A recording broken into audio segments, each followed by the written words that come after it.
Good morning, ladies and gentlemen, boys and girls. Welcome. Today, my camera is still over in the center. There we go. We are finalizing the Demon Companion. That is right. Finalizing the Demon Companion. We're having that issue where it's moving and then it's like trying to move but not move. It's just a mess. It is a mess. Whoa. That's interesting. Interesting. We want, what's it called? DMCA. Oh, my typing is not working right now. I have something to admit. A slight admission of guilt. This morning, for anyone that doesn't know, Nurkmine's server went live. Hey there. Roberto is an over-the-road trucker who takes his business very seriously. Sure do. Roberto traded up to serious commercial insurance from Geico, all for seriously low rates. Hey, this is a Geico ad. Is there going to be an animal with a catchphrase? Absolutely. All right, there we go. What the armadillo? Bang, music. Bop.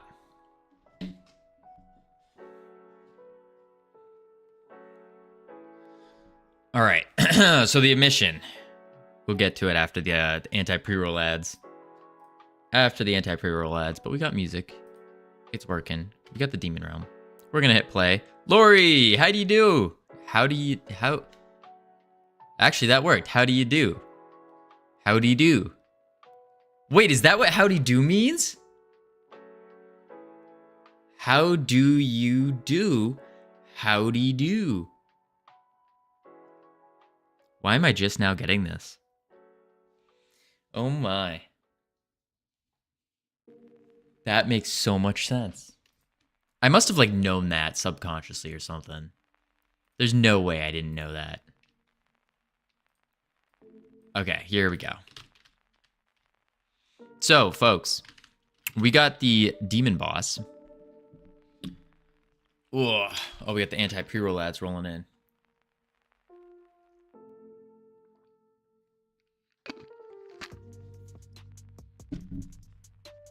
All right. And then we're gonna run around. We're gonna run at the enemy. Ah, okay. That was the issue. We don't need the glue. Oh, no, we'll keep that there for now. Okay, let's figure this out.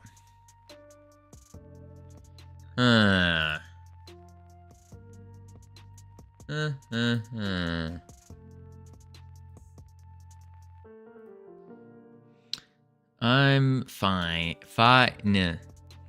If you're multilingual, everything makes more sense, and it's funny at the same time because of the phonetics trigger different meanings and so on. I am not multilingual, unfortunately.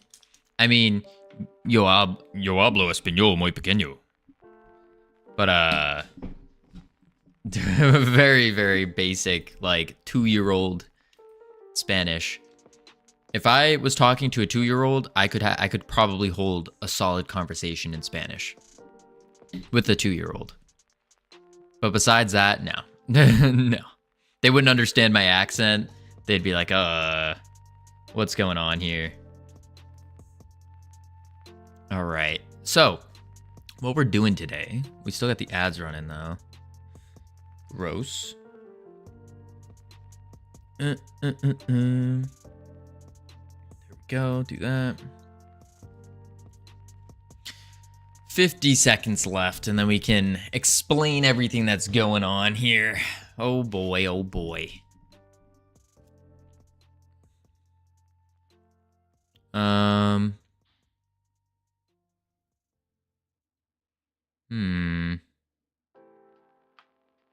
Is my... Yeah, music's playing. Game capture off. There we go. A little bit like that. like this. Okay, so 15 seconds. These anti-pre-roll ads are rough. I feel like maybe I should, that's why I had it at 3 minutes instead of 1 minute from start. Then again, makes sense. There we go. Welcome back from the ads, everyone. All right, so what we're doing today. Howdy, Sammy. How you doing? All right, so what we're doing is in the demon realm here.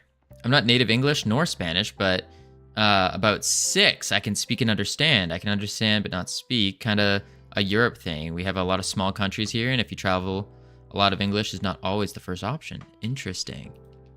Yeah, I could see that being a thing. Moving around, like, especially in Europe, where it's like, in the like, this is how I picture it. I haven't been to Europe.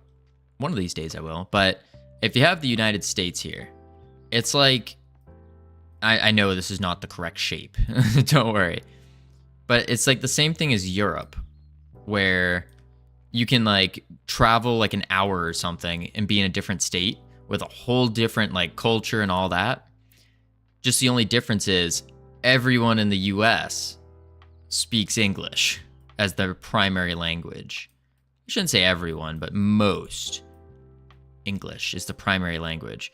But if you do this to Europe, it's like you have like each one has their own language, and then sometimes they know like some kind of English. Yeah, that is crazy. I couldn't imagine going state to state and like not being able to to communicate properly. I feel like you have to become a polyglot at that point. That's just wild. I don't know. I feel like I don't care what language it is, but I feel like the world should just pick a language as like the primary language. That way you can just travel wherever you want and still communicate with everyone. I don't know. I've heard the argument for the opposite side, where it's like you lose the culture. But do you?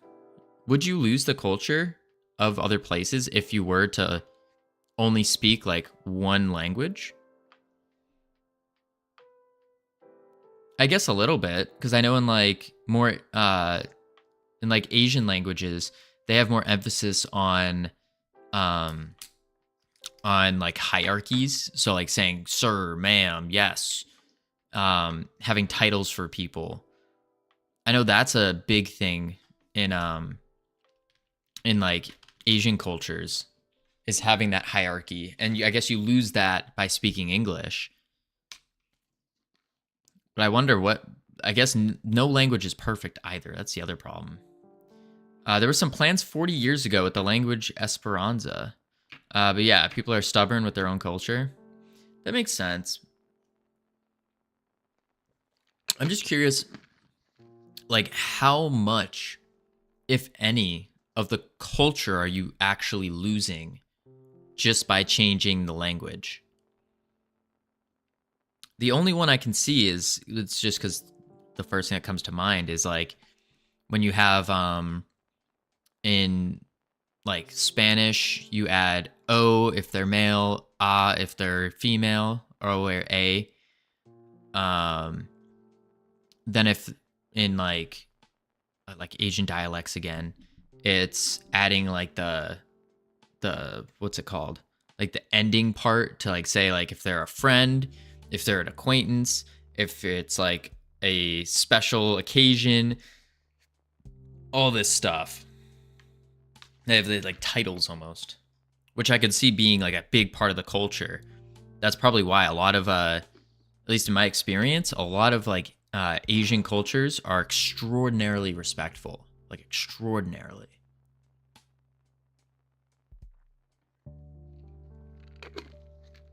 And then you come to the US and they're like, yeah, dude, what's good?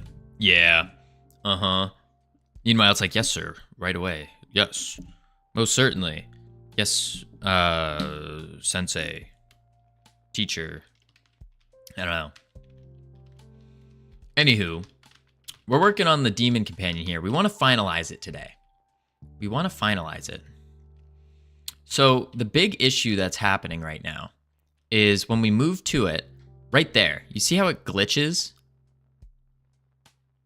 What it's trying to do is it's trying to stop moving right here.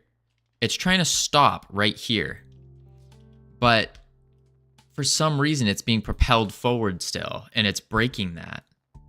So we need to figure out why, because we want it to stop there. We want the demon bot or demon companion to be like a mid-ranged kind of companion. So we have a too close float, very similar to our ranged fairy, which will run away and run to you depending on how far away you are to it. But it's not, and we basically have the same code in there. Maybe because I don't know actually. What could be causing that? So if the target's not null, we take the distance 2, we take the direction, and we do a too close float, and we're doing the rotation, and then no matter what, we're moving.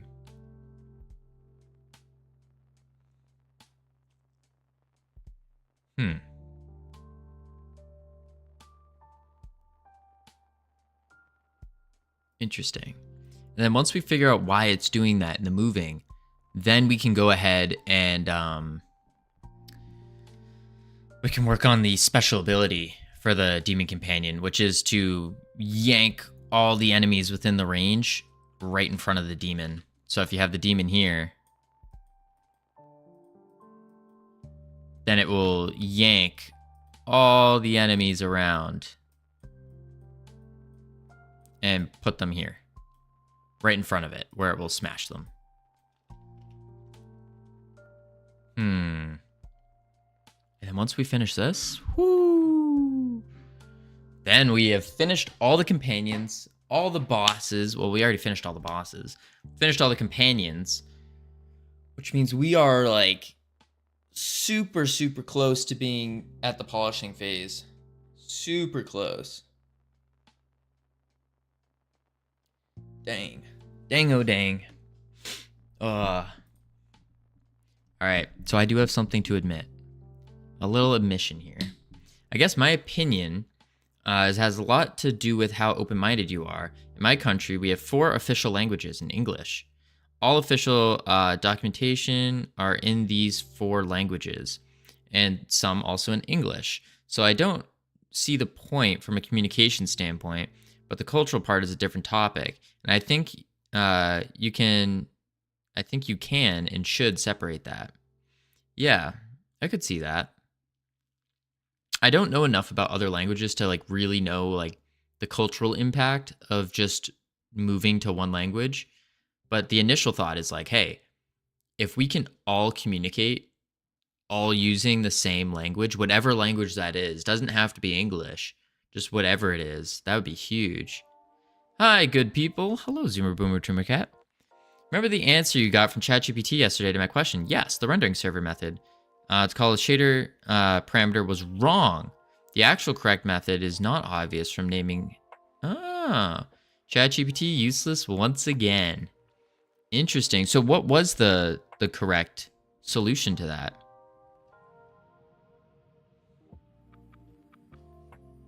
Interesting.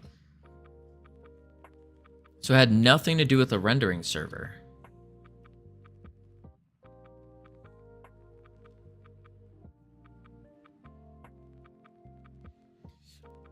Man, oh man. Oh, it did. But the method is different. Oh, so it wasn't useless. You just did.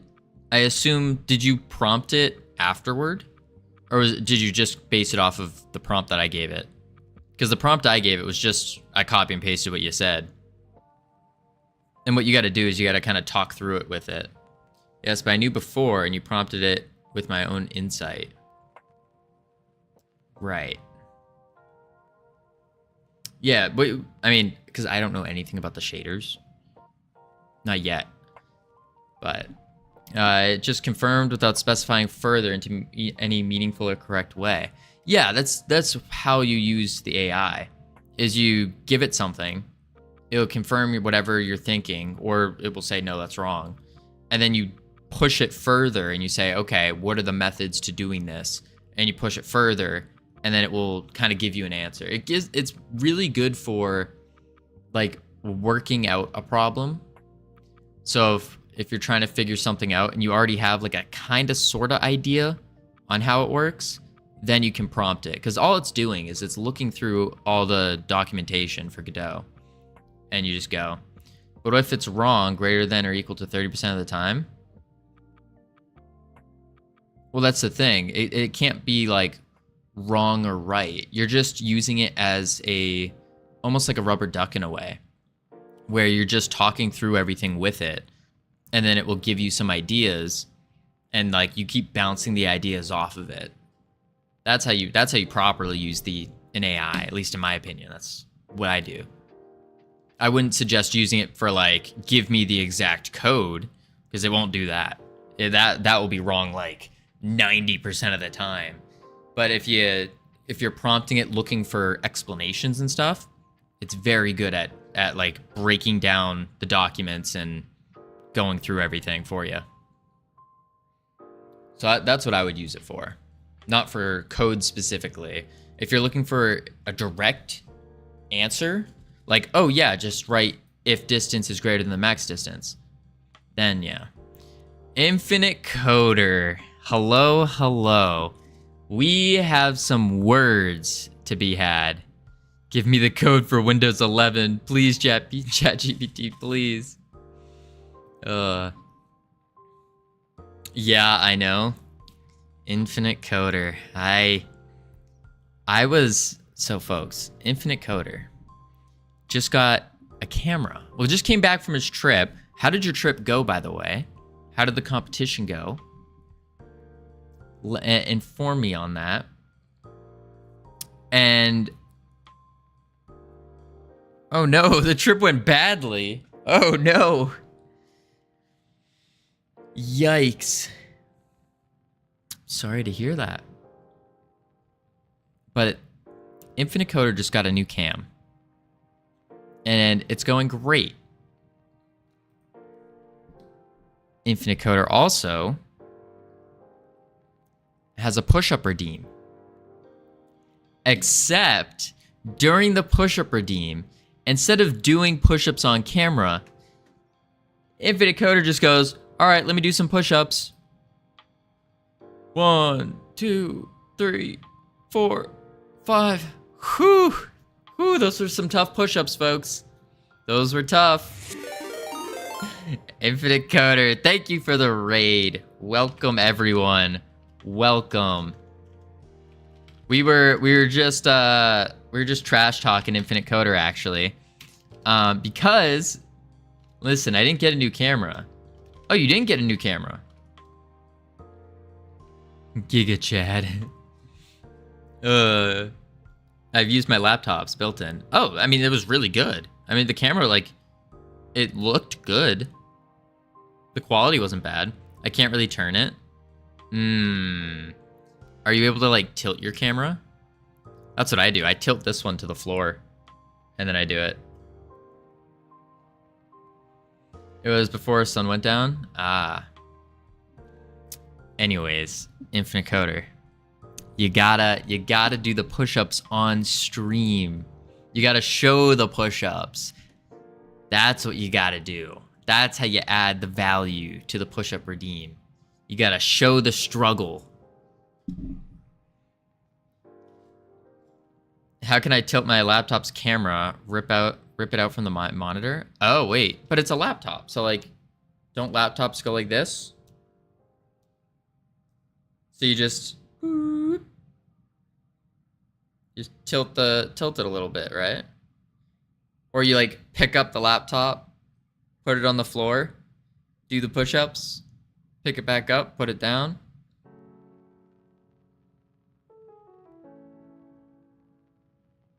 All you'll see is where I sit.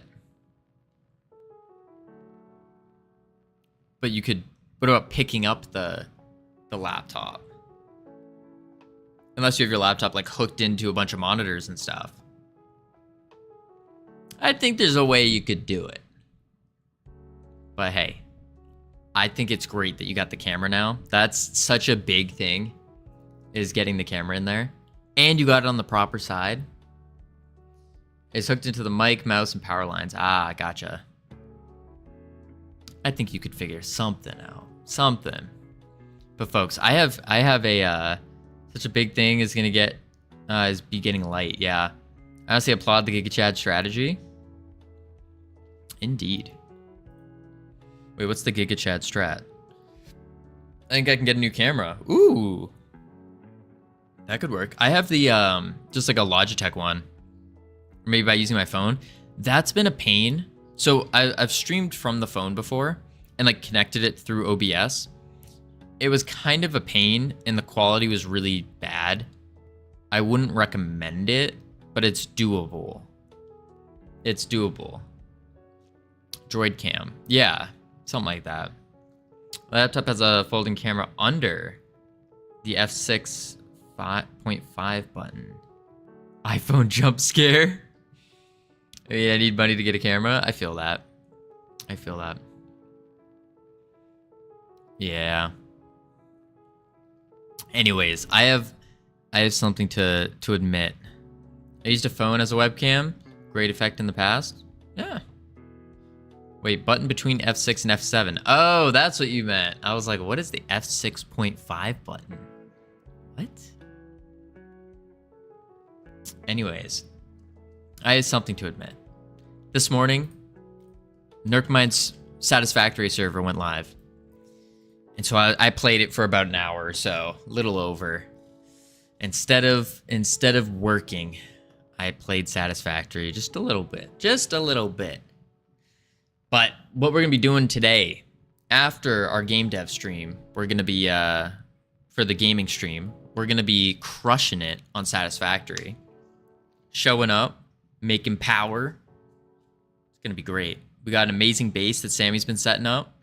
I was just a little resource maker, basically, the whole time. Just making resources and stuff, but it's going to be beautiful. It's going to be beautiful.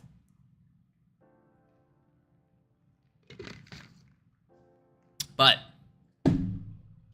until then, goals for today. We need to fix the Demon Companion. That's not the right button. We need to fix the Demon Companion. What I mean by fix it is when it moves, so it's moving all good here, but watch it closely. See how it glitches out right there? When it's trying to move to the... See that? It like glitches really quick and then runs further. That glitch is happening because it's trying to stop, but for some reason...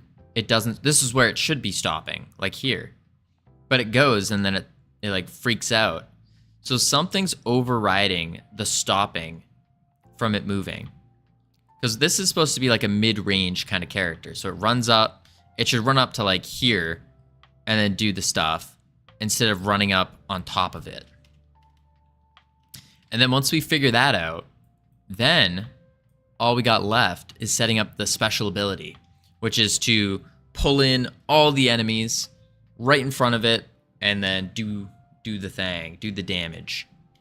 And then our companions, multiple, plural, will be done. Not bad. Not bad. That's the goal for today. We want to finish this Demon Companion. Once we finish it, we're going to get to some Satisfactory. Now, I don't know, because I still have to eat dinner. Dinner's important. So I don't know what we're going to do about that. Maybe we do the usual and stop stream and then restart, or maybe we just continue through. Maybe. We shall see, though. We shall see. Somewhat related to Satisfactory, I finished Automation Heavy Minecraft mod pack recently. Ooh. It says total played for about 175 hours. It got tiring by the end, so remember to have fun. As silly as that sounds, yeah, I feel that. It's like you hit that moment where it's like you want to keep progressing, but then like because your drive to progress starts to like overtake the fun aspect, and then you're just like going. You're doing it just to finish it. I can feel that. I feel that. All right, so let's go to the Demon Companion. And we need to figure out why this is doing this. Also, Weasel, are you gonna join us tonight on Satisfactory? We're trying to put together a little Freedom Forge Studios team. So we're gonna need a lot of help. We got the plans. We got just about the I think the basic stuff just about out of there. But we're gonna get to the more complicated power generation. And that's where we're gonna need a lot of resources, a lot of help.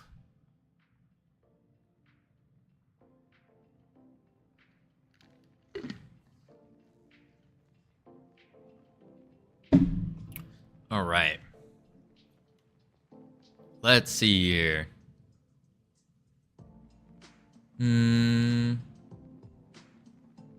So in our ready, we're fine. In our physics process, we are picking the closest target. In the attack, we're saying our global position squared 2. So if our global position dot distance squared 2 is greater than 3 because it's squared, so 3 times 3 is 9, then we move to the enemy. I was only online at those late streams because my sickness didn't let me sleep properly. Plus I deleted the game because my laptop barely handles it. That's fair, Weasel. That's fair. I gotcha. How long does one stay addicted to Satisfactory? I think the better question is, when does one no longer be addicted? And the answer is never. What? Yeah, it makes sense. I mean, it's quite a while. Quite a while. I would assume once you 100% the game, then you're like, you're just like, all right, that's it. I'm done. I could see that. But that's what we're going for. On the NERC server, we're going for 100%. We've been doing the practice, putting in our reps. We're professionals now. Sammy and I took on a whole horde of like ultra strong enemies that we had no business attacking. No business. There were like some big bulky hogs. There were the little ones, the medium ones. Like, took them all on. Took them all on. All right, let's see. So when we move to the enemy, we have our too close float. And our too close float is what determines which way we're running, back or forth. And then here, we are saying our distance equals the global position, distance to target finder, closest target, to the closest target. That's our distance. Then our direction is the direction to the closest target times our too close float. But shouldn't it be distance, not direction? Sorry, I didn't catch that last part. Isn't at some point everything solved and the game is done for you? Yeah. There's once you 100% it, 100% the game, then I would assume you'd be kind of through with it.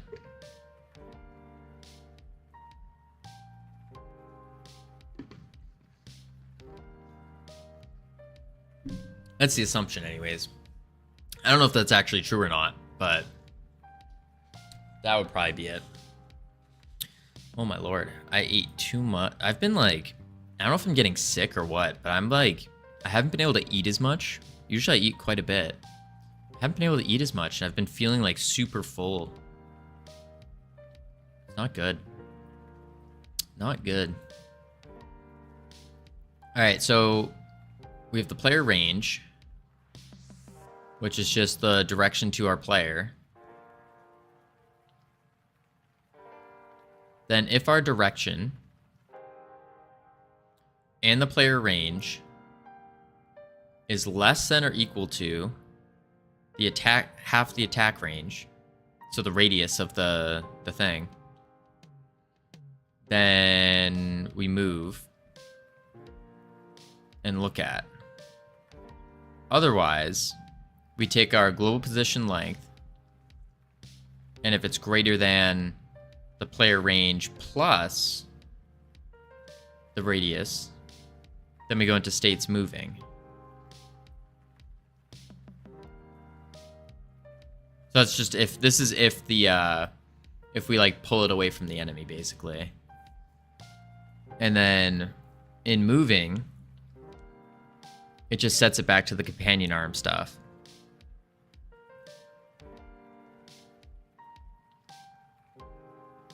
Huh. So we are not even using distance here. The only part it's being used is up here.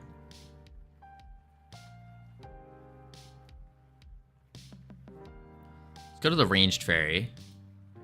So distance, direction.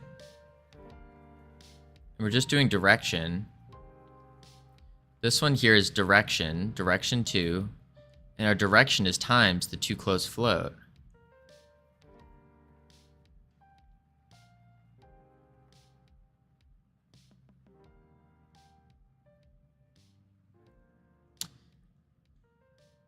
Direction times the too close float.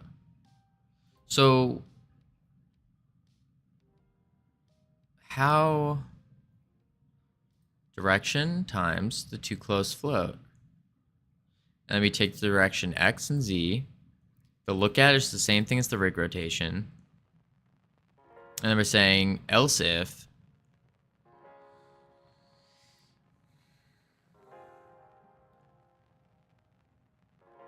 we swap to moving.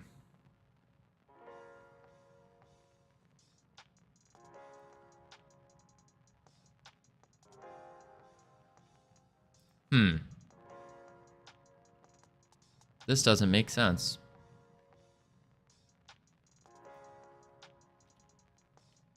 I'm not sure what could be causing it to glitch out. Yeah, right here is, so right where it started glitching, which was here, is where it should stop moving. But instead, it's still going straight at him. Like he's literally on top of him right now.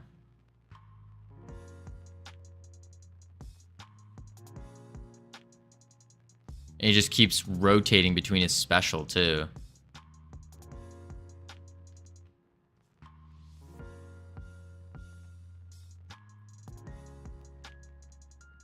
That's so strange.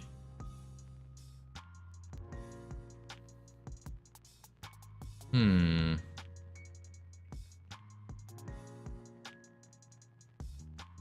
our special shouldn't be going off though, because we have special timer timeout where we connect to start the timer. And if we should special, then we swap to state special and we play the special tree. And then when we finish, we are immediately state swapping.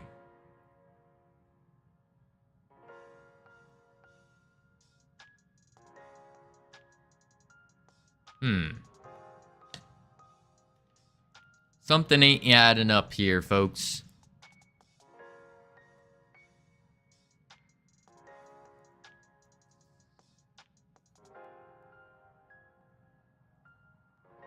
Maybe we just ignore it for now. Come back to it later. We'll just work on the special.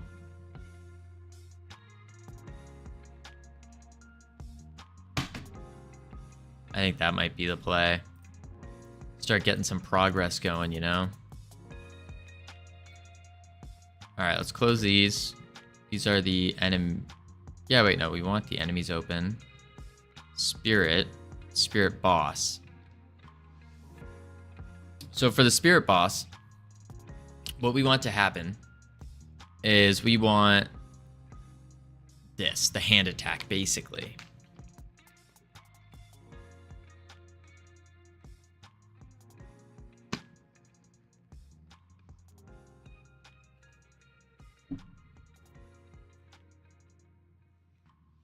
So for the hand attack, we want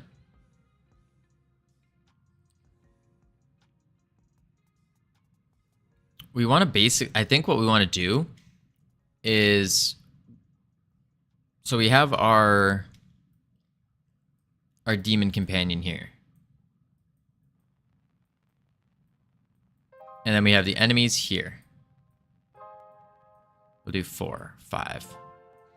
And then we want the demon to probably shoot out like a tentacle to each, all at the same time. And then it yanks them in to right here.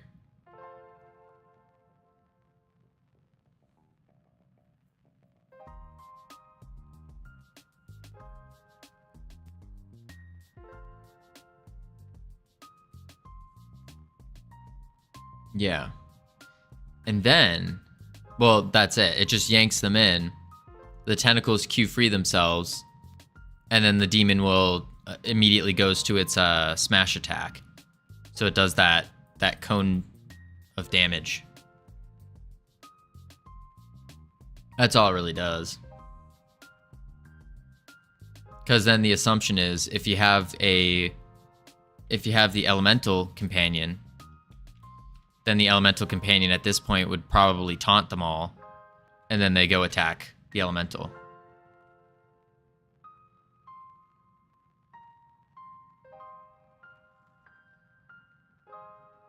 That's kind of the idea. So it's really just to buff up the demon's damage by getting them all in front of it so then it can smash all at once. But the real issue, though, I almost feel like we have to fix the movement part before we do the tentacles. Because the demon companion needs to be like mid-ranged. It can't be melee, or else it's going to be messing up all over the place.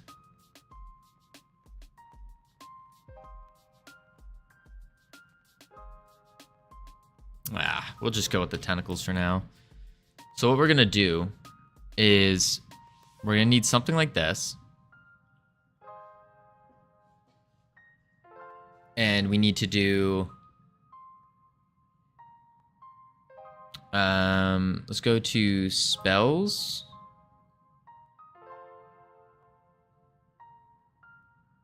Howdy, North Pole. How you doing?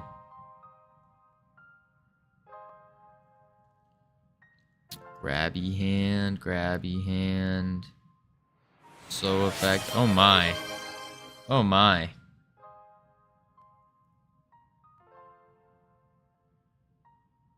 I request the following.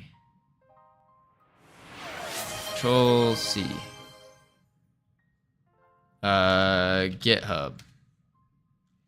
I've been saving for that nonsense. Oh boy, oh boy. Alright, let's see here. Code Wonderland. Call Code Wonderland Development for all your programming needs. Do it. You won't. Wait, that's comment encode. That's encode. Oh my lord. Oh my lord. It's a comment encode, not a git. Yeah. Oh boy. I mean, you said wherever. Where would you want it? You gotta give me a double the promotion. That is in code, not get. Even better. Yeah. Where do we put it in the code, though? I guess in the demon companion, because that's where we're working it. Commit and inside commit? I didn't commit it. It's fine. It's fine. Oh, I broke it.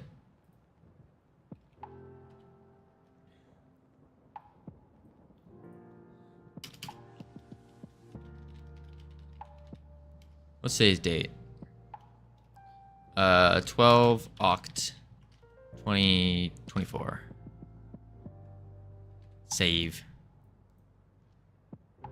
There we go. Love it.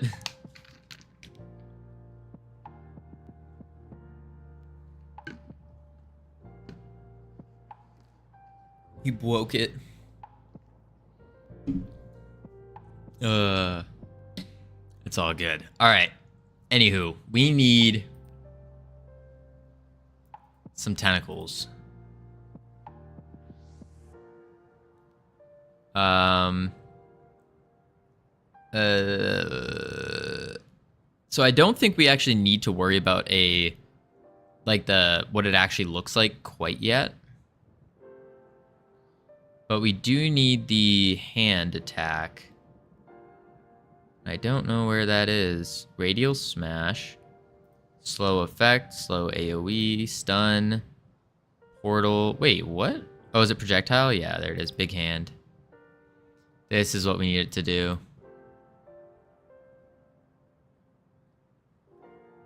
Oh my. I forgot. We added noise and trauma to it. Okay. Close you. Close you. So the hand or the tentacle should be in area 3D first. Area 3D. I saw you were playing Satisfaction with Nurk. Yes, yes. We were a little bit before stream. We were playing some Satisfactory on Nurk's server. We got actually a ton done. All I did though, because I was like doing other things, trying to get ready. I was just making resources. Sammy was the one that was just building everything, doing all the building work. I was just sitting there auto crafting everything, all by hand. Yeah. Grab. Actually, demon tentacle. Is it uckles? How do you spell tentacle? Yeah, that's right. Tentacle. Ugh. Tent. Okay, I was right. It's good. Howdy, Tom. How you doing? Welcome, welcome. I was just debating. Do I switch the stream title real quick? Maybe I do. Demon tentacles. I think. Can someone remind me how I get screen space position 2D relative to a 3D point? I know how to do it with a mouse, like with your mouse cursor. That is just a like mouse position, use space state. So it'd be like get world 3D, direct space, then you have to get your camera, get the viewport for your mouse position, then you cast a ray from the camera to using the mouse position, and then you add the origin plus the camera ray with the mouse position times a ray length, and then you do physics ray and all that. I think that's how I would do it. But again, this is for mouse. For getting a mouse position.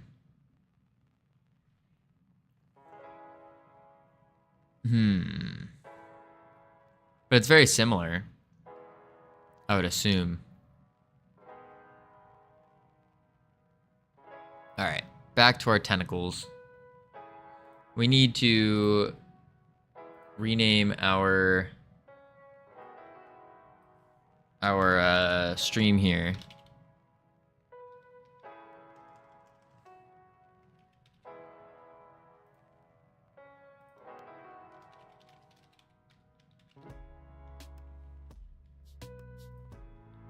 Oh, that's just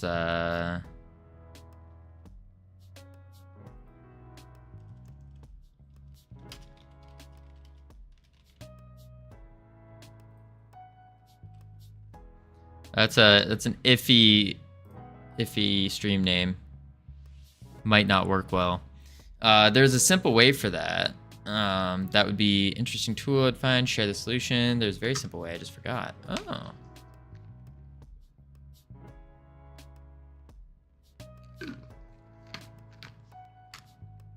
Code, if you're itching to help someone with shaders, don't you worry. We're going to be heading to shaders within the next couple weeks, it's all shaders all the time.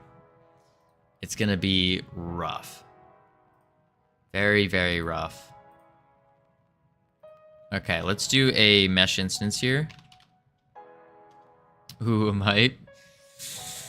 I am not. I am not. Tube trail. I don't know what that... Okay, so... Maybe we do try to make this.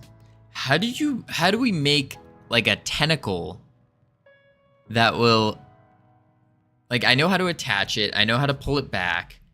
But how do you just make a tentacle that will extend out any distance necessary?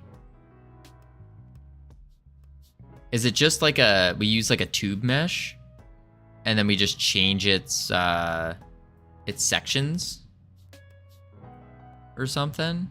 Maybe the section length? Nah, maybe not. Maybe for now we just shoot out some cylinders. We just shoot out a long cylinder. If only there was like a rope mesh or something that was built into Godot, where it's just like a little rope and it just extends to wherever you need it to. That would be ideal. All right, so with this, what we'll do is this is the face. So we bring it this way. Perfect. Go to the X. Bloop. Boop. I think you might need to inverse kinematics with stretch rope physics and randomization to make tentacle like that.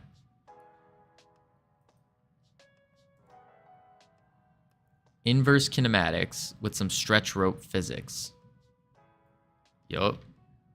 Maybe not the kinematic, because you could BS it. I understood 2 of those words that you said. It's procedural generation. Oh, okay. I don't know what a stretch rope physics is, or how to enable that, but maybe we just do this. We do it because it should just be like a matter of changing out like the mesh, right? With like maybe some fancy stuff in it.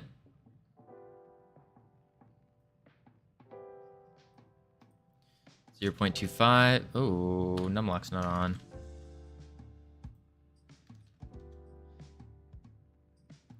Do you know that carrion game?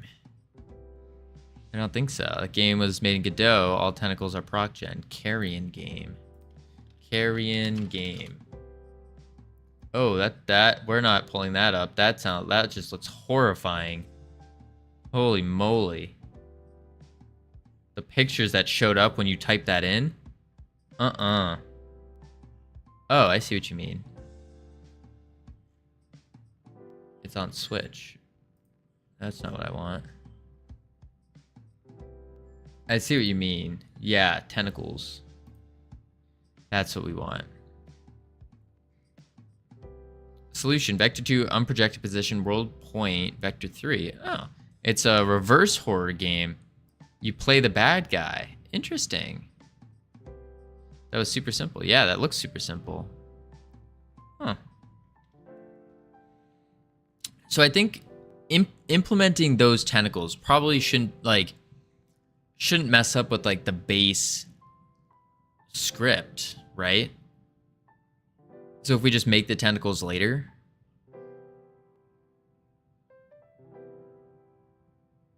I think that'll be fine. So what we'll do is we'll make just a mesh instance for now. With a, just a simple collision shape. And we'll just make it a capsule. We'll rotate it. Bring it up. Bring it over. Shrink it down. Bring it up. Over. There we go. Something like that. Should be fine. No, but tentacles are really challenging, are they? I still haven't been added to the FS payroll. My suggestions can't be trusted. Code, what are you talking about? Listen, we don't have an official payroll, but like I said, if you ever want the payment of a crisp high five, it's available for collection. You just gotta come collect it. That's it. One crisp high five. Because this is a team effort here. A team game.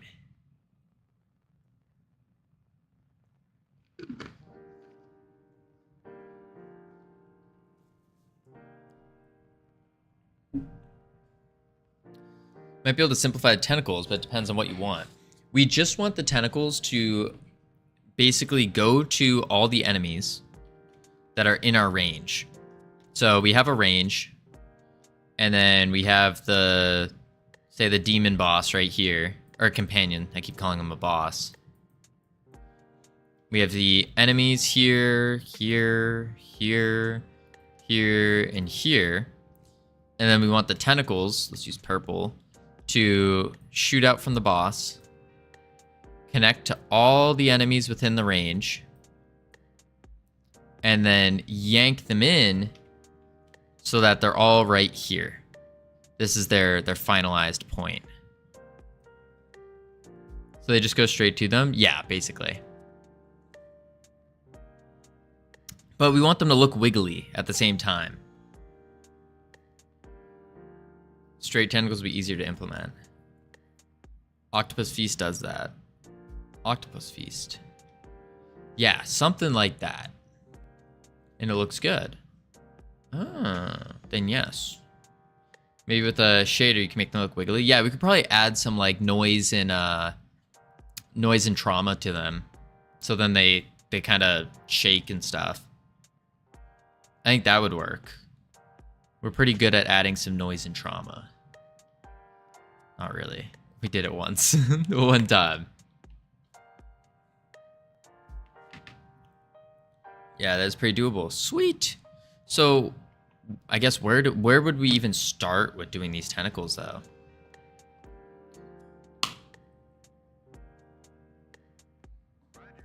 Do we need a model for them? Or do we just make it all in Godot?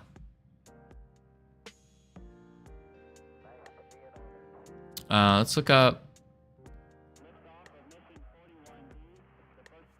From a view want it to be more specific, tentacles would be difficult. Make a basic segmented shape. I would suggest in Blender. Okay, so we do need a Blender shape then. And what's the base layout of it? So you have like a segmented shape, and then are you just like instantiating and adding a child every time you want it to extend? Like that?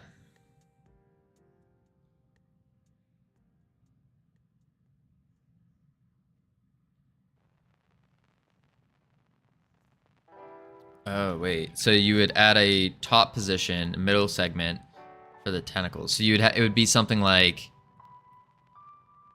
this. So say this is, we're just gonna make this look like an octopus. This is the front. This is the like the middle. And then all you're doing is you're just adding in like copies of this one in between. So this one shoots out this way, and then all the space in between, we're just adding in a copy of this one, and we're just plopping it in like that. Yes. Oh, okay. That sounds easy enough. Now, to make it even simpler, you only shoot the top part, and you code it so the middle segment fills it in. That's how I did that in 2D. Oh, okay. Interesting. I would have stretched the model, but I like your idea better. Pro game dev. Okay. That's pretty simple. And all we want though for the model, like it doesn't have to be fancy. It just needs to look, I don't know, like a tentacle.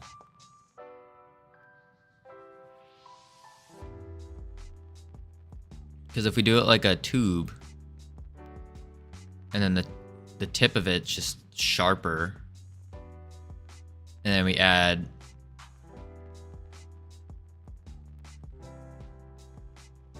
and we just give them all noise, so then they're vibrating.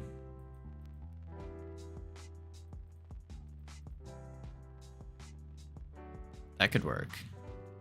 See some rendering power with the stretch.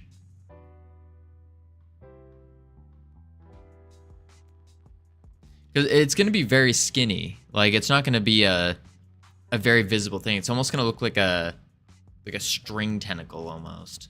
Maybe a little bit thicker. I don't know the first thing about Blender, unfortunately. But we could probably do it with the mesh instance, right? And then all it would, if we're doing the stretch method, then it would just go like this.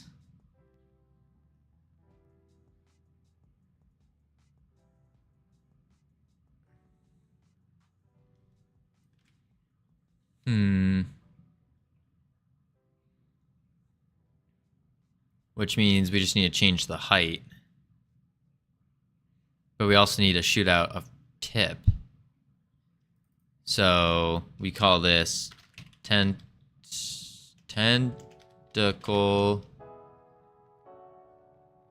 mid. One day I'll get you to learn Blender. The height and offset.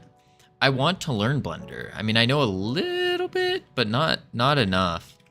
The problem is I just don't have the time to learn so many different things at once.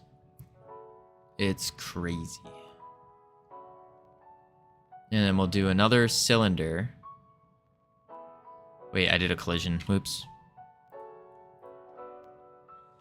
Mesh. The height and the offset, because the shape is centered. Okay, hang on. Tentacle tip. I think during the polishing phase, it'll be a good chance to learn some Blender. Oh, for sure. That's where we're going to learn a lot of Blender. We'll learn a bunch of stuff there.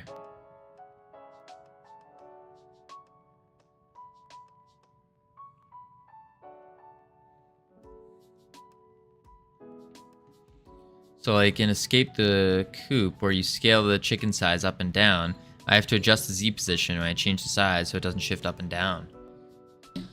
That makes sense. That makes sense. Cylinder mesh. Cue it. Rotate it. Boom. And then we need to go... like so. 0.25. 0.25. 1.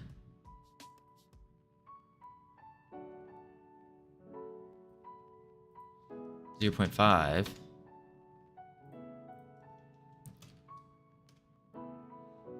So that would be like the tip.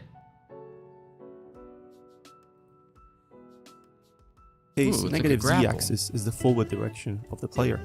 By calling the get collider function of array Let's cast, see. we can figure So he's out shooting a ray cast. Interesting. whether it collided with something. If it did, we can use get collision point function to get the position as a vector 3. We will also need a player position, and for that all we need is to access the position property of node 3D. Once we have the two most important values, we can use them to generate real-time mesh for the rope.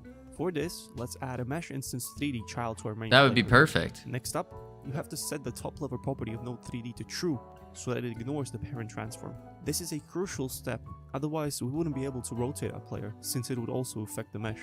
Now let's go over a rope generation script. Before I continue, I'd like to thank Sebastian Light for the Super Chore Man video involving relay integration. Let's go back. Since all it does is to For starters, I'll be using my own character controller I worked on in the last That's 2 basically what we videos. need. It is based on the character controller body 3D Stretchy node, rope physics, which is yes. using forces to move the player. With that in mind, the grapple mechanic is quite simple to implement, since all it does is to move the player in the direction of where the hook is attached to. How Okay. can we figure out the hook location in the first person? For starters, let's add a raycast to the center of our camera, and in Reddit function, we update the max distance for this raycast. The axis you apply the constant to will depend on your scene setup. In my case, the negative So it shoots a raycast. z-axis is the forward direction of the player. By calling the get collider The problem is we would have to shoot the raycast at a enemy that moves. So then there's a chance of missing, isn't there? Unless we can tell it to go to tell the raycast to go towards the character's position in the physics process. function of our raycast, we can figure out whether it collided with something. Oh my, ads are already coming. Oh my lord, oh lord. All right, we'll chuck the words up. Copy link. First words of the day. It could be tweaked easily. Yeah, I think it could be too. I think this might be the play. Is doing it like this. So thank you, North Pole, for the link. We're gonna follow through with this this ropes here, and I think it'll work out well. But yeah, we're gonna check on the words. Bloop. See where we get. Our record is level 19 currently. Level 19. That's huge. Huge. FML, huh? Oh.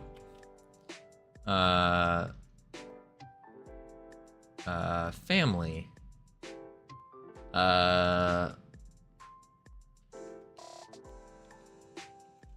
Flam. Nope. Flim. Flammy. Flimmy. Lammy. Lammy. Film. There we go. All right. I'll be right back real quick. When I return, we will kick butt. Take names.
That one didn't work. That one did not work.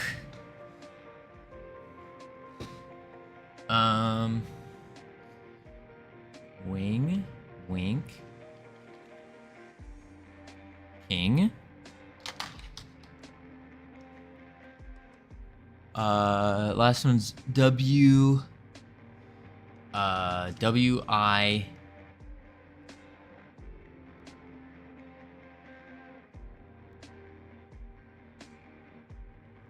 Winnow.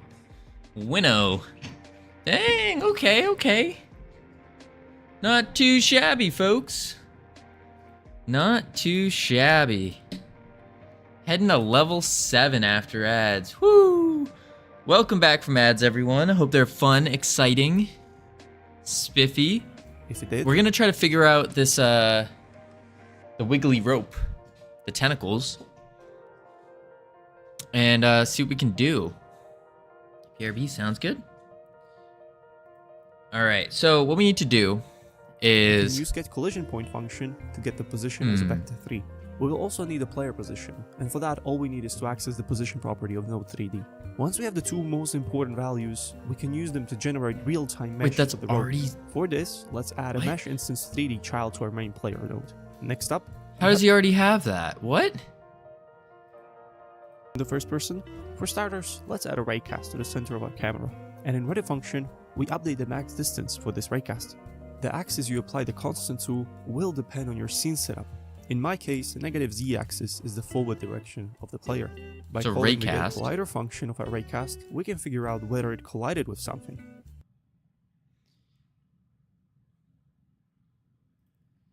So let's delete. I guess it doesn't need to be an area. And instead it's just a raycast. Is there a tutorial before this how to make a rope? There might be. Where did that go? There it is. That's UV texturing. Let me show you how to make a grappling rope like this one. Character controller. No, I don't think so.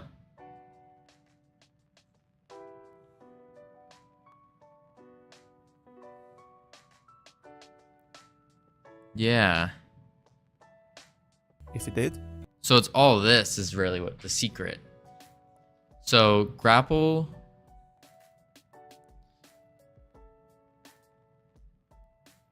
If the raycast hits something, then it's making the mesh visible.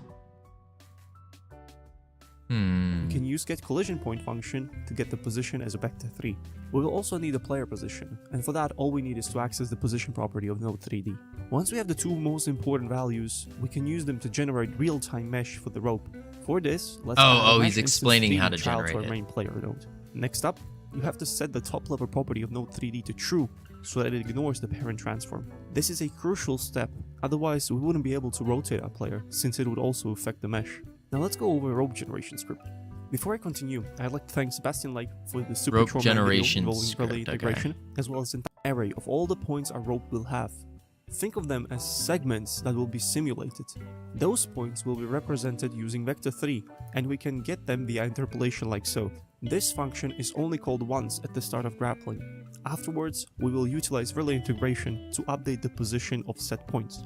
In layman's terms, we are going to change the position of the point based on the difference of its current and previous position, which we can technically think of as So- its velocity. It's looking like maybe we don't even need the raycast. Because we're just shooting it straight at a point anyways.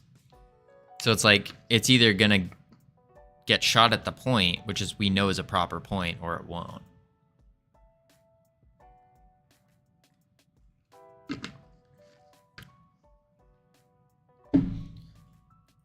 This is basically a simplified version of a rope motion. Also, we are going to apply a bit of gravity to the rope. Don't forget to include delta time so that you don't run into FPS dependent simulation. After we move those points, we now need to constrain them Whoa. so that they don't fall down infinitely. We do that by adjusting their position so that it moves in a direction that will make their distance from the previous point closer. Will you need raycast to redirect midair?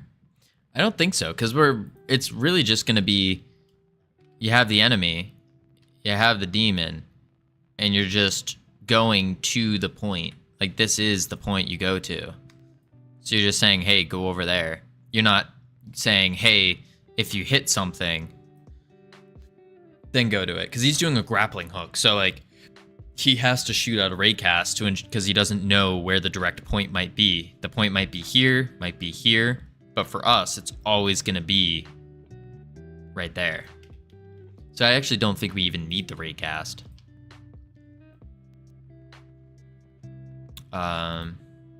That tracks. Yeah. Raycast to avoid obstacles. We don't even need that because there's no obstacles that would need to be avoided. It's just going straight at the enemy.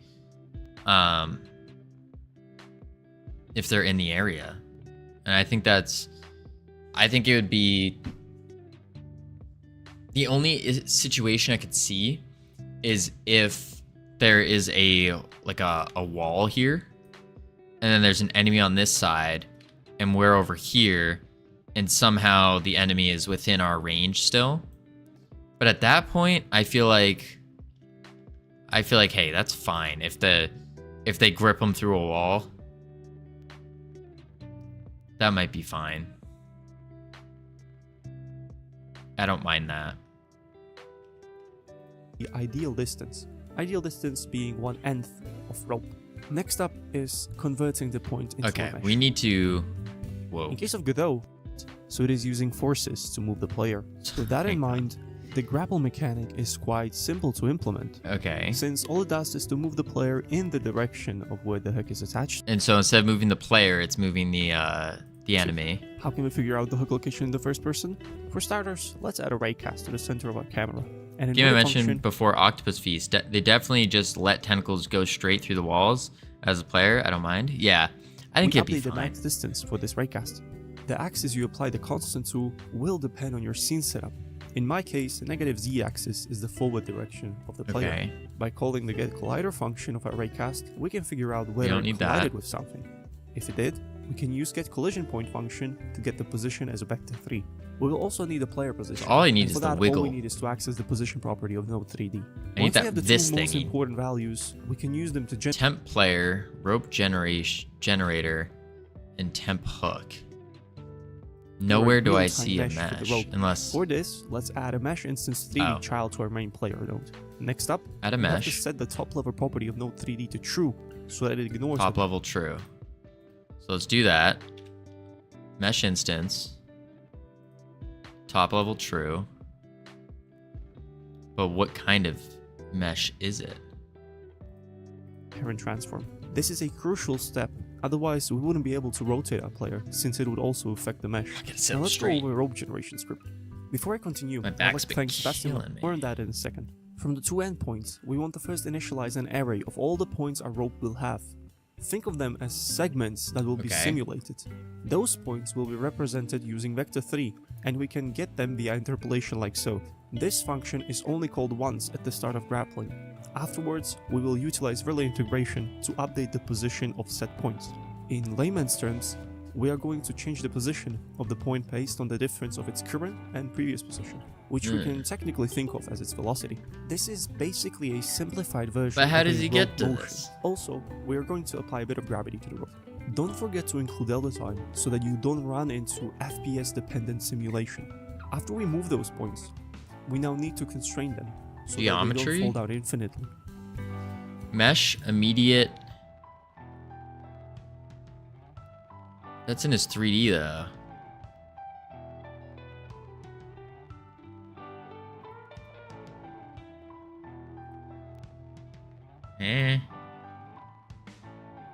Geometry.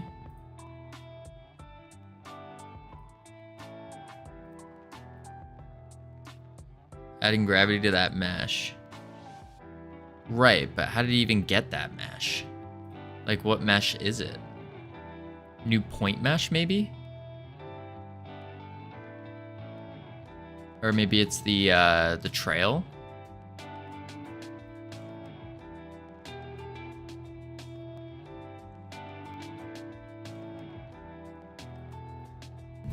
We do that by adjusting their position so that it moves in a direction that will make... In case... Oops. Geometry override. That's just a standard thing, but this is in his mesh. Oh, scroll up. We want to see what Godot, what you got. Use immediate mesh approach for real Immediate mesh. Okay. Oh, that's not a thing. Oh, immediate mesh. New immediate mesh. Okay, we got it. Then material override. And then... oh boy. Oh boy. This is a little complex. time procedural mesh generation. It is one of the easier methods, but it is a bit slower. You need to define whether you're going to make a mesh from lines or triangles, which will then affect how many vertices you need to define. In case of triangles, you will need to add multiples of 3. Once Okay. you're done, you need to call surface end function. But how can we get the set vertices and normals so that Efficient use immediate mesh? Yeah. Even though the goal is to make a 3D cylindrical shape for the rope, for now let's simplify it down to line. Since we do that, we already have our vertices, which are our points. Yeah. From then, we can get our tangents. Tangents tell us where a line or curve is going. Okay. In other words, what the direction at any given point is. If you knew the function for your curve, you could use differentiation to get the tangent. But we're just going to subtract the 2 neighboring points from each other and normalize them to get this direction. What? Okay. This is In case of points with more than a we neighbor bargained on each for. side, we'll add up the directions towards them together and normalize them. As for the normal of a point, it will be orthogonal to our differentiation. Easy. Looks like overkill. Ironic. Do you have a... Without another vector to method? guide us, there would be infinite amount of orthogonal vectors. So for the first normal of our curve, we are going to get a somewhat of an arbitrary helper vector that only needs to not be parallel to our tangent. We will use this vector and our tangent to get their cross product, resulting in our normal. As for the rest of our normals, we will use this pseudocode. You're making a grappling tentacle? Yes. So very similar to our hand, where it will shoot out, grab them, and pull them in. The tentacle will shoot out and then pull them in. The only difference is that we're trying to make it a tentacle. So instead of being just a projectile, it needs to be a rope or a tentacle that will go and stay there instead of shooting a projectile. You could still go to the original idea and just add a shader. Theoretical tangent calculation, no one uses. Gotcha. So the only difference is the visual effects. Yeah. Pretty much. It's the difference of shooting a projectile versus shooting a rope. That's really it. That's the only difference.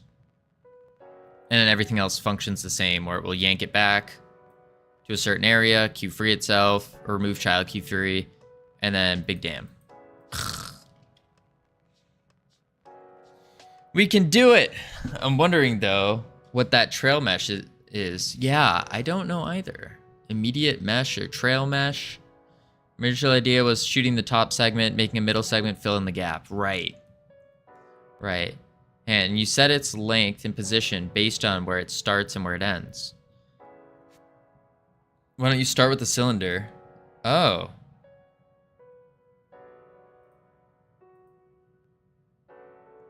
Wait a sec.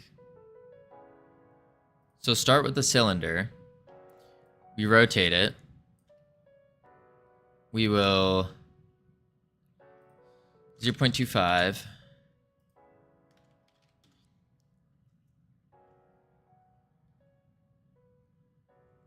And then we need to... oh, no. So we also need to add a collision cylinder. And we just move the collisions based on... bloop. There we go. Set its length position based on where it starts and where it ends. So let's add a script. Demon Tentacle. Under spells. Companion spells. Open. Create. And then spells, companion spells, save. I think it depends on what you want it to look and feel like. I want it to be wiggly. Why do we need collisions? We need collisions so that it knows when to attach. Or attach. It's similar to the big hand, where it's an area 3D, and then it goes, and then it tells it, hey, once you hit the body, then you do all the things. No. You think not, Zimmer Boomer Timber Cat.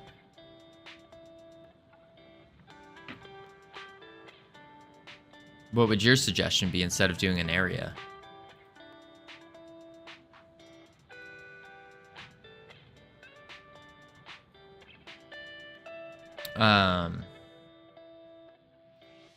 So get big hand.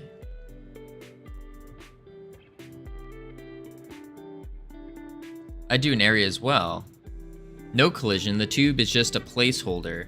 You attach it once it's been extended to the desired length.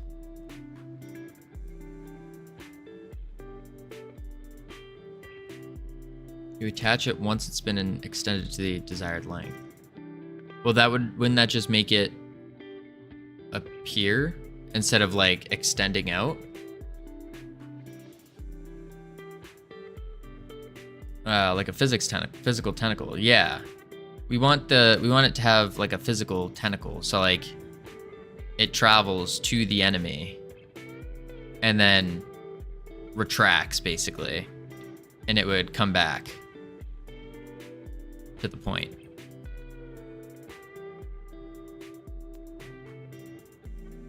That's what we want. We don't want it to just appear and then yank them back. We want it to like extend out. So if we just set it so it's translating over the global transform basis while either adding segments to extend it, or since we're just doing a tube right now, which is a straight line, it would be just stretching basically by changing its length based on the distance from A to B.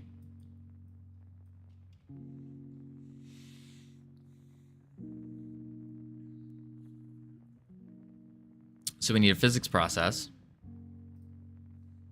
Func. Physics process. It extends out. Okay, it's visual. You know exactly when it reaches the enemy by is equal approx start point dot distance to end point, start point distance to enemy. Right. Right, it's completely visual.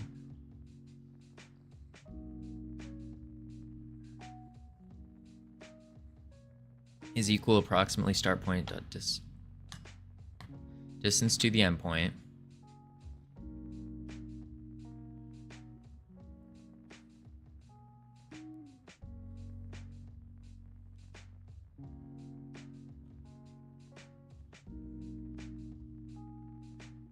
Oh, so you're almost saying I guess it doesn't have to be an area, because what you're saying is what it would actually look like if we were to draw it is you have the demon here and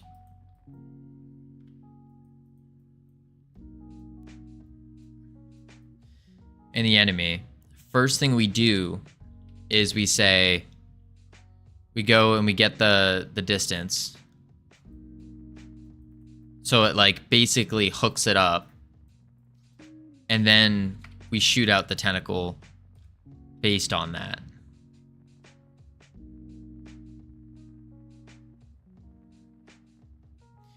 This is all in the physics process because the enemy and the demon could be moving.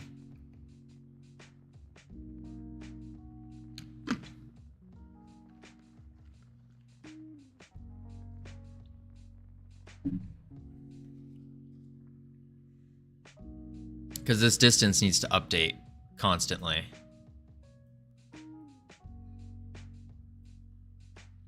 Is the enemy stunned? No. No, the enemy is not stunned. The enemy could be moving around. so it can miss. Well, no, we don't want it to miss either. If they're moving, we rotate this, right? Or do we want to potentially miss? We don't want to miss. We want it to just go at them wherever they are, even if they're moving around. It basically homes in on them, grabs them, yanks them back. So we don't want it to miss.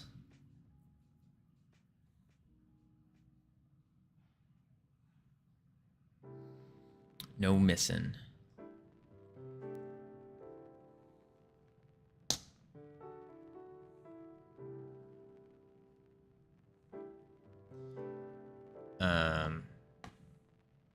Then you should make an area of a child of the root node. Make the area a child of the root. Oh.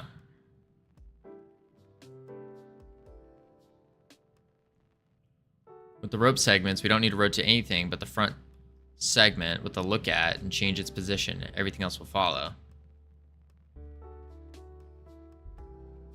Okay. There's no rope here. Well, not yet. We will have a rope. Because the tentacle itself is kind of like a rope. It's gonna...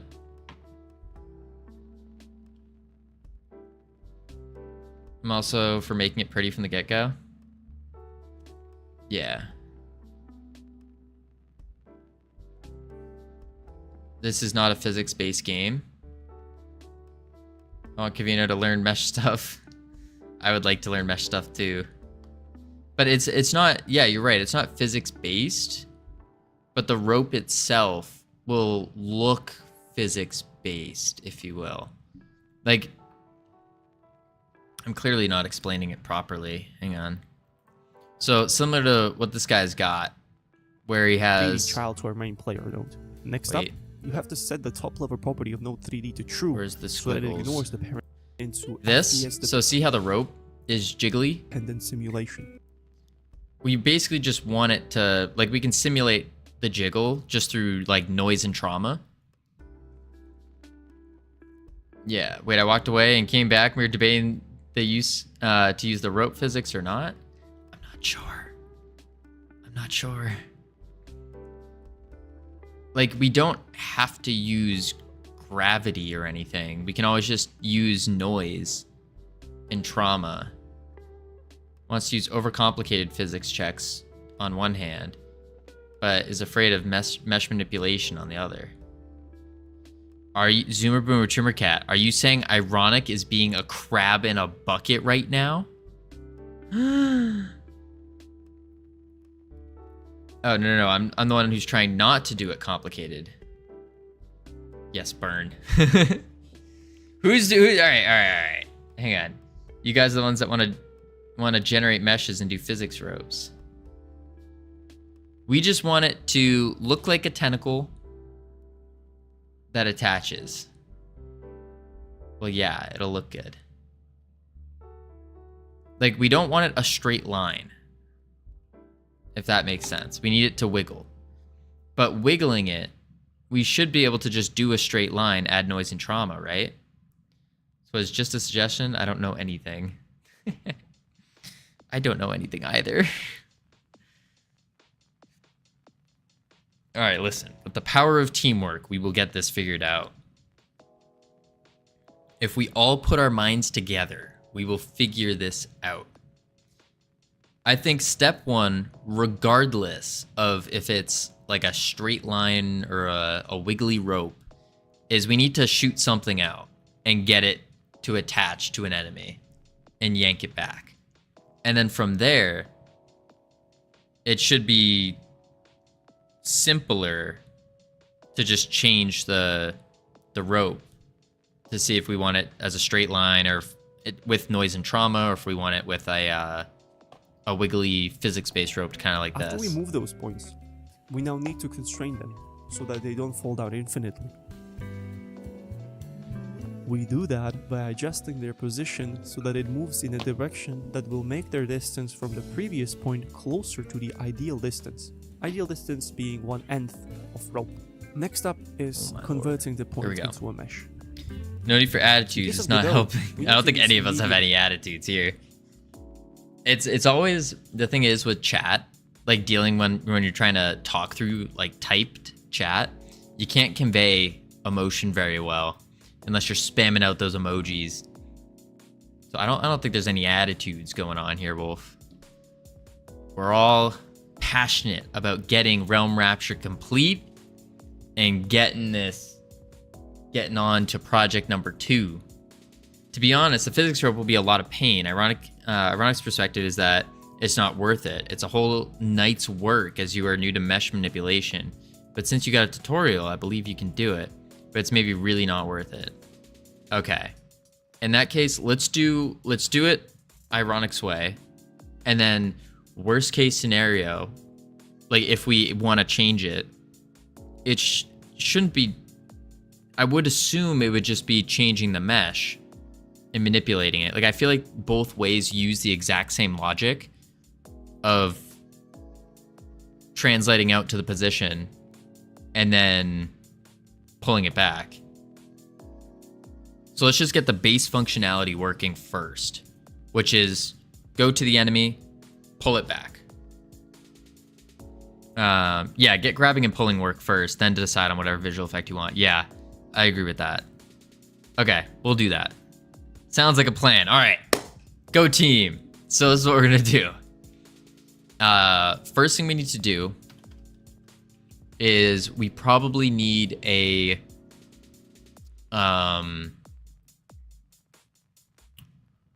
let's see.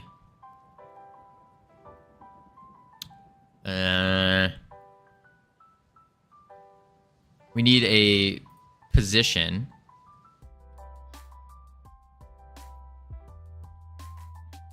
So we can do a like a var target position as a vector 3, because this scene is going to be instantiated and added to the daemon, and the way the daemon's going to call it is just, it's going to say something like get overlapping bodies, just as an example. It's not actually going to say that. Like get overlapping bodies, filter them, and be like, boom, add it 4 bodies within get overlapping bodies, add the child, set the position, send it, that kind of thing. And that should be pretty straightforward. So we give it a target position, which is going to be what we're setting from the demon boss getting everything within the areas. Then I'd make it use a start position, end position, extend the end position toward the enemy, stretch the rope towards the end position. If the distance has been reached, the enemy has been reached, then hook it in. No need for all that complicated physics stuff, right? Right. I think so.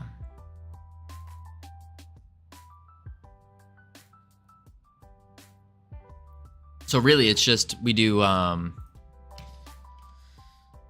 we can say our global position dot distance to target position, and we can say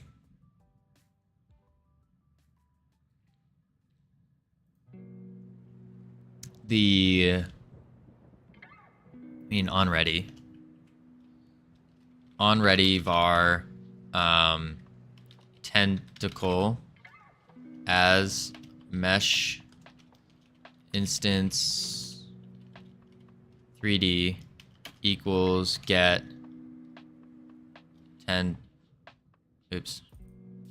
tentacle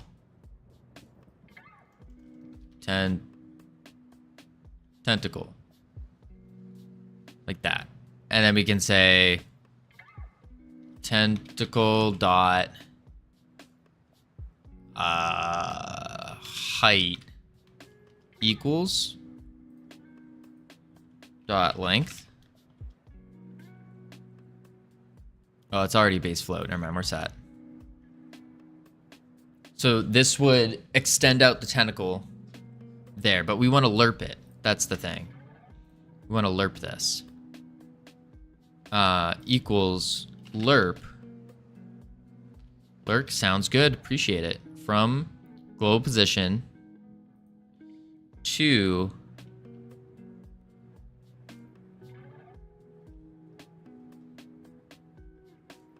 target position.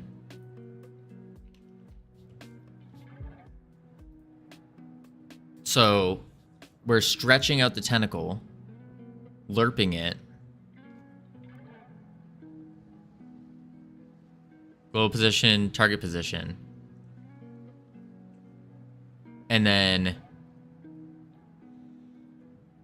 we also need to stretch the collision shape. On ready var collision shape as collision shape 3D equals collision shape. Same thing, we do collision shape dot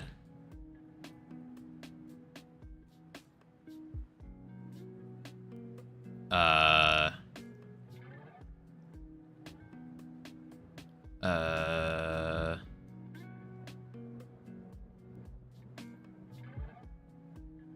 not sure. How do we stretch it? Stretch the collision shape.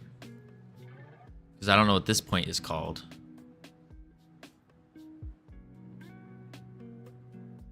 Height? There's no height here. I guess we do that though.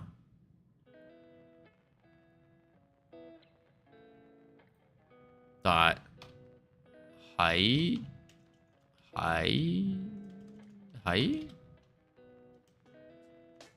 dot transform dot height dot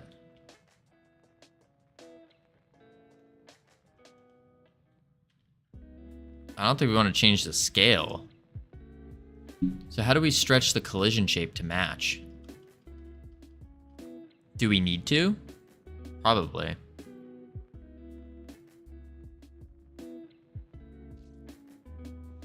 Because I don't think we can just attach the collision shape to the tentacle. Or else that would break the area 3D.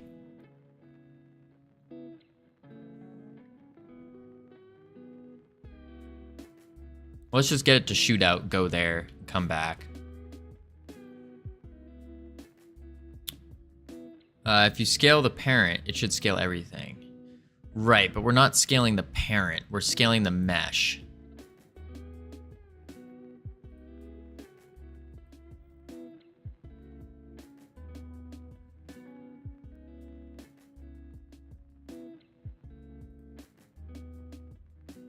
Because we're just changing the mesh's height, which is here, that makes it longer.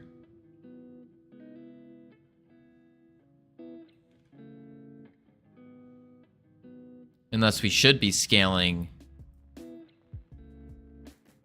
the mesh.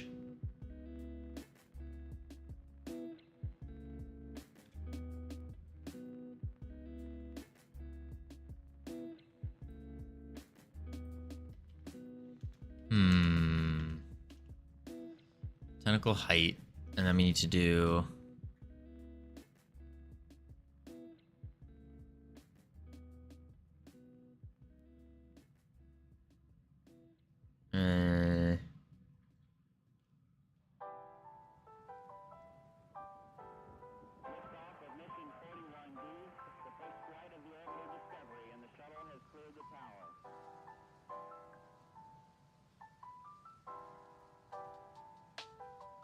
we have our pullback.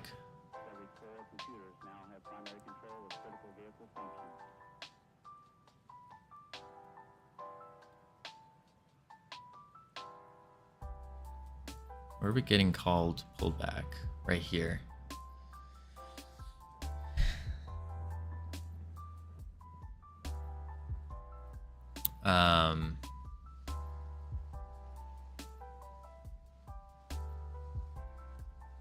Because we can't just say if tentacle position equals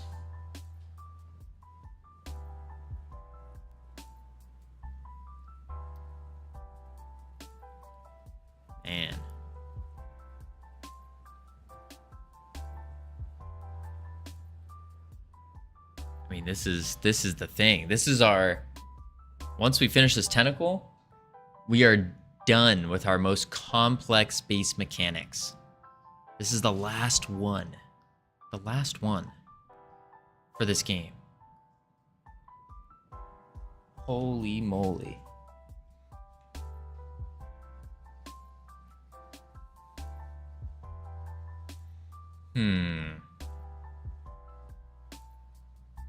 Done?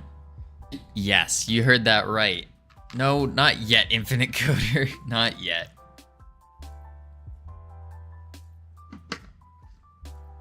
Done as in with the base mechanics. Base mechanics. Plus, we haven't even put in the, we're still working on the other thing. The point stuff. We're by 100K. I did say 2 weeks. It's been approximately 1. Maybe it's been 2, actually. I have to double check. I'll check in. And no redeems? What? There's still redeems. We still got plenty of redeems here. You said estimated time. Yeah, the estimated time.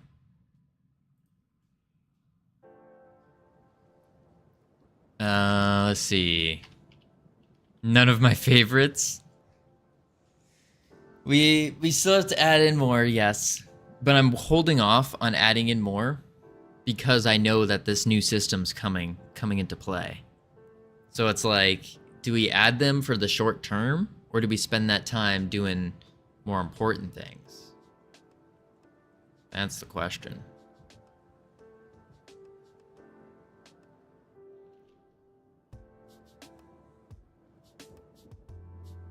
Target position.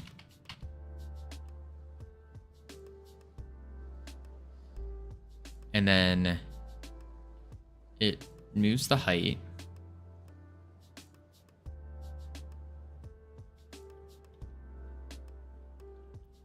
How much do you see viewers from 3 months ago?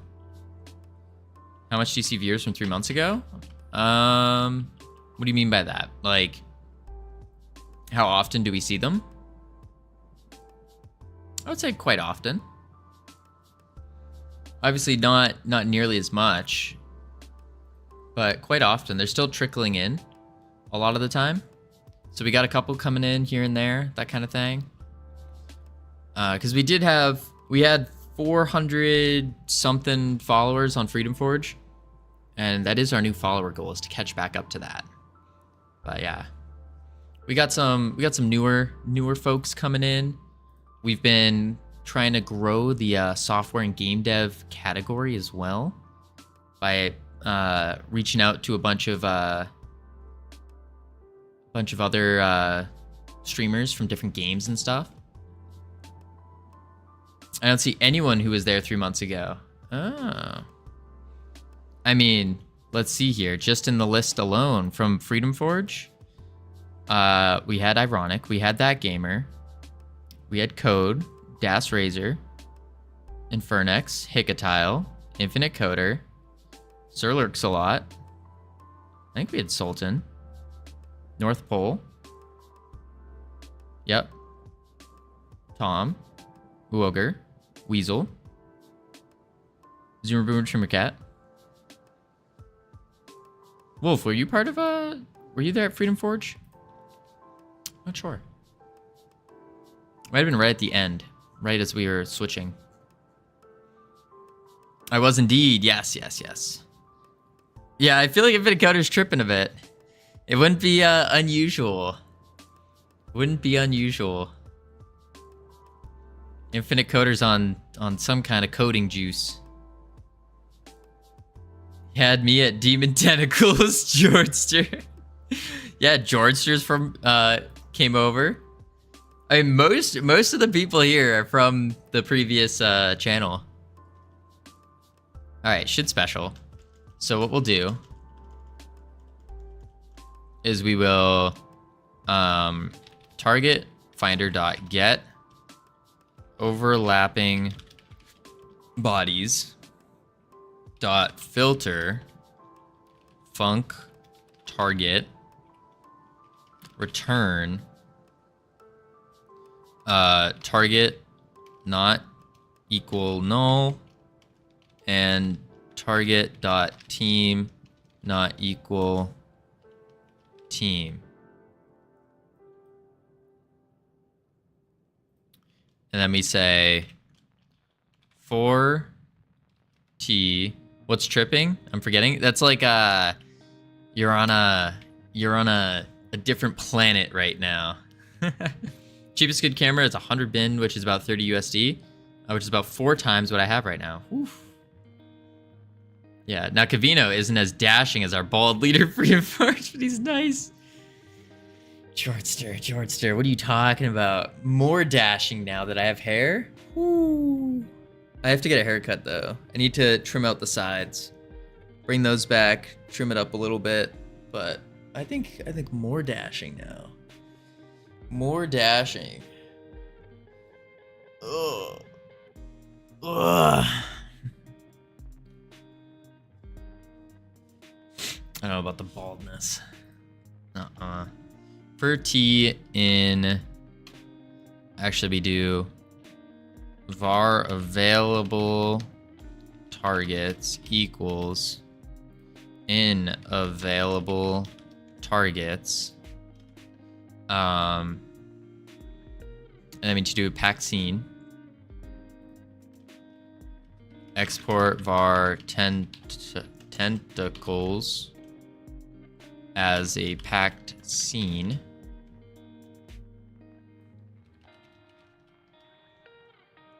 I'll just do tentacle. Save. And then we can do demon companion. Why did this go null? There we go. We need to go to our... Oh, because I didn't finish the...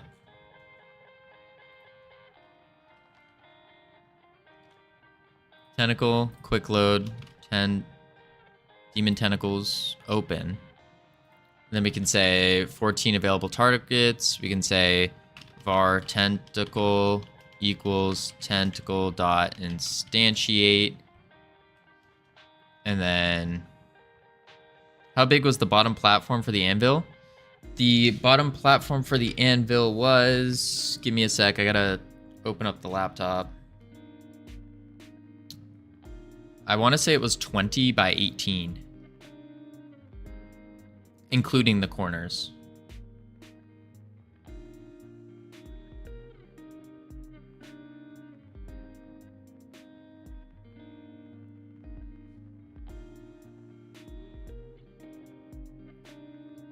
Shake my head, bro, doesn't sink. What do you mean doesn't sink? What does that mean? I wash my hands in the sink. Does that count? It was, all right, Sammy, it was, oh, files across devices? Yeah, I've been trying to, but the best software to do that is probably Obsidian, but that costs money. So it's just not ideal. What was it? It was 360 foundations in total. So, oh, that's not good color. 360 foundations.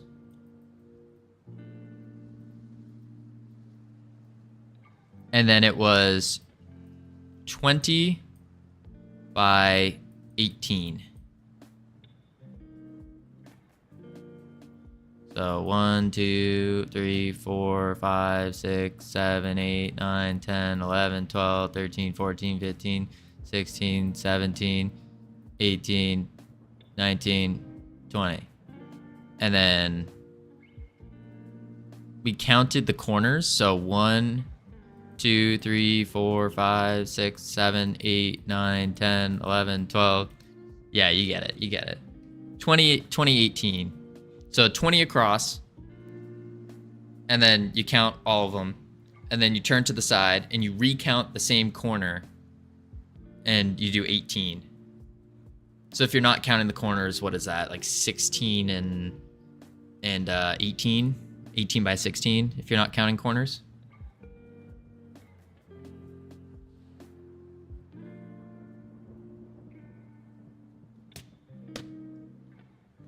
That is how.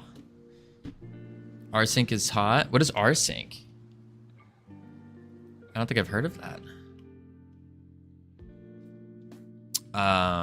Add child tentacle. And then we can say tentacle dot global equals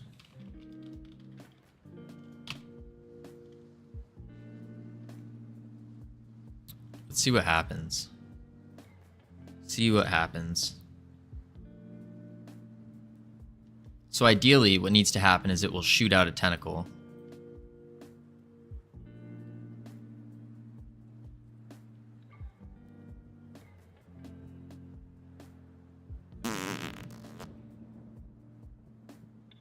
All right, invalid with value type vector 3. Oh, because I didn't set the target position.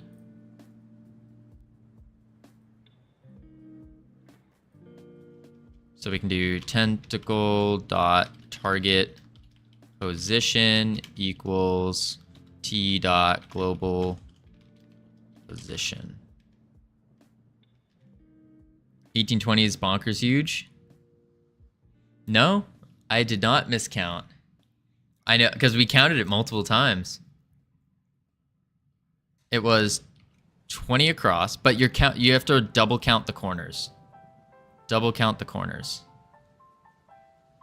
So it's 1, 1, 2, 3, 2, 3, 4, 4. Say, yeah.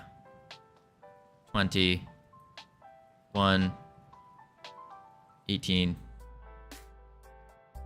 17, 16, 15, 14, 13, and so forth.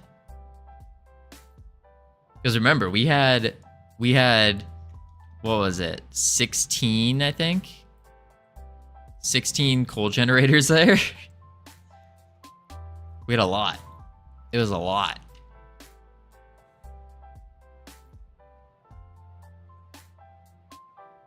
Yeah.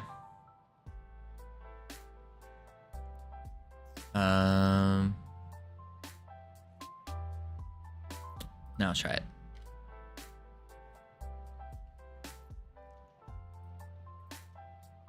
Yeah, 16 gens, that was good. Yeah.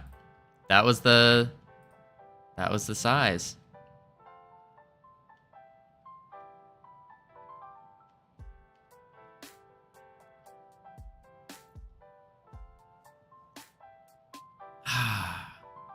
Invalid property or key height with the value of type vector 3. Oh, so global position dot length dot length. Switch those to things. I believe you, but it seems huge. I mean, you got to remember just how big it was, right? It was an absolutely massive, massive thing.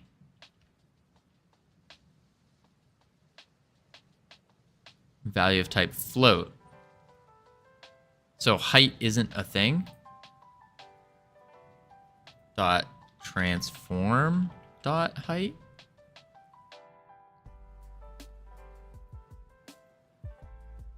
Tentacle is the mesh instance. Mesh instance. Height. Oh, mesh dot height.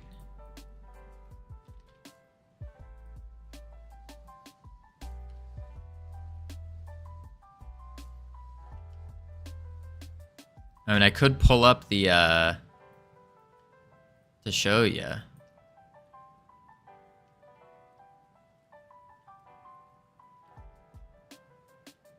I didn't see it.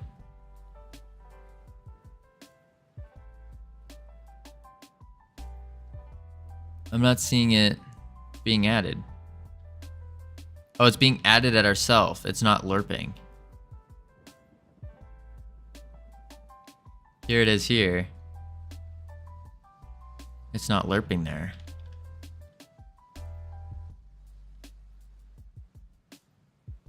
Interesting. So this is not working.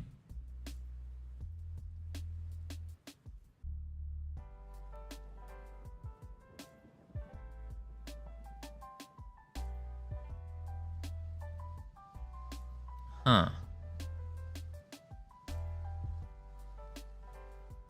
So I guess we don't lerp it like that.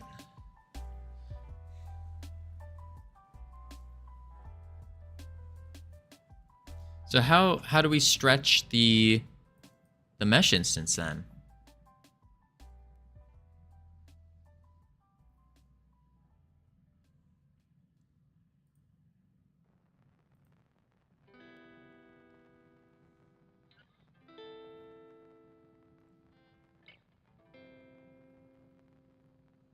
Huh. Mesh.height. Still a fan of scaling parent on one axis. You think that's the better play? Scale the area 3D instead? But if we scale it, I guess we have to unhook this. And then we come here. And, oh, I also had it on top level. Transform, top level off. You don't need to worry about the mesh and collision shape separately, right? All right, we can try it out. So just delete all this, and then we go. I am back. Welcome back.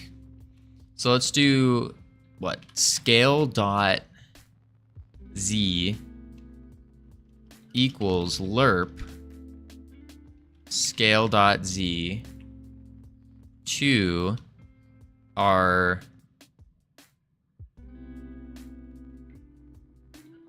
no.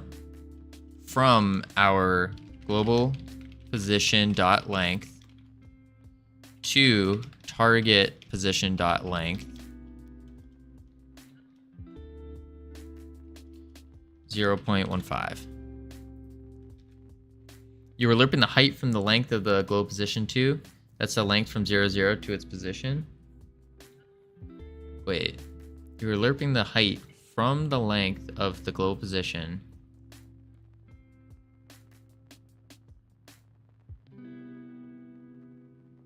from 0 to its position, right? Is that not what we want?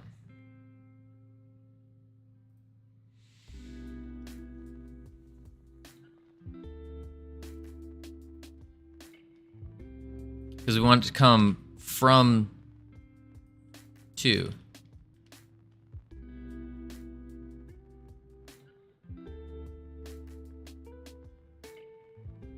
Oh!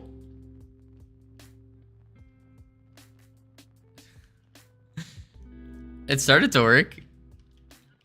We got a helicopter now. Wait.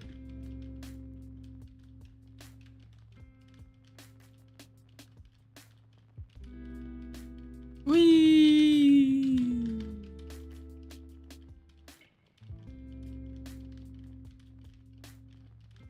The problem though is when we switch the scale, it does both sides of the mesh, which is not ideal.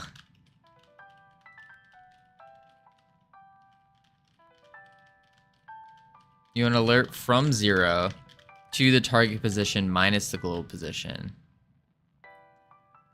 So you want to alert from 0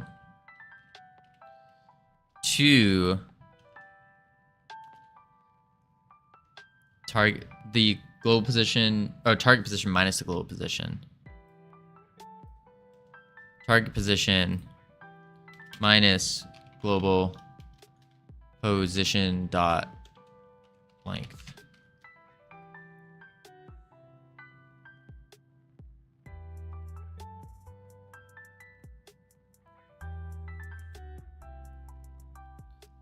The problem though with scaling it is that it scales both ends, and that's not good. We only want it to scale one end. So that almost makes me think, do we use a different type of mesh?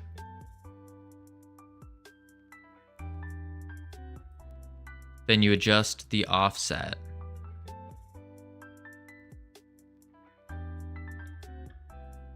Okay. We need to move it half the scale. You're doing everything wrong. Oh, jeez. Oh, jeez. All right. All right. Well, we got ads coming up, folks. When we return from the words, we shall figure it out. And Ironic will tell us everything that we're doing wrong here. Oh, man, oh, man. It's a rough one today, folks. It's a rough one. All right, here we go. Heading to level 7. Level 7. Let's kick butt. Take names. No zoomer. The 0 starting scale is good if we assume the tentacle is 1 unit, distance 3 units, scale 3 times default scale. What if the demon just shoots fireballs instead? No. No. It's got to have a special ability. It's called the special ability for a reason. J is fake. Loin.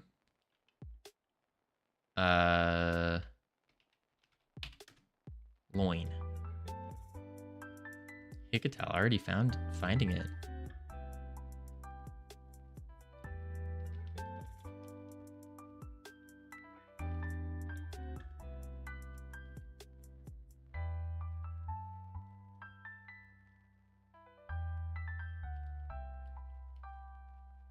What are you, WTF and Zoomer? Coil Council. That's the word. Lion.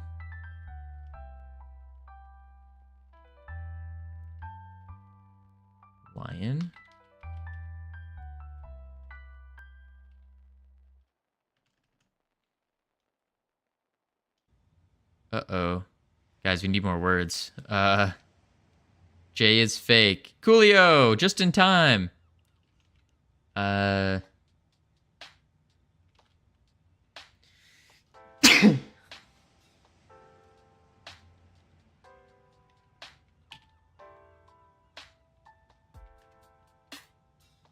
Icon.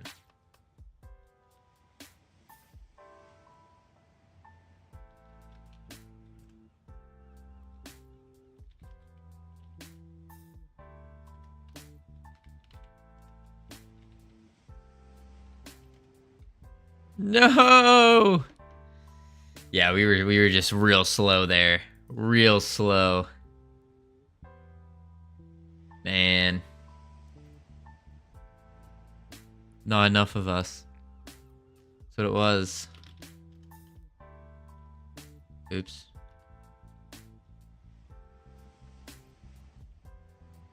Aw.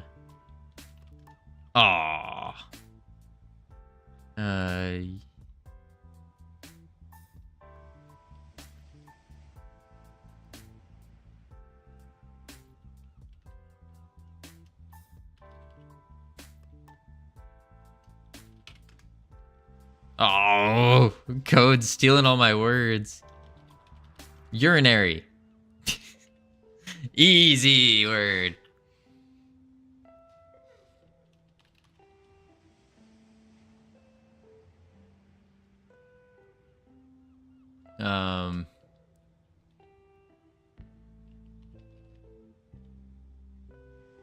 For all of you that like space stuff, SpaceX is attempting test flight 5 tomorrow. If you don't know why that's cool, this is happening.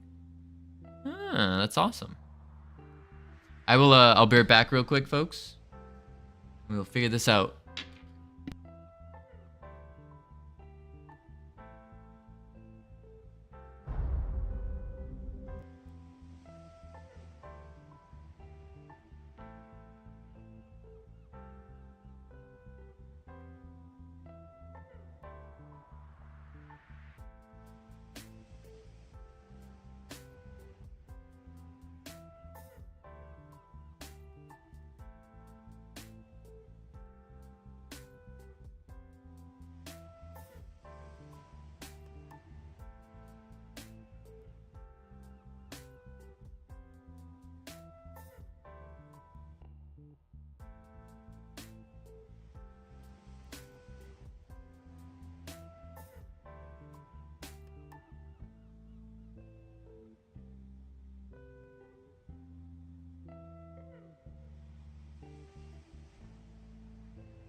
Oh my. We're just gonna hide the words. Welcome back from ads, everyone. I hope they were fun and exciting. Whoa. Is it those who remember to cat? I'm genuinely curious. I would think. What did I miss?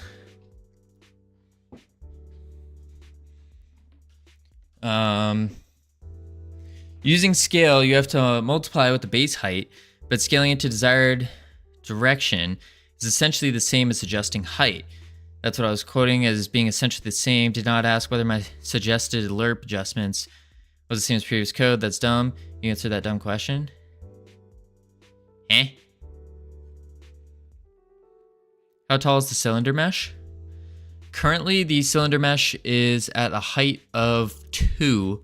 Height is what's determining the length, because we plopped it down. Or we like rotated it.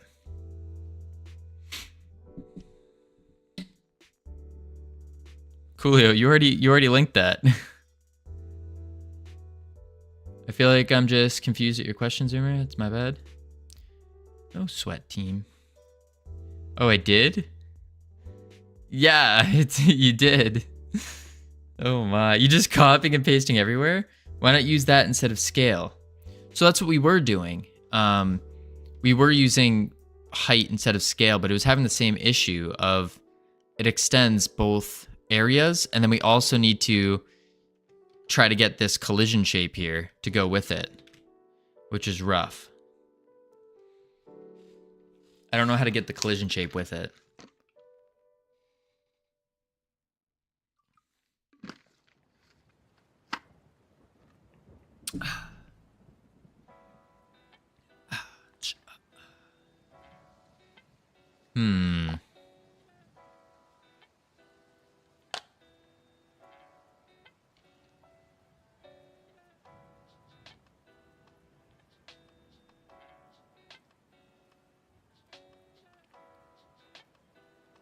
I mean, the extending both ways, we've established you can just do offsetting. Yeah, I have no clue what offsetting is though, but I can figure that out.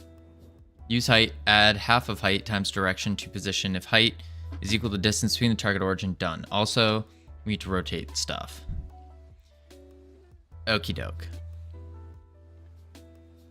So then what we can do is in our tentacle, we could probably just say, look at target position, right?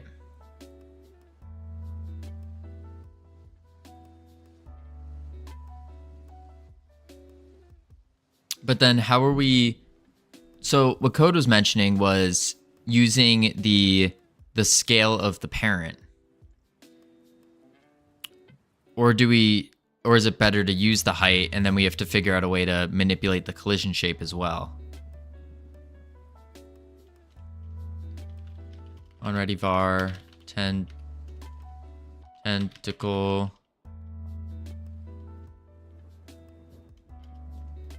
Oh, tentacle as mesh instance 3D equal to get tentacle. Ready var collision shape as collision shape 3D equals get collision shape.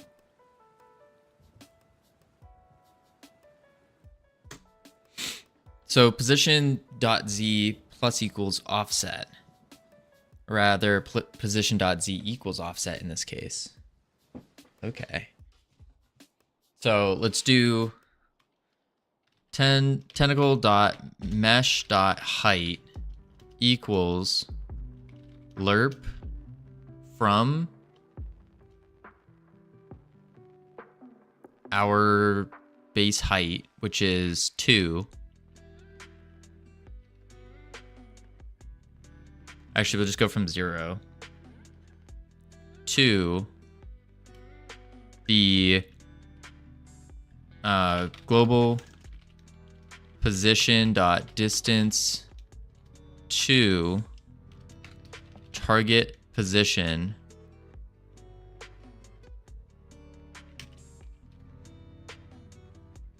And this should be a float because it's distance 2.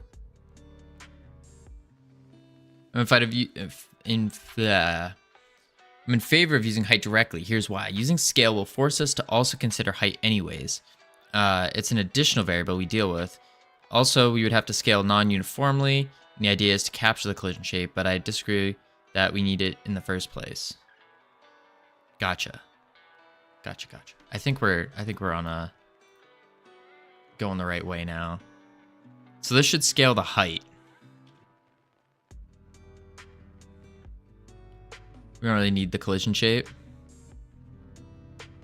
Well, you need a collision shape for an area. Or else how else is it going to detect when it reaches the enemy? Because the enemy's constantly moving, so we need something to say like, "Hey, I just hit the enemy." Instead of like shooting out and then the enemy moves and then it needs to like how to work with it, but I don't really consider just removing it. Well, let's see what this does.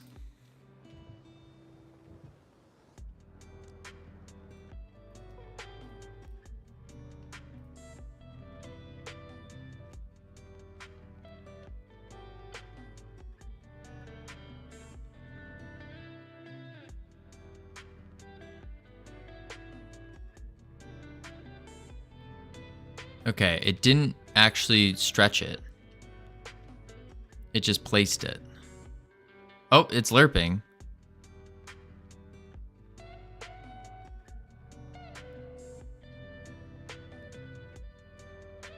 Huh. And now we need to do the offset. Ah, Nurk gave us a little shout out. How fancy is that? How fancy. Why did we get a... What is he talking? He talking crap? Let's do a little bit of production. So we're at 60 per minute.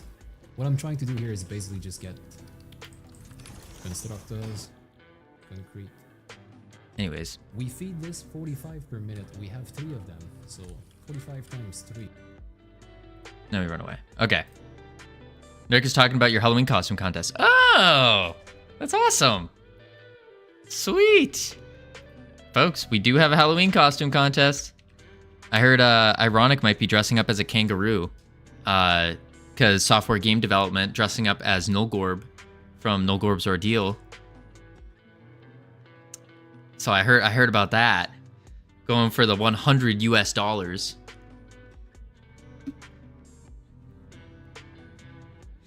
Just 2 weeks, 4 days, 5 hours, 12 minutes, and 24 seconds.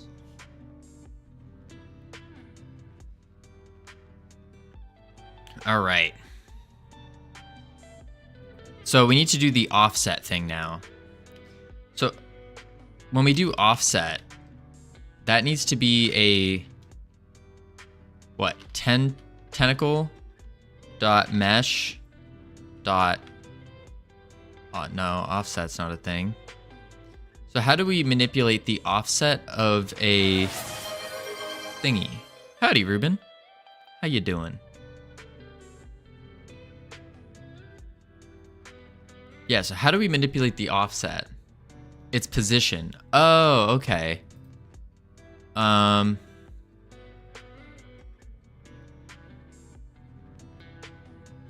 So maybe, does this make sense?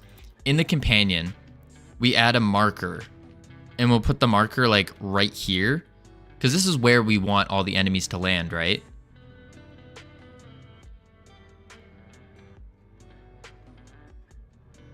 So if we put a marker, and then the marker will be the base position, or like the offset position, something like that.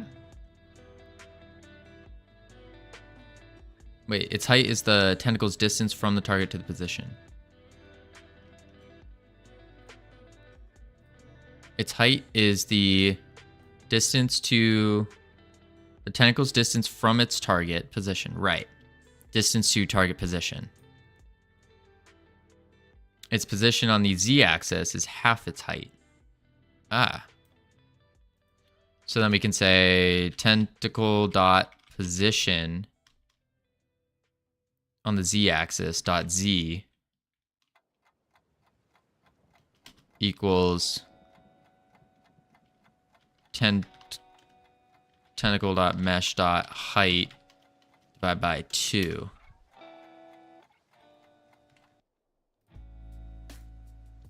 The mesh's position. Oh, so tentacle dot tentacle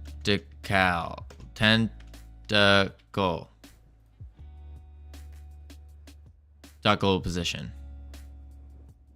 You had it? Wait, had or have? Is it not the... Because it wouldn't be the area's position, right? It would be the... Like you said, the tentacle's position. Oh, it is the area's, okay. You're moving the tentacle, right?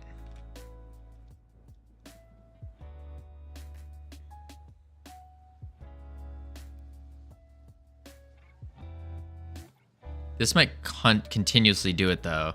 This is in the physics process. This wouldn't be good. Then finally, if height is equal to print, we did it.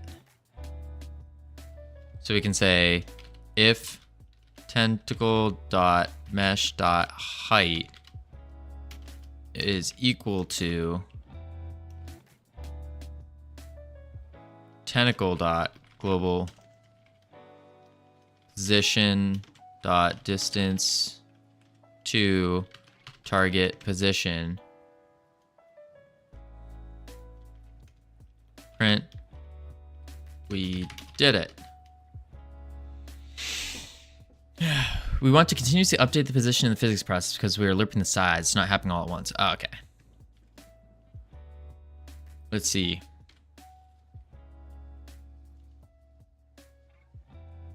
Oh, because I played the wrong scene.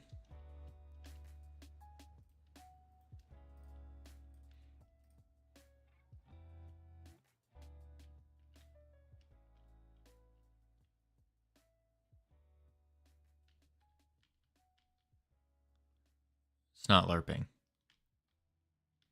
Or it is. But it's just... Oh, the offset's going the wrong way.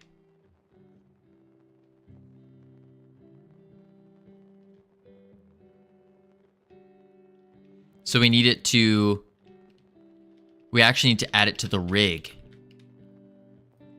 Add it to the rig. That way it's facing the right way.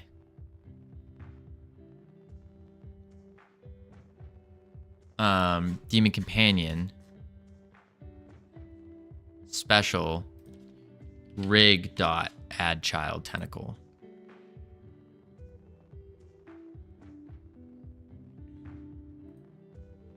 And then we can do...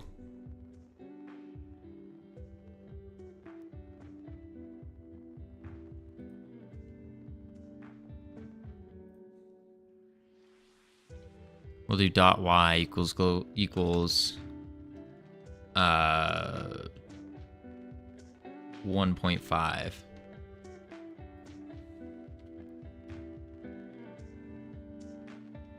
That way it rotates with us.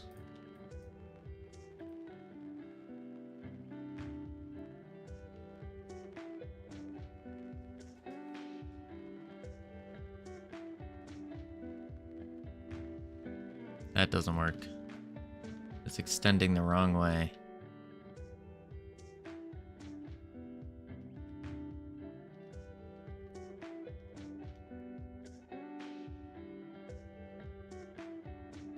And it's still not going the proper distance either. Because if we go like this, and we take this size here, that is going to be 1, 2, it's like 4 times off.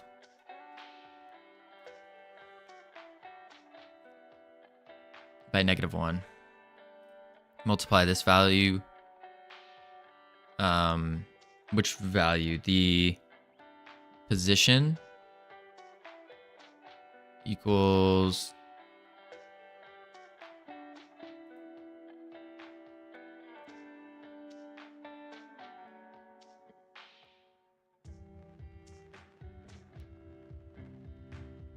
Nope.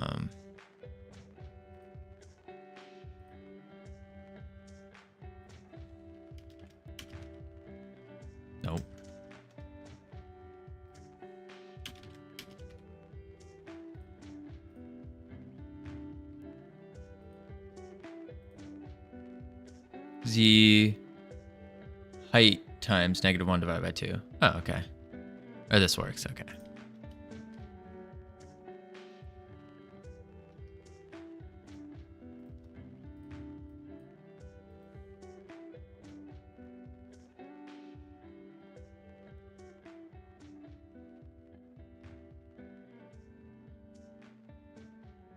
It's still not extending the full distance.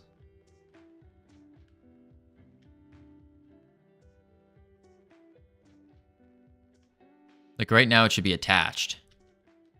It's going the right way. It's looking at it, which is all good. But it's not extending to the proper size. It's like a quarter of the size or less.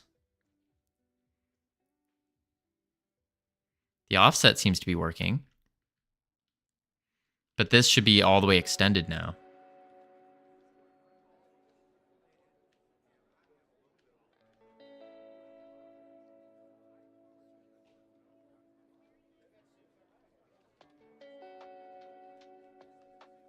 Lerp speed too slow?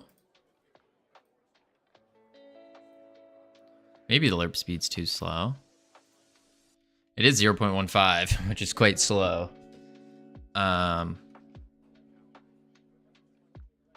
What? Do we switch it to like 2?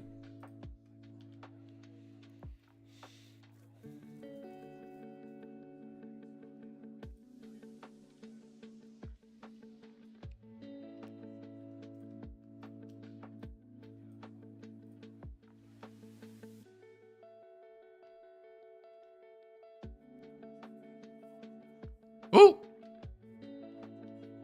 Yes, it is. But now it's kind of off a little bit. Like, why is it there? It's also looking at... Oh! It's going at its spawn point?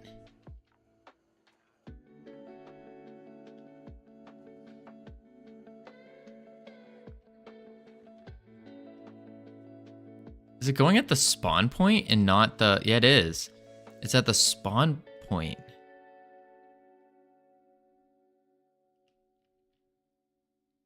Are you updating the target position?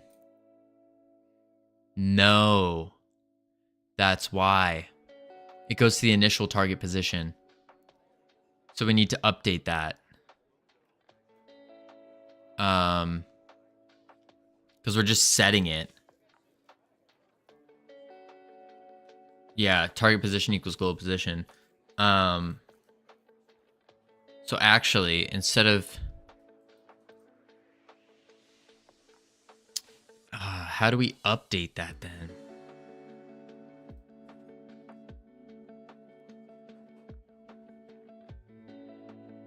Right, update that in a process.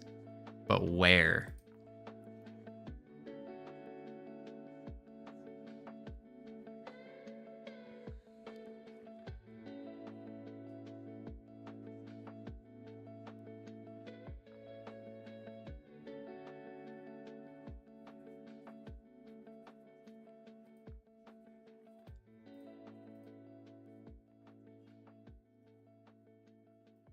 Move this over.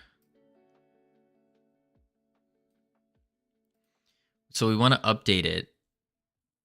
You need to be saving the tentacle to the class, not just a variable in the function. That way you can access it from the daemon companion script's process function.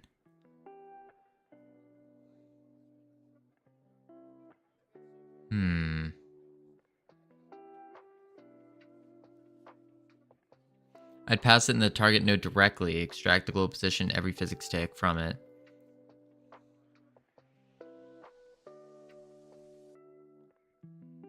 Target node directly. So we want, because the idea is the boss needs to just, we just want the boss to tell the tentacle, all right, you're out. And then the tentacle does its thing, where it will go to the position.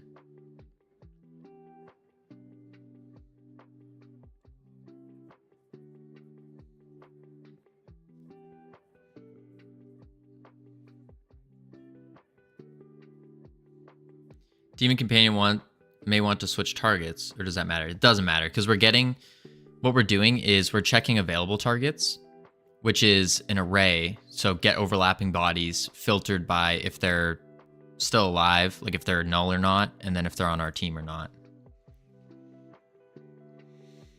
If we kill it, then nothing happens, because then the target would equal null.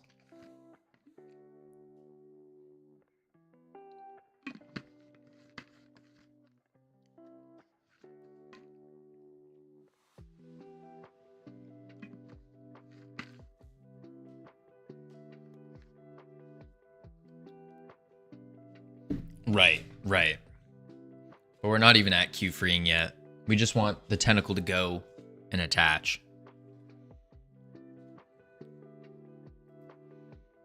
So unless we do...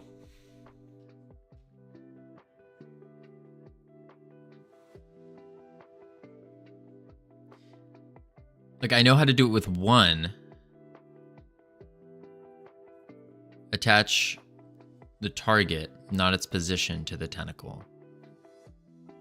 Also, I will go into lurk. Can you explain how we need to lerp using 0 to infinity with an accumulated variable later for the height extension? Currently, we lerp using a static factor, which makes no sense. We are currently lerping with a... Oh, I see.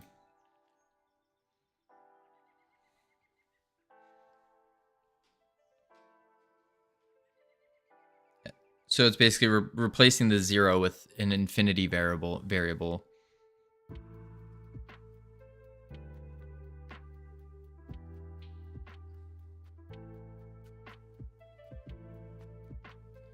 Huh. This is complex. The brain is not functioning.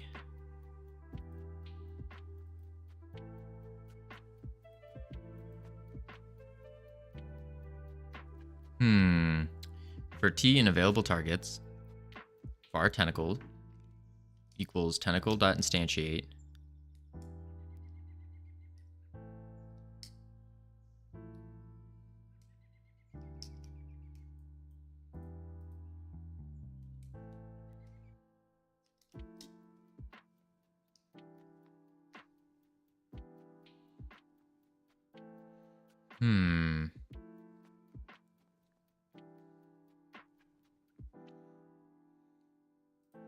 We need to update this. So, no, because if we do a function, like have a separate function just to be target like the tentacle target function, which would loop through, then how would the tentacles know which target is theirs?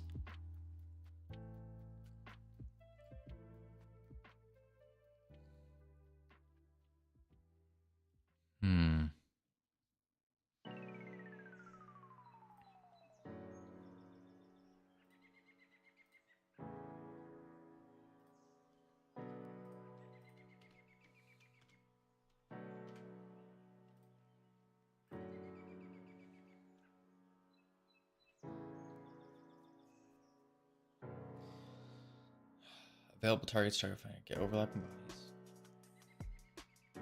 How do we update the target position? It's just setting 1.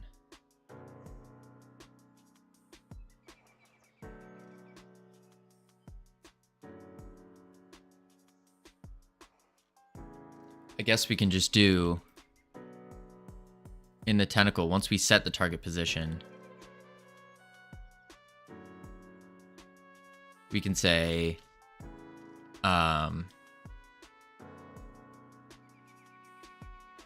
target, make it a node 3D.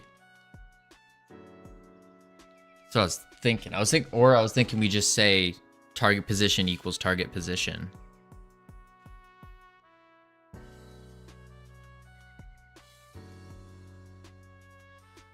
So we can say initial target position.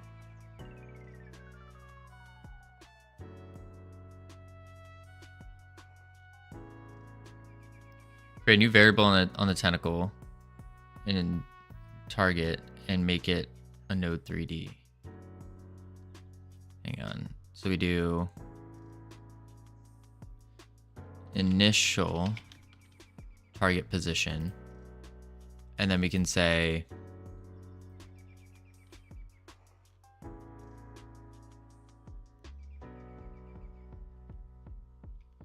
and make that our initial target, make this a node, and then we can say var target position equals initial target dot global position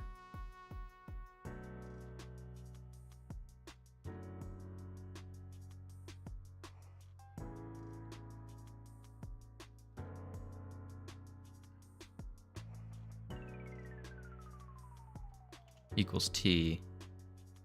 Let's go. That's it. Sweet. So we set the initial target to be t, like so, which is a node. And then we say a variable target position equals the initial target dot global position. So that way it's updating. Yeah, let's try that out.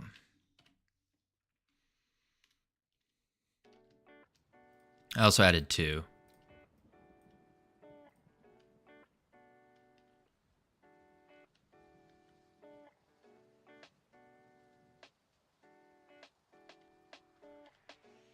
There we go. Ooh.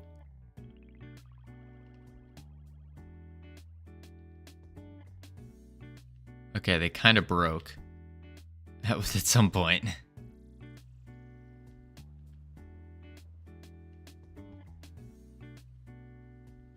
We also need them to go to the... We need their Y to go up because they're looking at right now, which is not ideal because it's looking at the origin points, and their origin points are on the ground, obviously. 3 dot up.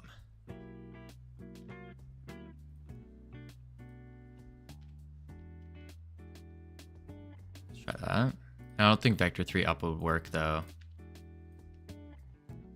I think we have to say like vector 3 and then set the Y up to 1 or 1.5 or something. Yeah. But it breaks.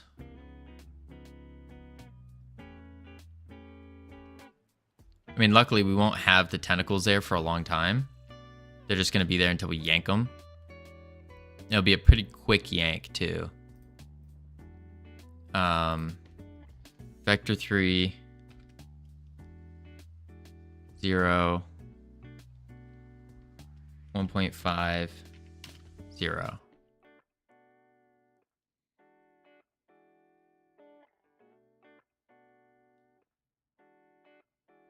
Better idea, actually. Look at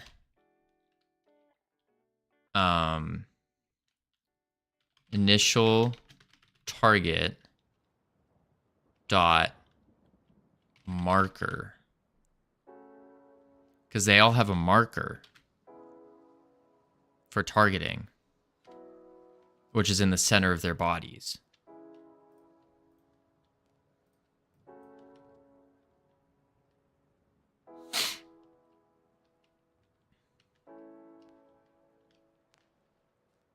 Nope, didn't like that.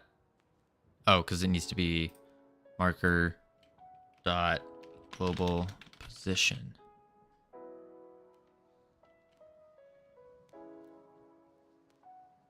Plus 0.5 vector up. That could work too. I'm just curious to see if this targeting marker would work.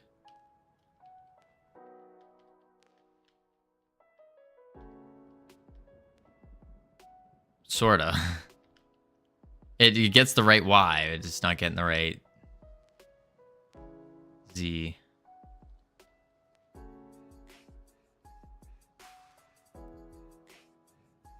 And once we solve the lerp with accumulation, the length will also be right. Oh, okay. Well, this is the proper positioning. Need to explain that one to me, Zoomer. Like I said, I'm not a math teacher. Gotcha.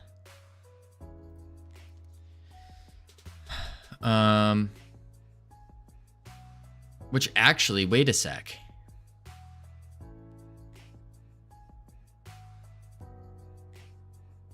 We don't even need the target position anymore.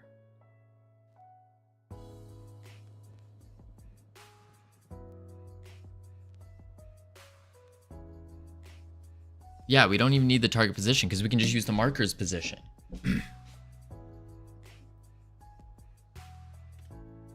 then we do distance 2.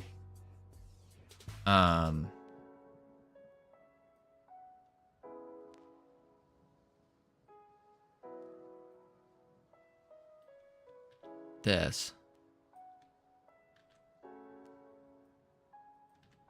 I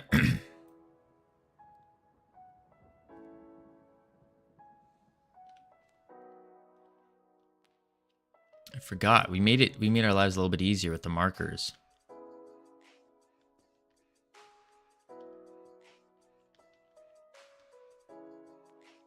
Boom.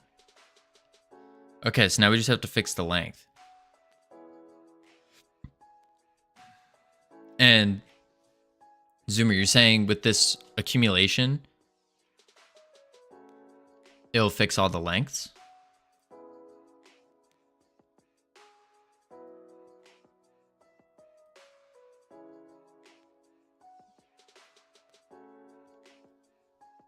So with the mesh height, we want to, instead of lerping from 0, we lerp a variable that goes to infinite, and then we just tick it up or something.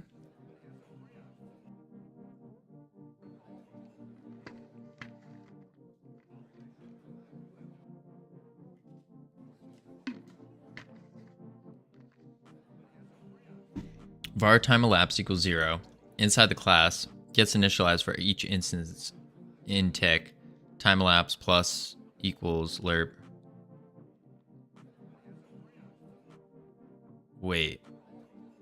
Inside the class. So not inside the physics process? Var time elapsed. And this is going to be a float.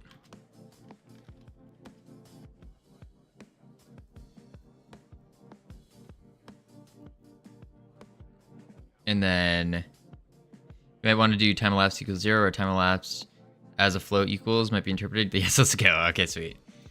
Float. And then we want to do in the tick, time elapsed plus equals delta lerp. And this will be for the lerp here. So we say time elapsed plus equals delta. And then we say instead of 0, it will be or that's the no, that's not the weight.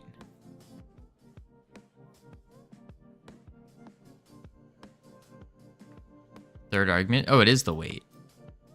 So instead of 2.15, it's just time elapsed. Huh. Time elapsed. Let's give it a go.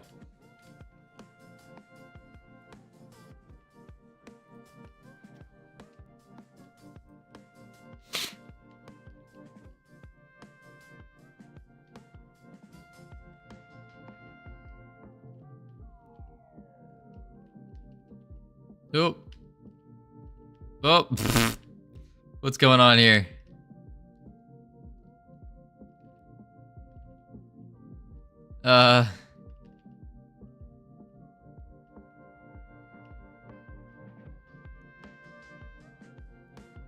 Interesting.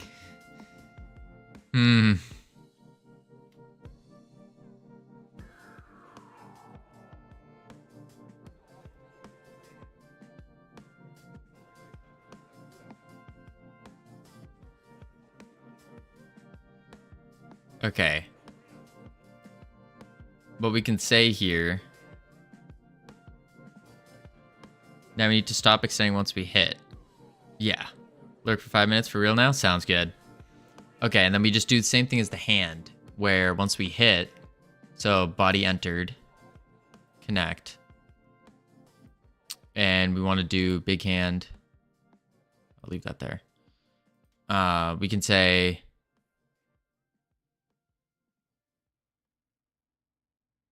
no body entered. Gotcha.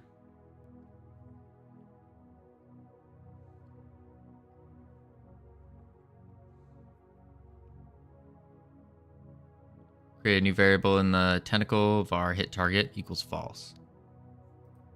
Oh.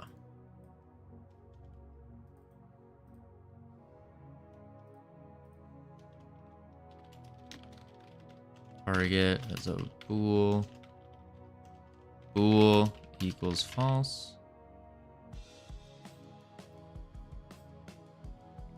Oh, and then we say hit target equals true. And then we can say here we go if hit target is equal to false,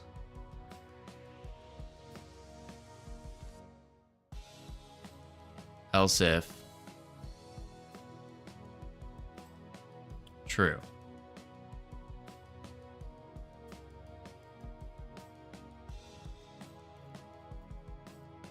And then from here, no, don't do that elif there. Just return if you hit the target. Oh. Wait. And at the top of the physics process, if hit target,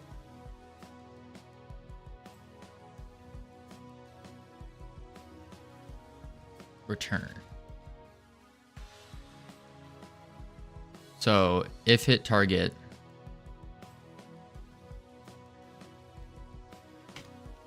return,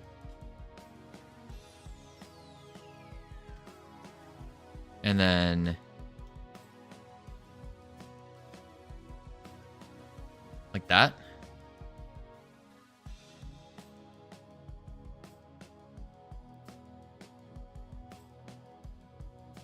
Yes. Okay. Was there a difference there?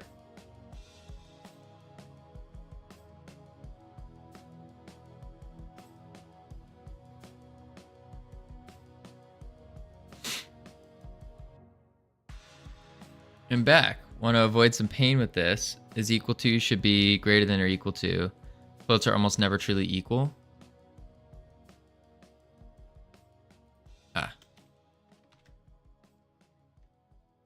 You weren't ever setting hit target to true before. Well, we were over here in the if.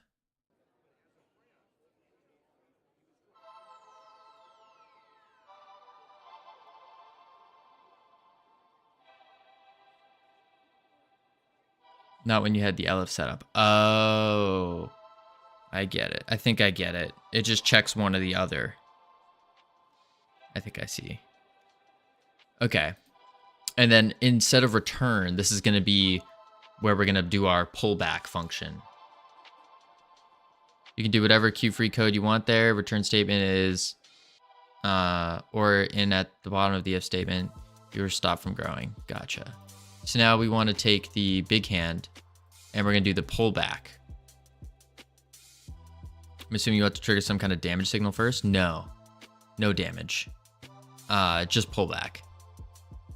So we need to take the direction and the distance between, and then we just gotta move backwards now and pull them in. Yeah, this is the yoink function, exactly. All right, so we need a pullback.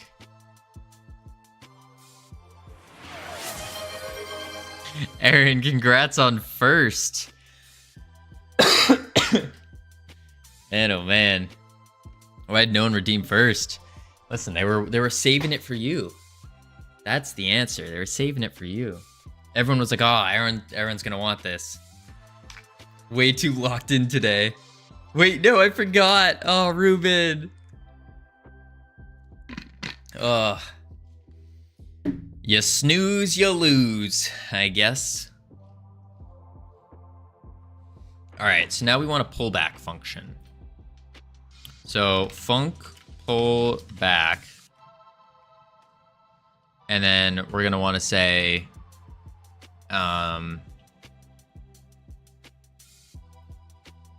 we want direction.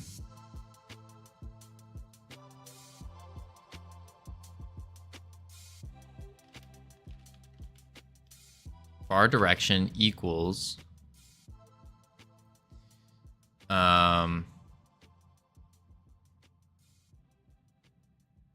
the target's position 2 hours. MSI is really weird. They put a metal plate inside the gaming laptops to make weight balance. That's pretty standard, I thought. I get first too much. Yeah, look at that. That gamer rocking all the first badges. Got the founder first, got the bit first, all first. All of it.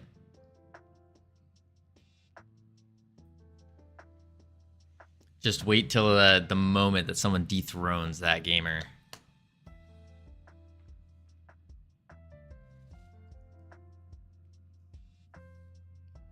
By the way, folks, he's got the nerd first too. Got him. Oof. I feel bad for people who buy an overpriced 2050 laptop and not a 4050 one. Yeah. By the way, as a reminder, folks, 50% of all subs and bits this month are going towards the Halloween costume contest. Prize pool. 50%. We got some submissions lined up, I think.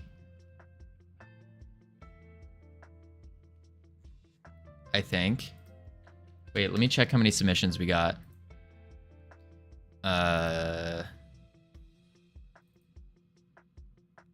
We got a whole 3 submissions right now. Whew. 2 of which aren't sure that they're gonna make it.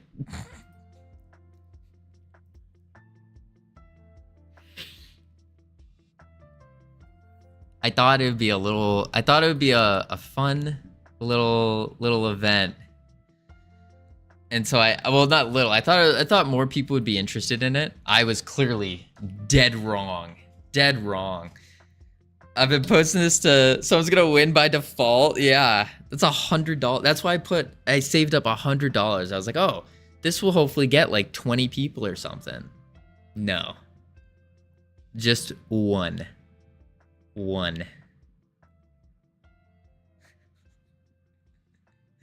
Oh man.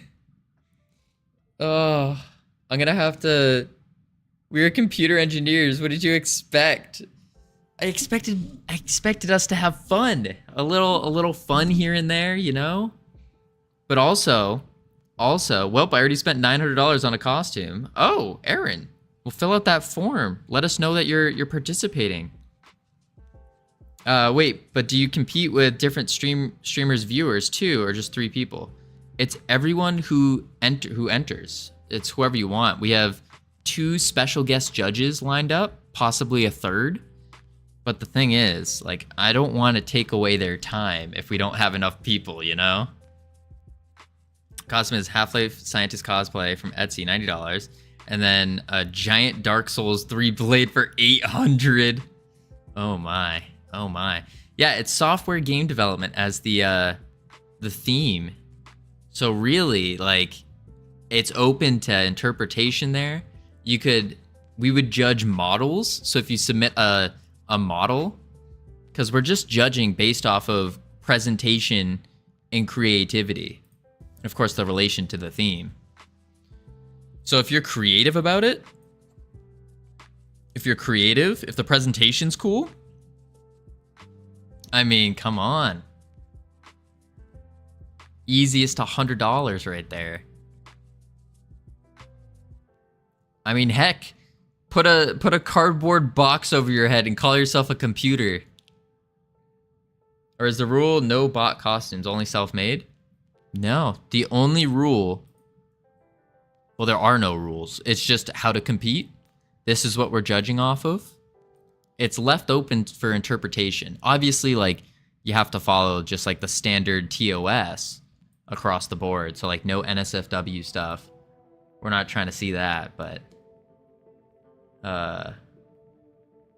what the heck?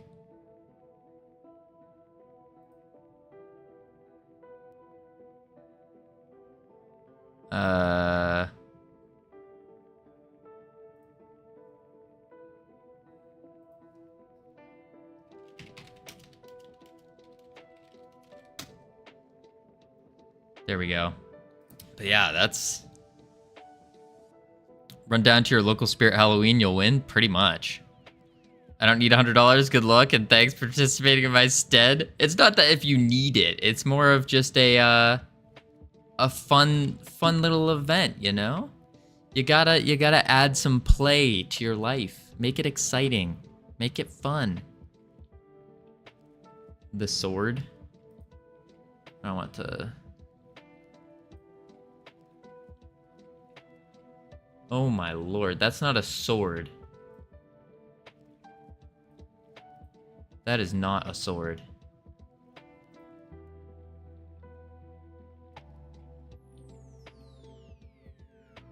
That is not a sword. That is a mace. That's a mace. A very big mace. Oh my lord. Yeah. I feel like spending thousands of dollars to win a $100 costume contest kind of Mickey. Whoa, you're not spending. It's like you don't spend anything. Use things around your house. Maybe make a model. Is it really that crazy? Dang. Never mind. I'm thinking this now. I mean, I need the $100. Yeah, and it's $100 US. So like conversion rates.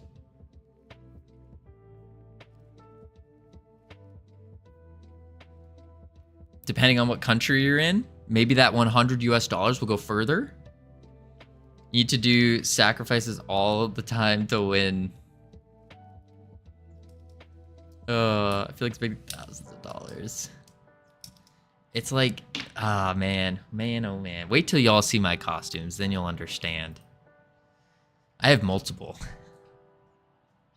I'll put all the $100 into Turkish economy for a month, return to 22 cents.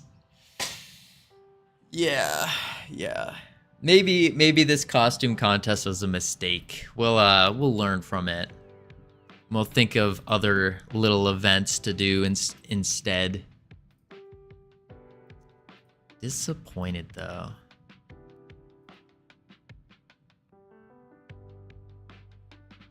Global position, direction, global position. We need the... I was gonna join, but you said they have to be safe for work. Well, that gamer. For you specifically, hey, it's A-okay. You do... Just make sure you put on a little... a spoiler alert. That gamer's breaking out the OnlyFans costumes. Yeah.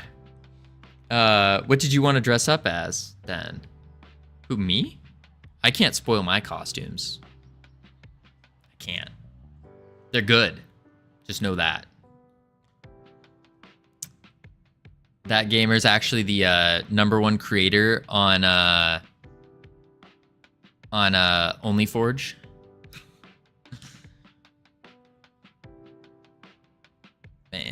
Man, oh man.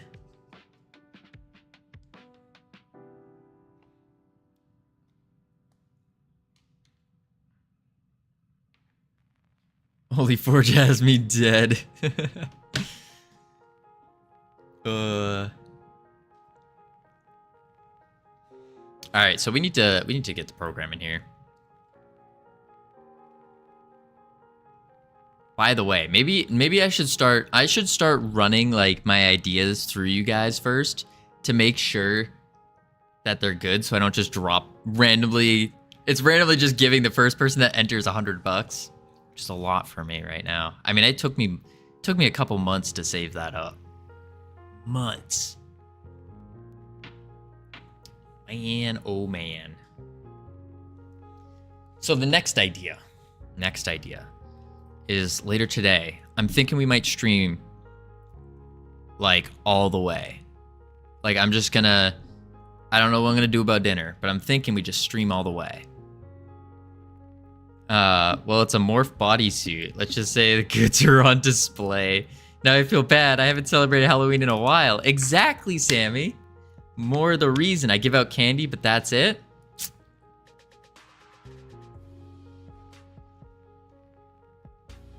Last Halloween, I went to a Halloween party. Never bought me those tickets to Texas.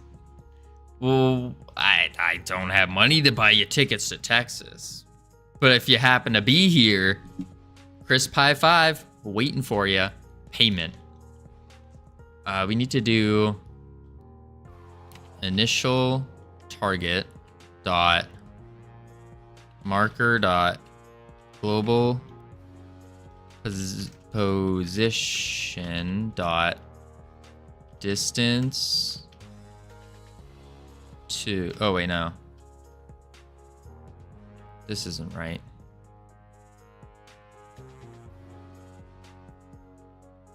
Wait, is that right? Direction target dot direction to dot direction to Freedom Forge convention. Yeah. IRL Halloween stream. Wait, I have a great idea. IRL Halloween stream. Ruben. We have ideas for Halloween. We're still doing game dev, of course, because that's like, in order to continue progress, like I'd love to do more IRL streams, but like, I don't want to stray away from our goals here. So focus in on the game dev. We always keep this time for game dev. And then afterwards or before, like, we can mess with that a little bit.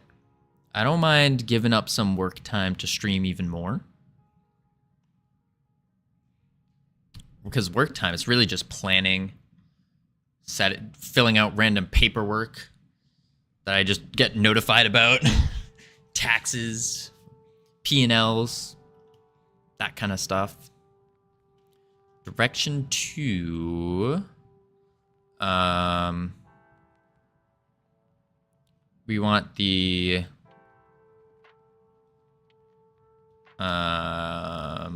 get parent dot global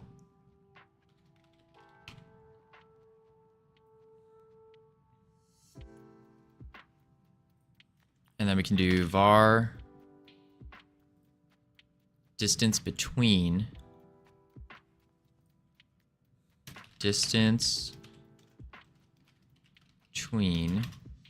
we want the distance between us and the target. Distance to, yeah.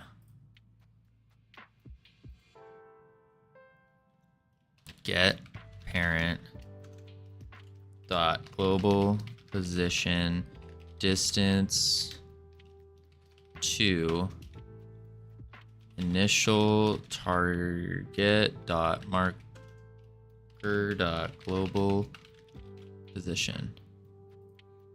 Add some space so we can see. All right, we got ads rolling in. We'll chuck the words up. Nice little game over there. And then when we return, folks, we will work on the pullback. The pullback. Yeehaw. The pullback. Boing. Indeed. Bong.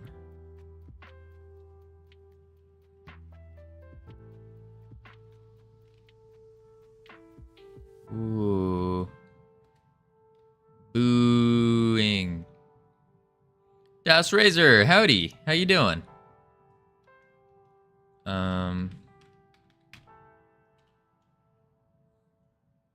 Wait, is goob not a word?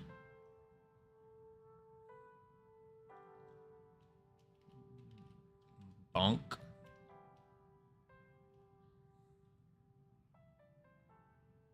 Knob.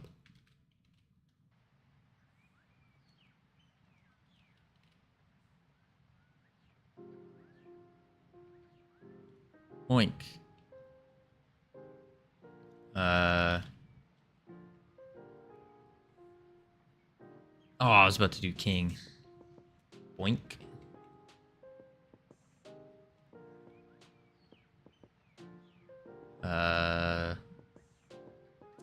Yoon.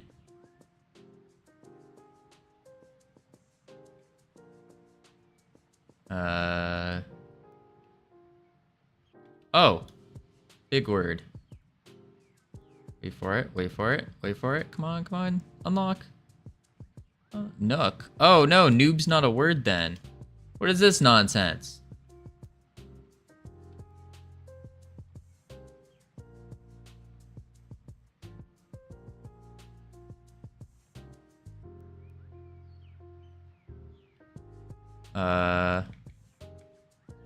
Boon. Aw. I think I had that last work, but Automod stopped me. I didn't see any Automod popping in. At least I didn't see it. Alright, heading to level 4. 4. Bloop. And I will be right back real quick, folks. Bloop.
Welcome back from ads, everyone.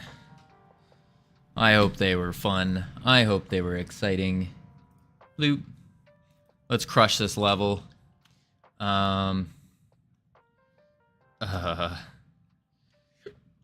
Uniform. Form. Firm.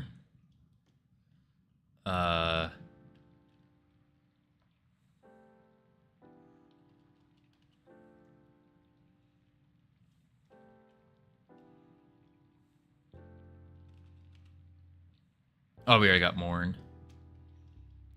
Murph.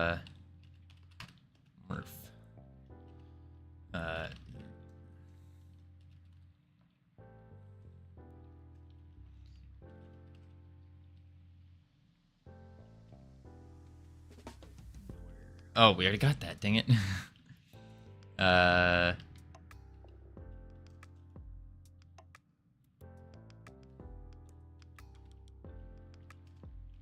No, it's with the E. Fern. I don't know what that was. Not bad. Level 9 next ad break. Woo-wee. Level 9. Turn that auto off. All right, let's figure out the yoink. Trying to get this going back. So we get the distance between the parent's global position, because the global position of the tentacle is changing, right? Is it? Is the global position of the tentacle changing?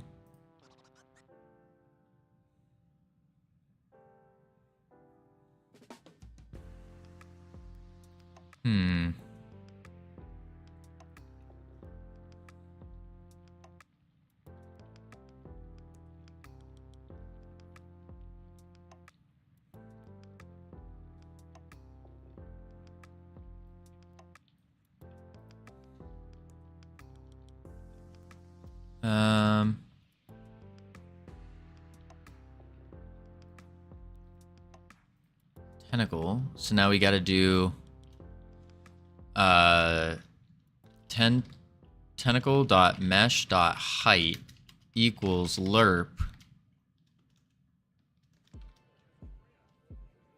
and we just do the opposite. Global position dot distance to initial target dot marker dot global position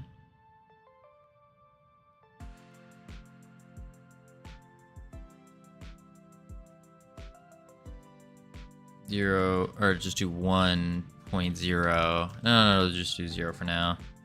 0 time elapsed. Do it like that, and then tentacle dot position dot z equals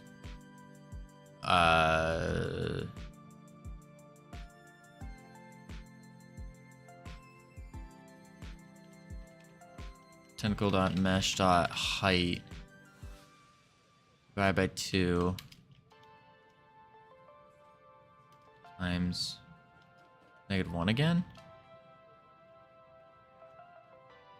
And then initial target dot velocity equals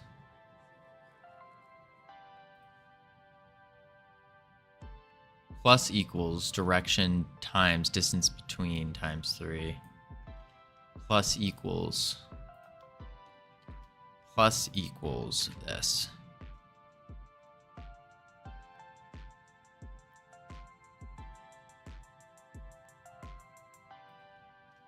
Pull back, and then we do hand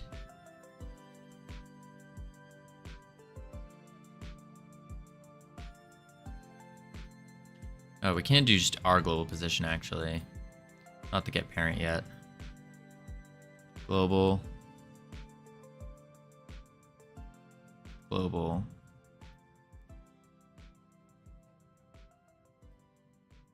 and then distance to companion equals global. We'll just leave self in there. And we say if distance to companion greater than or equal to, or actually less than or equal to. And what did we set it to? 1.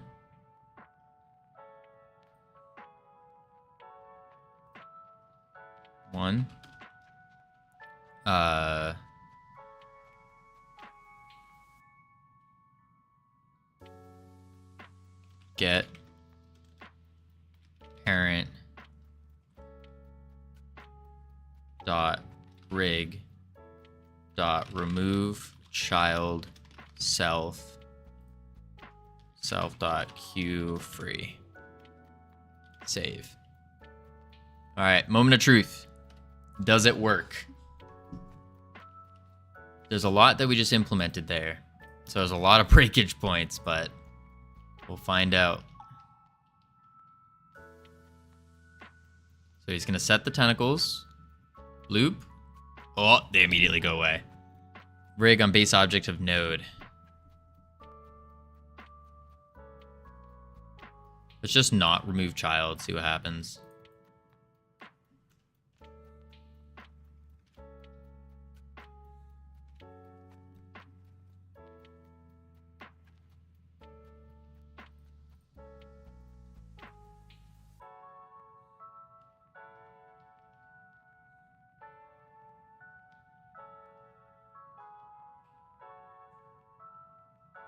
Ah. It was getting the global position, I see. So we do need to get parent then. Because it's just doing, if our distance from, so our self distance to the parent is less than or equal to 1, but our self is always going to be that. So we can say if initial target dot marker dot global position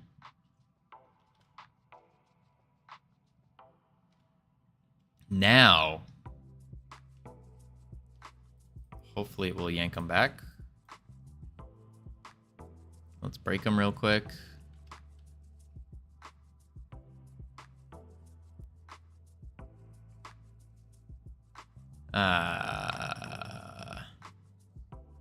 It ain't yanking them back. Whoa! It yanked that one.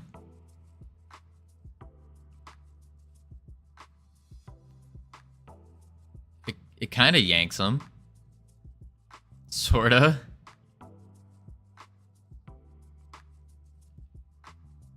And then it breaks.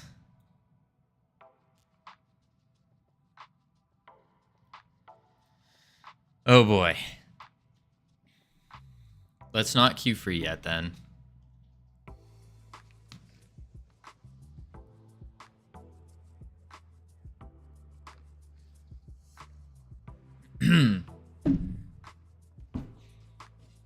All right, let's see here.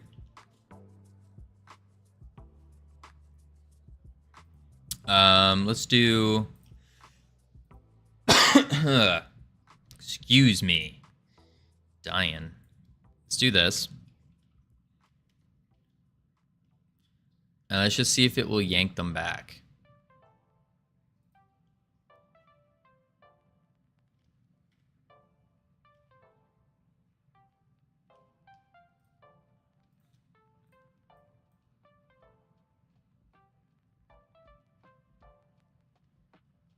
So let's see. It didn't really do anything, or...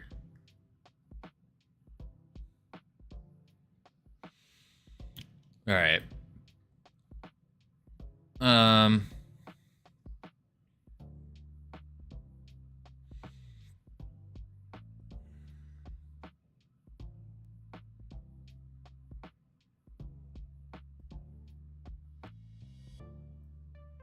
Let's do this.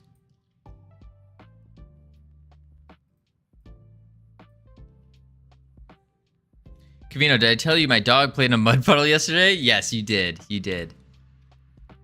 Yeah, that is... How did that cleaning job go? That sounds crazy.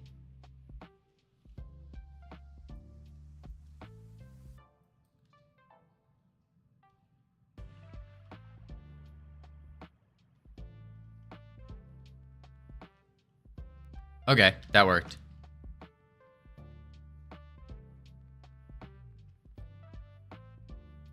Ish. Oh, kind of works. Okay. Went from blonde to black to blonde again. Whew. Whew. How did you trek your dog through your house or apartment and then to like the shower to even start to clean it off, or did you just hose it off outside? 'Cause that sounds like a mess. I don't know what I would do there.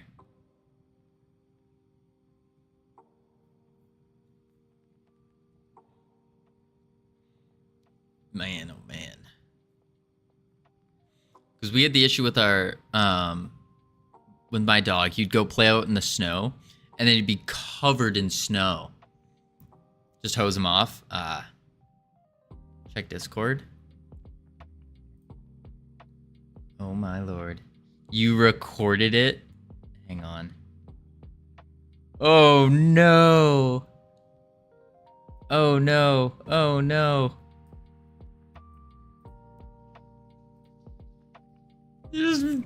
Oh no. Oh. Just playing in the mud.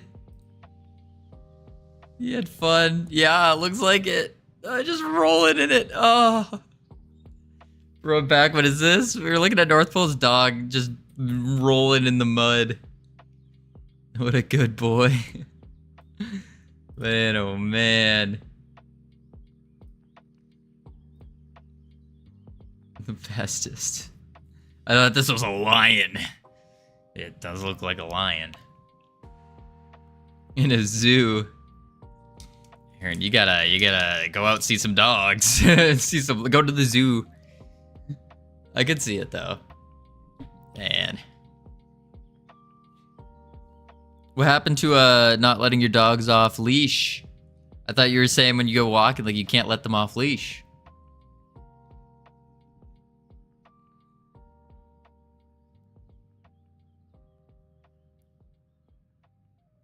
Man, oh man.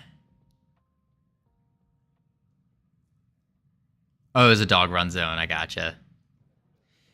So I remember years ago, I was walking my dog through like this like heavily, like there was like an infestation of rabbits at the like by this beach. And I was walking my dog through it, and he was like super young at the time. And I was also like, I taught him how to basically go, like he's really good at calling him back. I didn't really teach him off leash walking at this point. So he sees the rabbit and he stops and he's like staring it down, like in position to start running at it. And he looks back up at me, looks over at the rabbit, looks at me. The rabbit's just sitting there like chilling. And I was like, you want to go get the rabbit? And he looks back up at me again. And I go like this. I reach over. I unhook it. He's just waiting there still. I unhook the leash. He's still waiting there and like in position. And then I go, kill it! And I screamed. He bolts after the rabbit. Completely did not catch it whatsoever, but it was hilarious to watch. Absolutely hilarious. And then after I called him back, leashed him back up, but he was loving it. Want to see him dressed as a lion? Yes. Yes. Oh, Gregorio with the yeehaw. Oh boy. Whoop. My dog has tried to catch multiple rabbits. Live in an area with a lot of rabbits. Yeah, it's always tried. Gregorio, focus on code. Man, oh man. All right. On Discord. All right. We'll check the Discord real quick. Oh my lord. Look at that. Look at that. Now that could be a good costume contest. Just saying. Halloween costume contest. We only have a couple submissions. Just saying. With love from Gregorio. My neighborhood is cats only. Oof. Oof. Man, oh man. Dog is loving the costume though. Alright. So what we need to do, I think to test the tentacles further, we need to fix the movement of our demon. So our demon companion right now is doing something bad. It's running directly at the enemies, and it should be stopping. Like, it should be stopping about here. Because it's mid-range. The cats keep fighting in the front yard. Time to adopt 7 pit bulls to protect my house. Shoot. Or you could just, like, you know, run at the cats and scare them away. Easy peasy. Or you set up your sprinklers if you got them.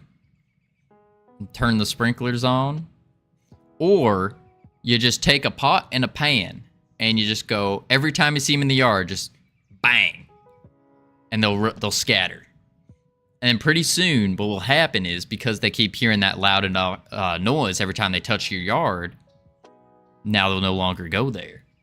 Kind of that's the method I use. Well, kind of. The method I use to get the foxes away, because we used to have a lot of foxes in the yard, and some of them coyotes. And so what I would do is every time I see a fox or a coyote over in the yard, I would sneak out the back door, go around the house, and then full-blown sprint, screaming like a hooligan at those things.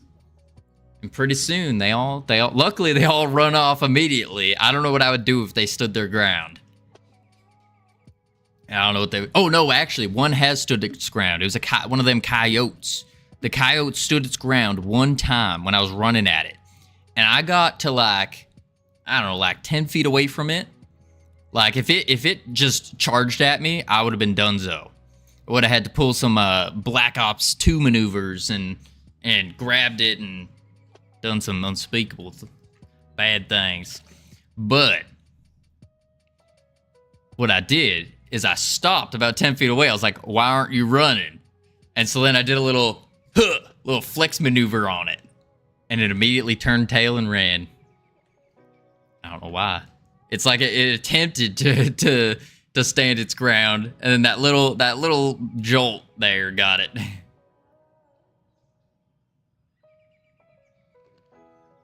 I think I lost the plot.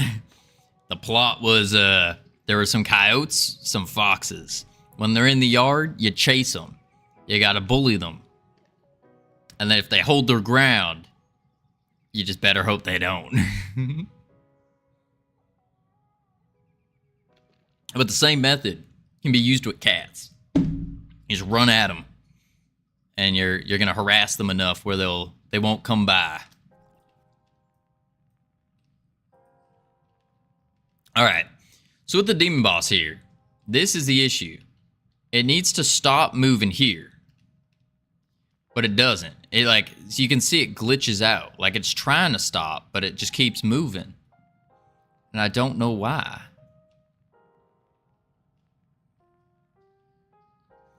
I'm just glad I have a big goofy dog. That's one way to scare him off. All right. Demon companion. To scare off everyone. Yes, that's what it is. Why are we stopping the boss? Because of the yoink? Well, yeah, we're stopping the companion because we want it to be like a mid-ranged kind of fighter. We don't want it to be melee. It needs to be mid-ranged. That way, when the yoink happens, it makes more sense as well. But I don't know why it ain't stopping. So in the attack, when it's in the attacking state, we have something that calls move to enemy. And this gets called when our position and distance squared to, let's just do distance to. When our distance to the target find, our closest target, is greater than 3.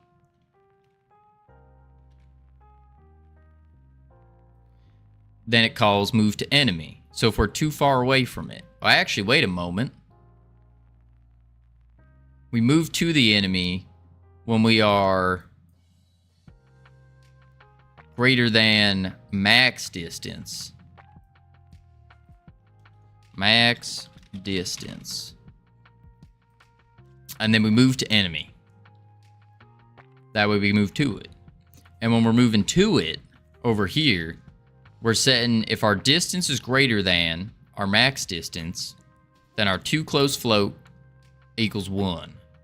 Else if equals -1, 0. And then our distance is our global position, distance to the target's global position. Our direction is the global position, direction to the target, times the too close float. So whether we need to go towards it or away from it. Oh, shoot. And then we have the player range. That ensures that we don't leave our player's range. And if we have a direction and our player range is less than or equal to our player's attack range divided by 2, then we lerp with our velocities and stuff, and we look at the target.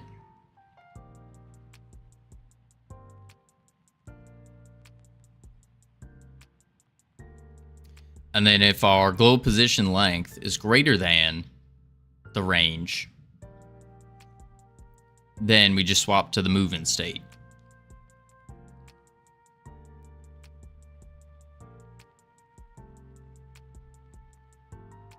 I think.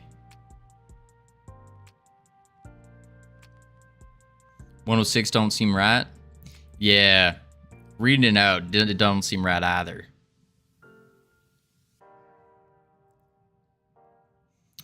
Global position dot length is greater than the player's range plus the attack range divided by 2, so the radius.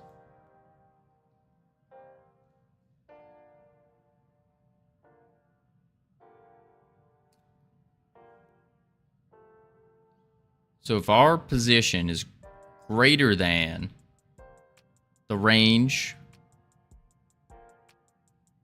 player's range, which is global position direction to the player.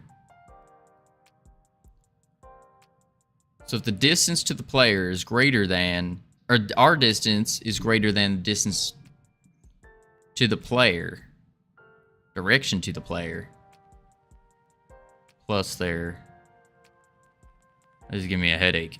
Ugh.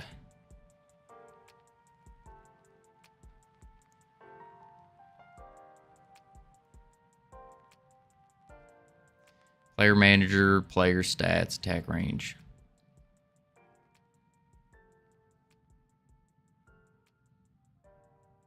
Is player range supposed to be direction?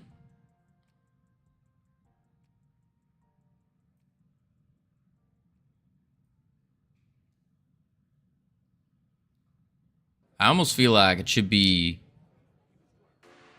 because we ain't using this distance anywhere except for up there. The length doesn't make sense. That's a float, right? But the player range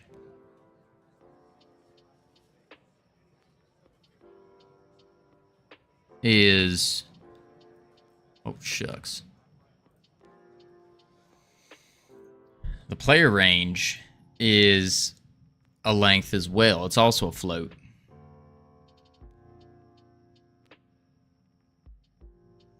Your boy be back. Welcome back. Pop this off. Ha ha ha. Whoa.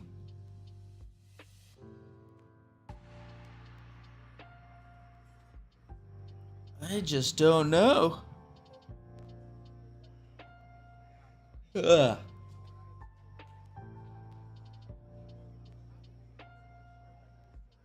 So what if we remove the lengths? Will that do anything?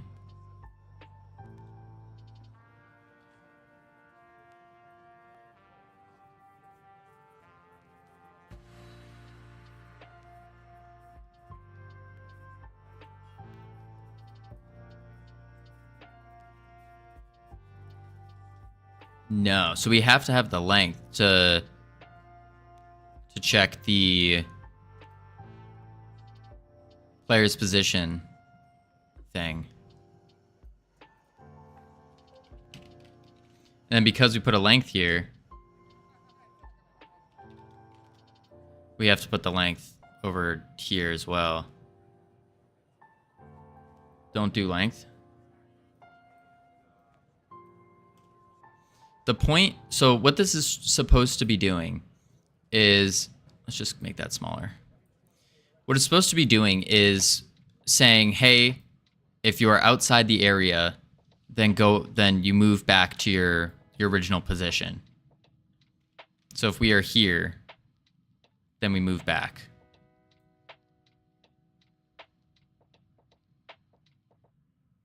So it's basically trying to keep the bounds.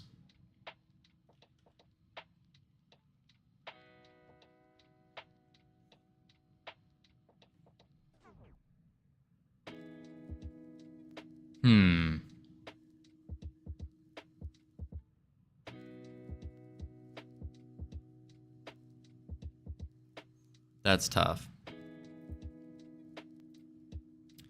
Direction. Look at target finder dot closest target position vector 3 up. That's fine. So if our direction and our player range is less than or equal to our radius, because that's all this is, you should check your distance from the player compared to the player's range. Well, that's what we're doing.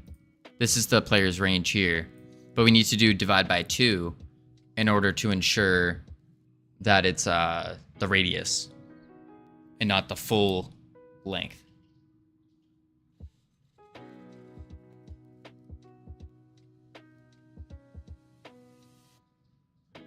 Because player range is the global our position. Oh, we should do distance 2 instead of direction 2.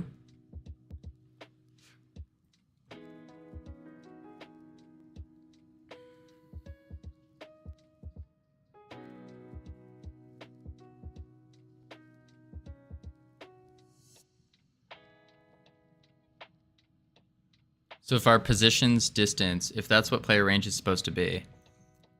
Yeah, player range is supposed to be like the actual circle. Yeah, distance from player.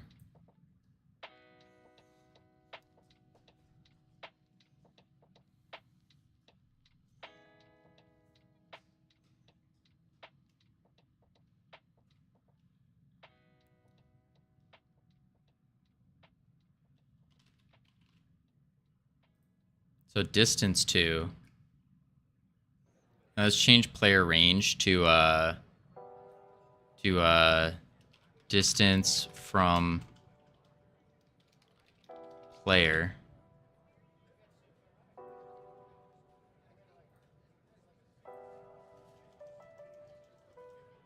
Distance from player.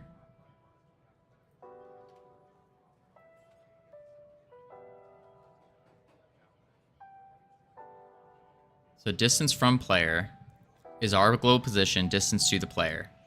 And then we say if our direction and our distance from the player is less than or equal to the player's, half the player's range,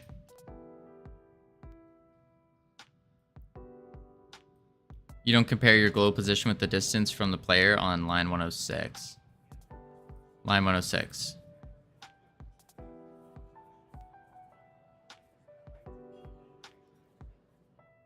Wait.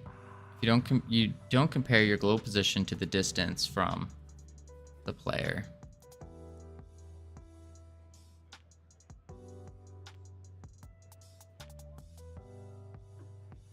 We don't? Well, how do we say, like, hey, if you're too far away?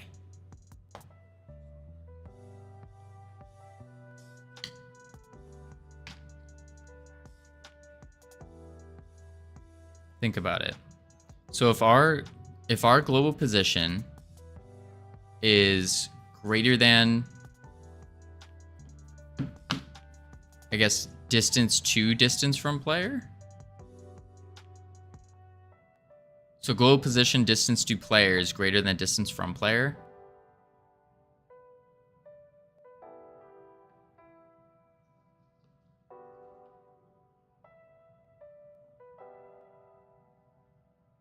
Come on. Oh no.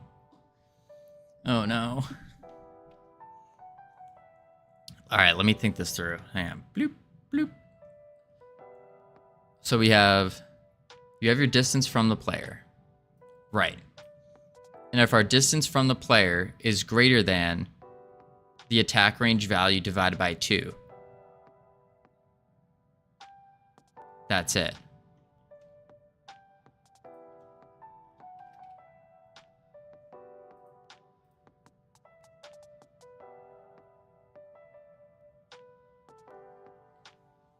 Because,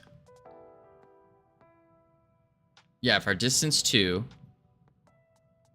the player is greater than or equal to half, which is the radius,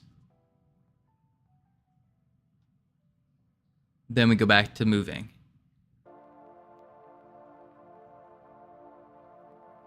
That makes sense. There you go. You just had some baggage. Yeah. The length, then the global position. Yeah. You had to throw it out. Now the question is this gonna fix anything though?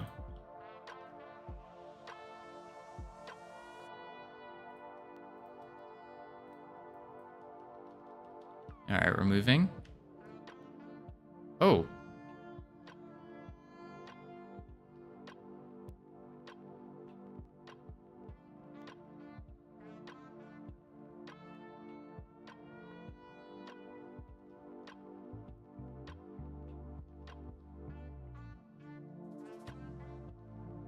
I think it did.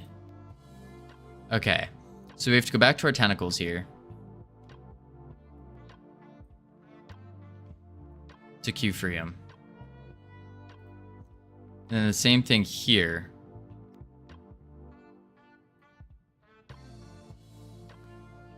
So our direction to pull back is our initial target's marker, global position, direction to the global position of the tentacle. That doesn't make sense. Direction to get parent.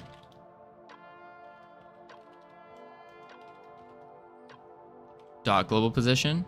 So it's now the companion's global position. And then our distance between is our global position, distance to the target marker. But it needs to be the parents again.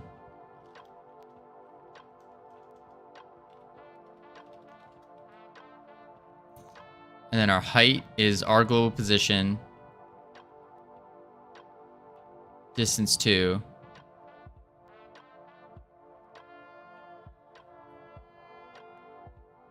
Maybe it's not the parent.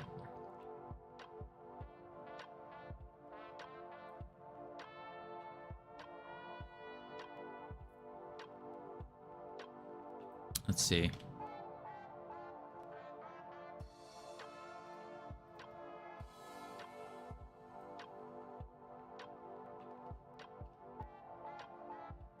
Well, he's not even moving now.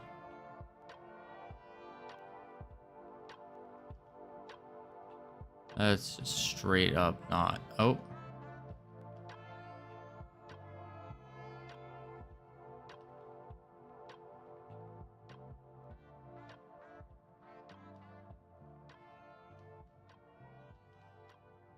Weird.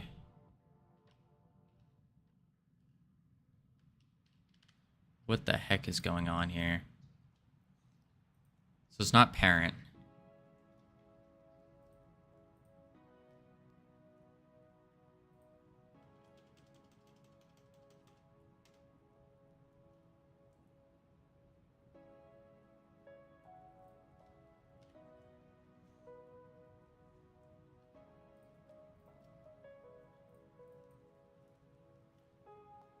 But now he's not even going to attack them right now. Oh. He yanked him in. Kinda.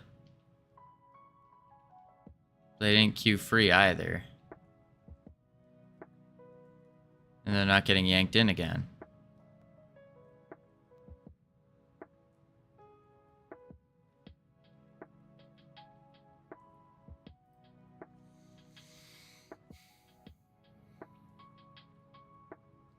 This has got to be a quick thing where it's just like, boom, yanks them back.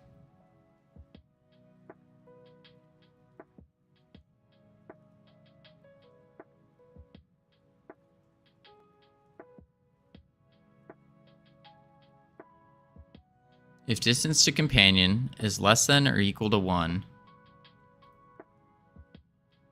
let's say 2, distance to companion is the initial target marker dot global position dot distance to get parent global position. Let's just say global position.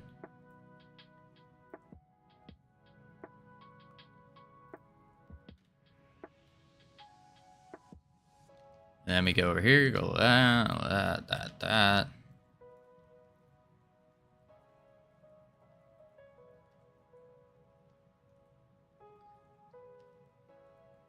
There we go. That one worked. The other one did not.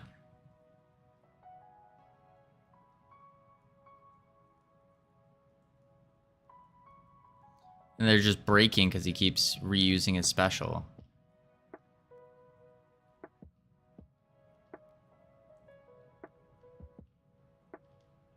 Where the heck is our companion? What are you doing? Okay. So many different issues going on right now. Alright, other issue is... The next issue that's causing more issues is that for some reason, when we attack,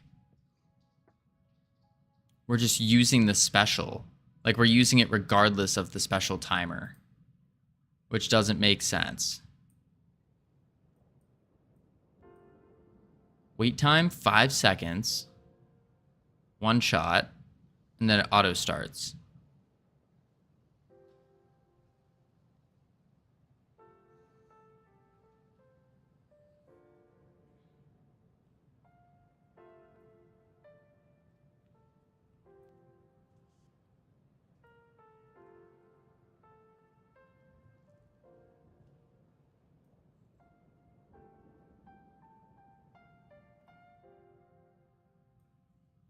Huh.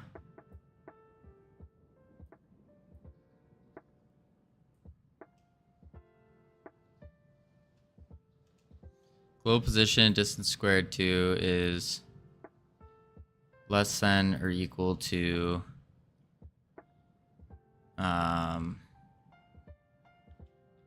max distance.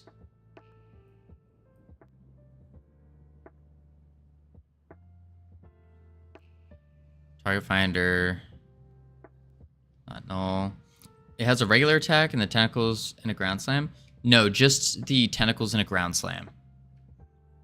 That's it. So if we look at the animation tree here, go to 3D. So it has the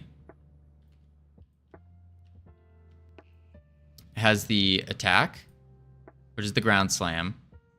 That's like its base attack.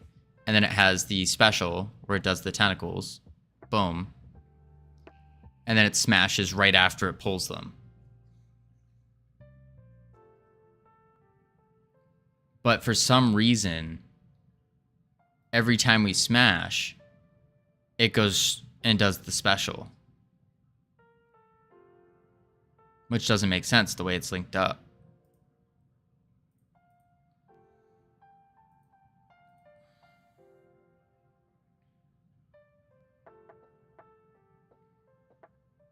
Unless we disconnect it from the movement tree.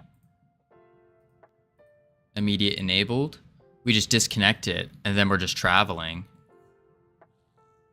Are you checking if you're already attacking? Before you use the special. I don't think so, actually.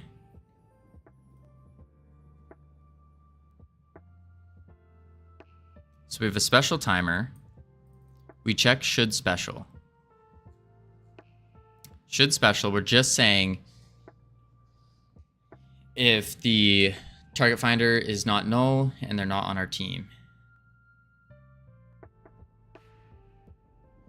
Maybe you should return false if you are in the attacking node. Okay.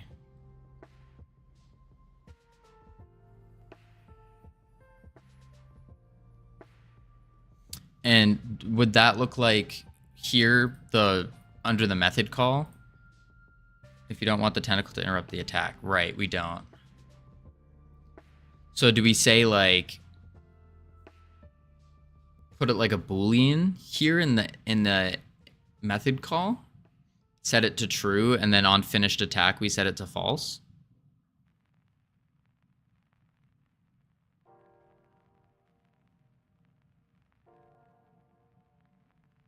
Your animation tree playback has a current node. Oh. So under should attack, we could do something like and anim playback dot get current node dot is playing? No.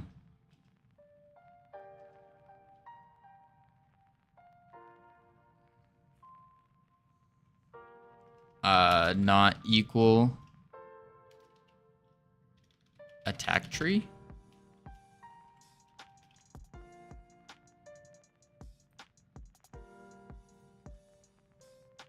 Returns the currently playing animation state.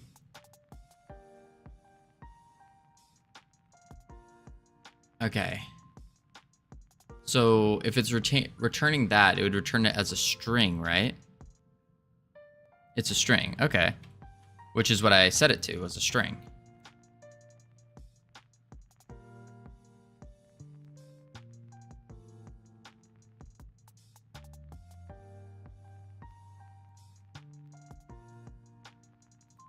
And then we can also do it here. Anim playback dot get current node not equal special tree.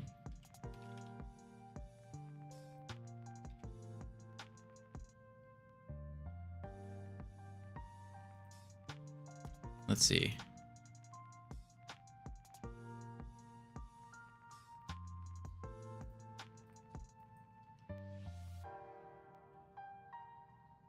It's just straight up not attacking right now.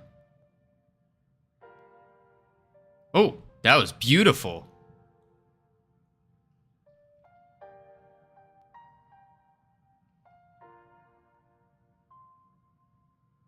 But see how it's constantly doing it?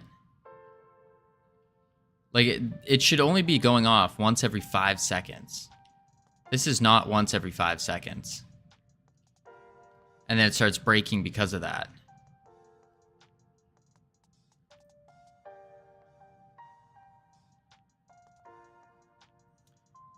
So why is that?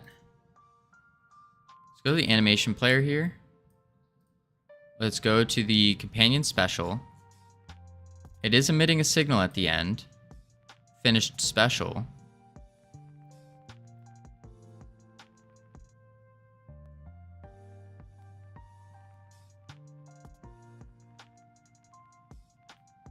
Is the right animation playing? Yeah. What are you doing in physics process during the special state? Nothing. So we could do velocity equals vector 3 dot 0. That way it stays still.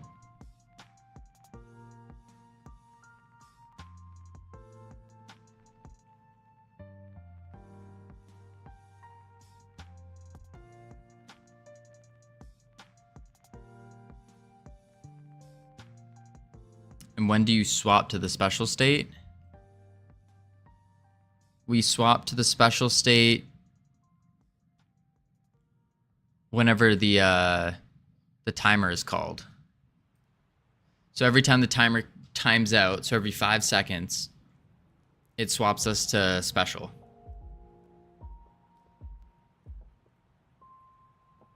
And then plays the special tree.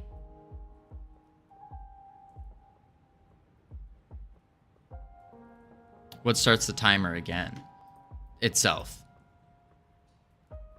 So on timeout, it will restart the timer, and then if it should special, it will special.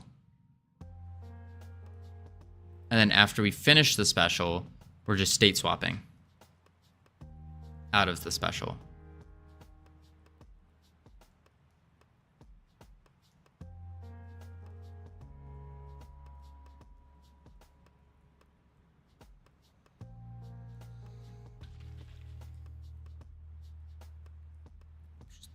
Felt water.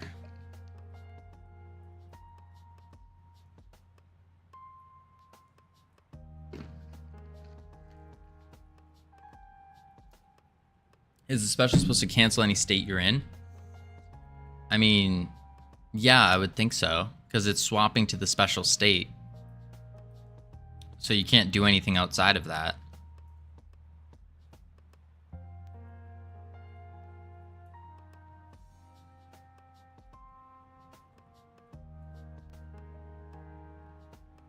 So yeah, I would say yes.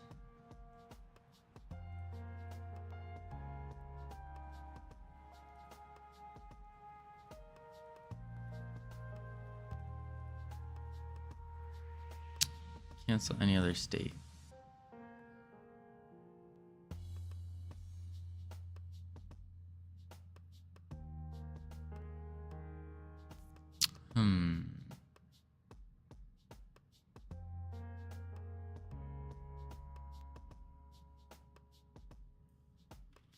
Should be return.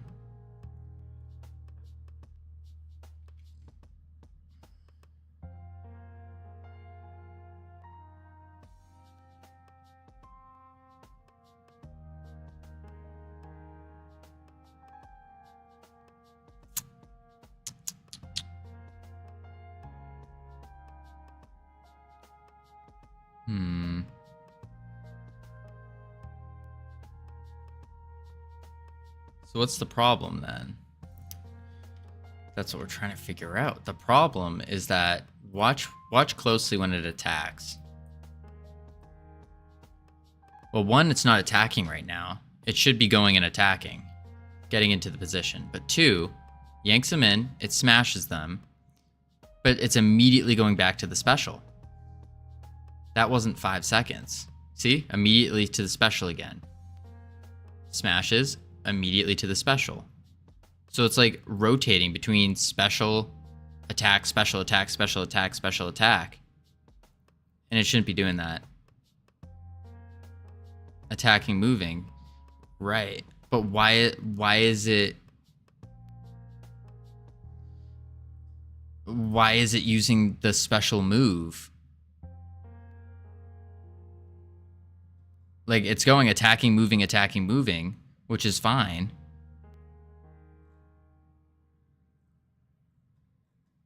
I think that's fine, but... And also special gets called 243 times each time. What? Is it? I would assume so.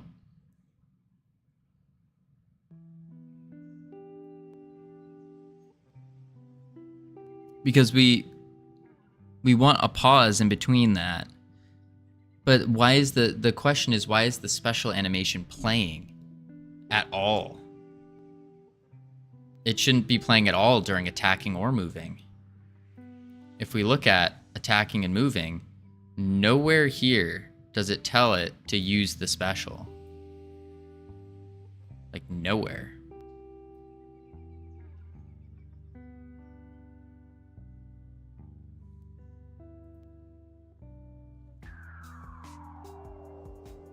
The timer starts the special, right.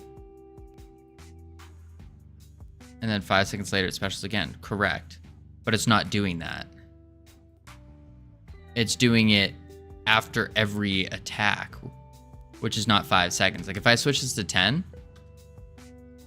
it'll do the same thing. And we leave special when we finish the special. We're state swapping. And then if we're state swapping while in the special, if we should attack, then we go to the attacking state. Otherwise, we just go straight to the moving state.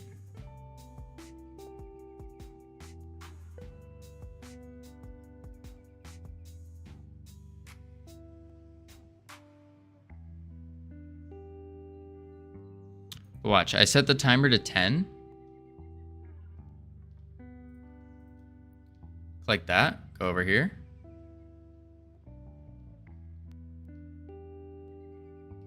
He's not going to attack right now. I don't know why. There he goes.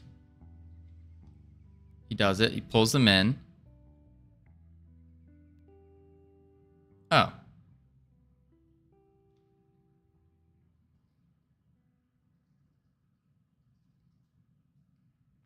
Interesting. Maybe it was going every 5 seconds. Yeah, every 10 seconds. Okay, so 5 seconds was passing. It just didn't... 5 seconds was so short that it didn't look like it. It just so happened that it was lining up.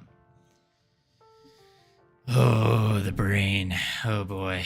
All right. 10 seconds is fine, then. Now, what makes you leave the special state? When we finish the special. Like, in the animation, we call finished special, line 43. And it just state swaps.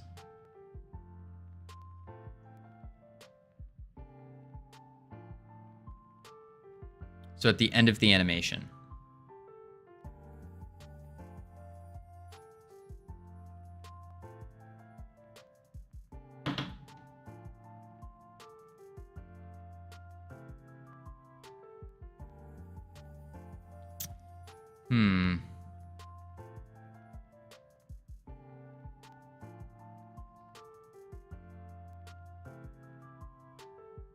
And how/why is it bouncing between attacking and moving? It's bouncing between because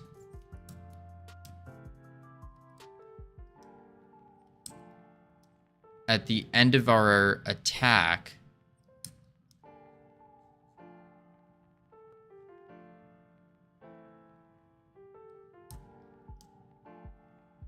actually, why?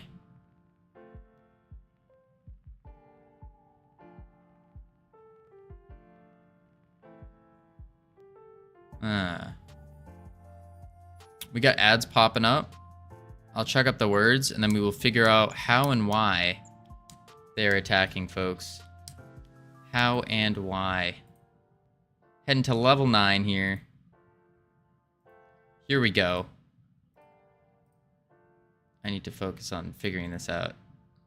Close, Sammy. That was very close. There's no F, unfortunately. Seer.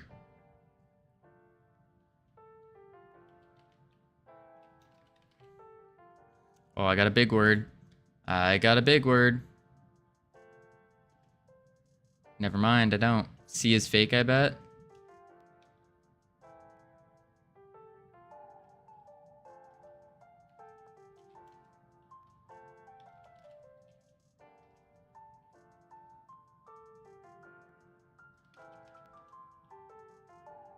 Yeah, I think C is fake.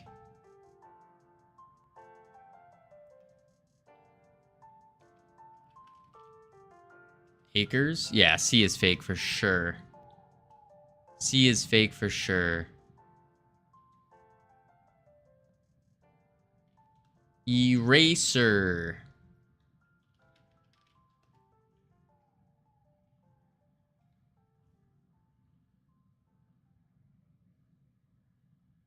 Hypnotic, Green Kitty, howdy.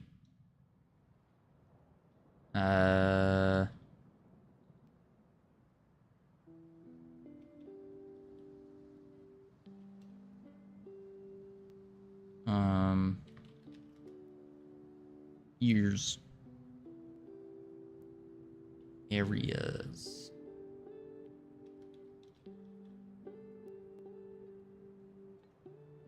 Wait, what?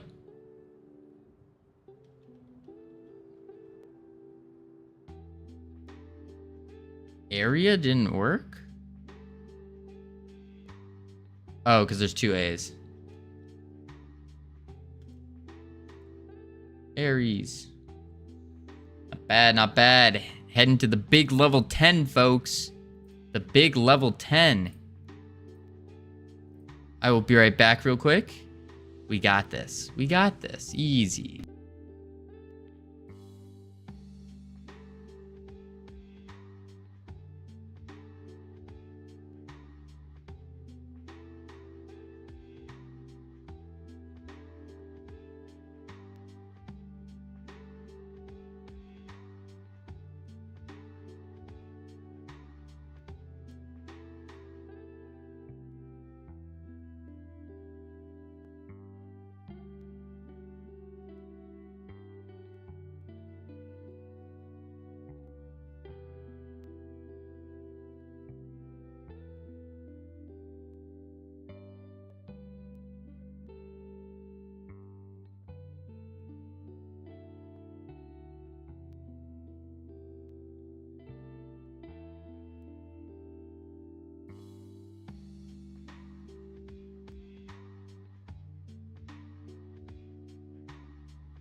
Oh no. Yikes. Well, it was a good effort, team. Good effort. Man, oh man. Oh well. Next time. Next time. On Words on Stream. Will they make it to past level 10?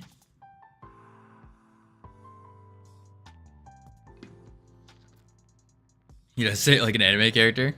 I was saying it like the announcers. Find out next time on Words on Stream. Will our heroes make it past level 10, or will they fail to the clutches of the words? Guitar riff, yeah. There we go. Extreme. Folks, we have we gotta get this working. We gotta get this companion working. So, the question was, how and why are we swapping from the attacking state to the moving state at the end of every attack? How and why? So step 1, we look at the method calls. Okay, done. Step 2, we read what we're doing. So if we should attack, then we do the attack. Otherwise, we state swap. This is just if we should move closer. So let's go to our attack. Or sorry, our move to enemy. That's just if we're too far away, we run back. Attack, we do damage.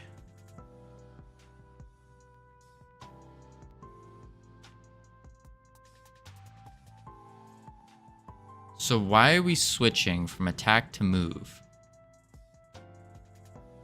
In our state swap, if we're attacking, we switch to moving. And if we're moving, we switch to attacking. But what is calling state swap? The else is calling state swap here in our movement.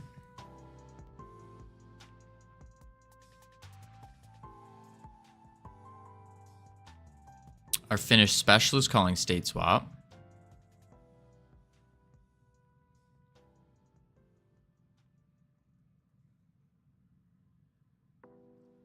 So what is causing this?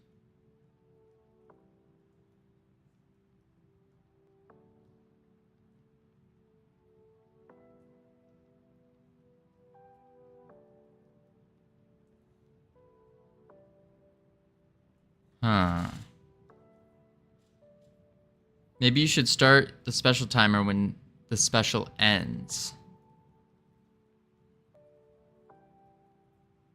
So you're saying on finish special we start it?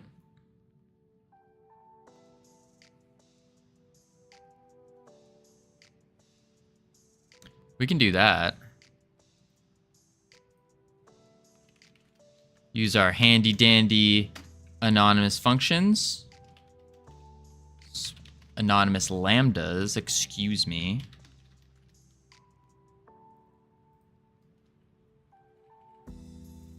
We do like using them. Okay, so now it will start when it ends. Instead of 2 connects.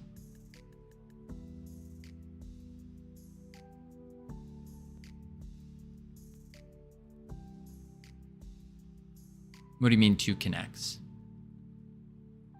Because they're very different things. One starts the special, one is swapping after.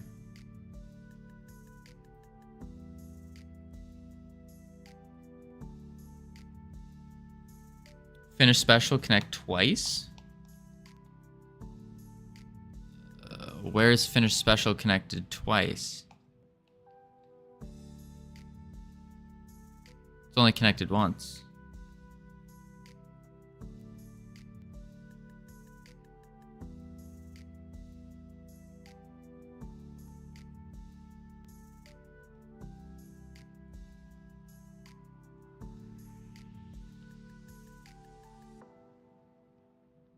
Special timer. Doesn't matter, just do your lambda. Well, I did the lambda, right?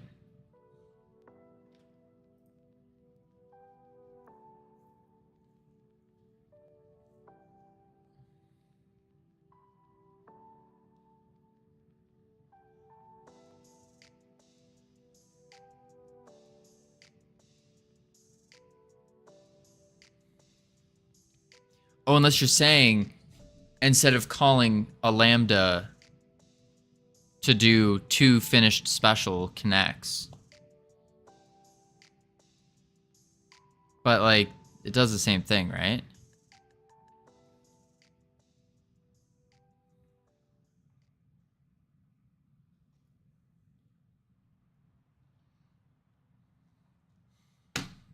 Also, folks, in just 15 minutes, we have a special secret announcement. Just 15 minutes.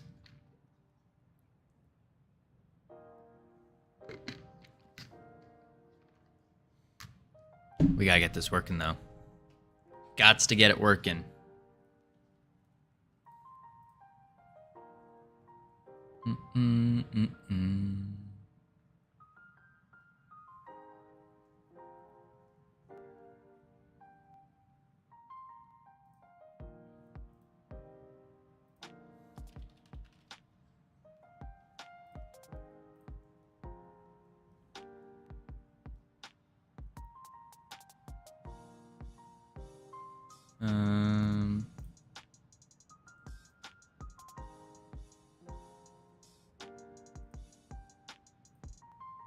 There we go.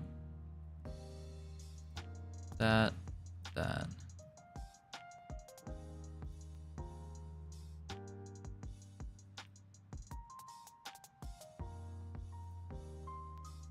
Ooh, secret announcement. Indeed. Indeed. All right, let's see the interaction.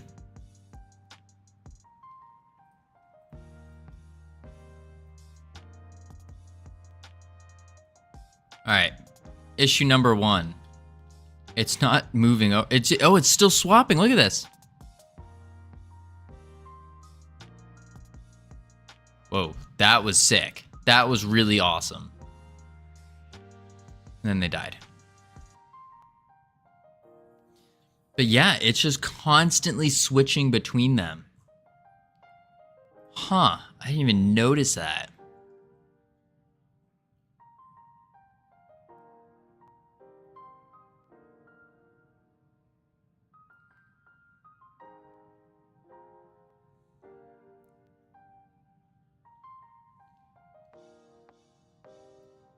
Is it our max distance? Maybe our max distance is too big. There's no way. 6? The radius we're dealing with is 25? There's no way.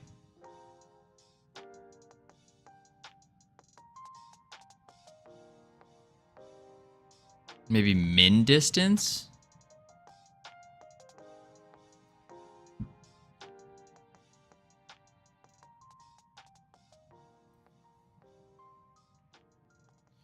We'll never know the secret announcement because it will be public at the moment Covino says it. But yeah, I'll be letting the secret loose. It's right now caged in the basement. We're gonna unleash it on the public.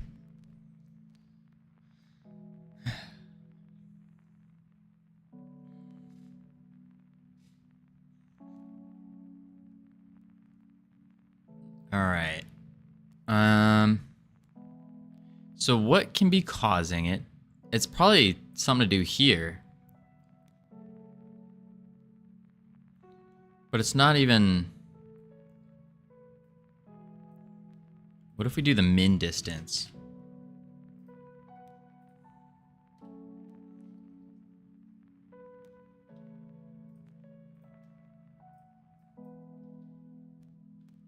There we go. But now it's just running right at them again. Same issue as before. Where'd you go? What the heck? And now he's gone. Oh, welcome back. He's still swapping though. He's in the proper. Attacking, moving, attacking, moving, attacking, moving, attacking, moving.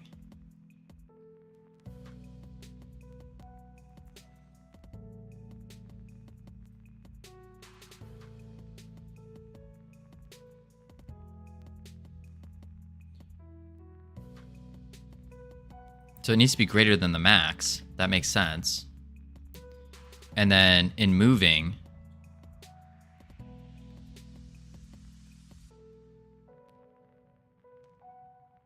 if companion arm is placed and the target is null, but it's doing an else here, which means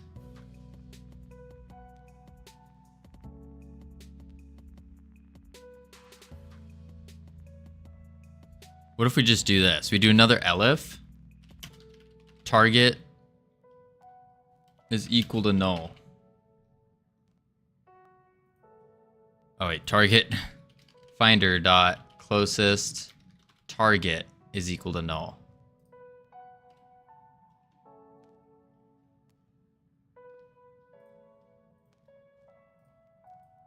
Moving. Boom. It's just going crazy. Attacking, moving, attacking, moving. So something from the moving.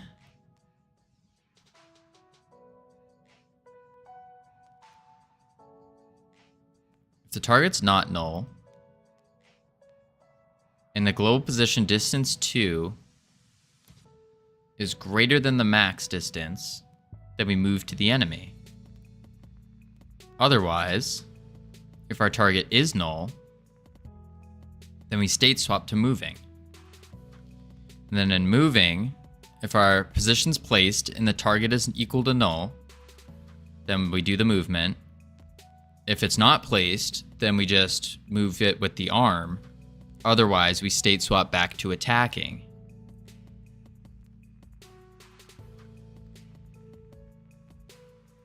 Let's try this. Let's do if should attack.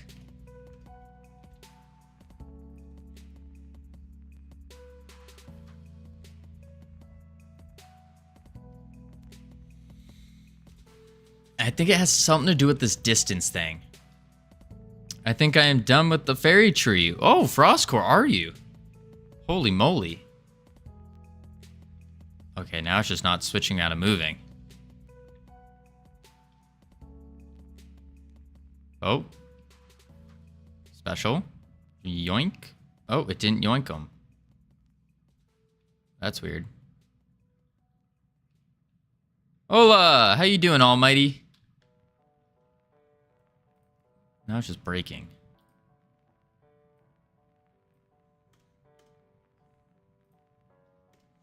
Did concept render and put it in the Discord. Let's check it out. Discord art. Ooh. Look at that. Wait. Wait.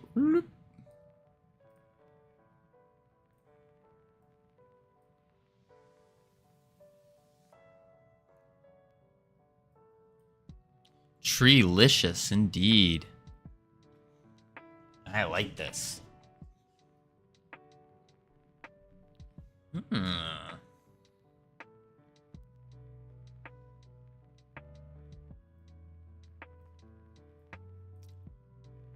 I almost wonder.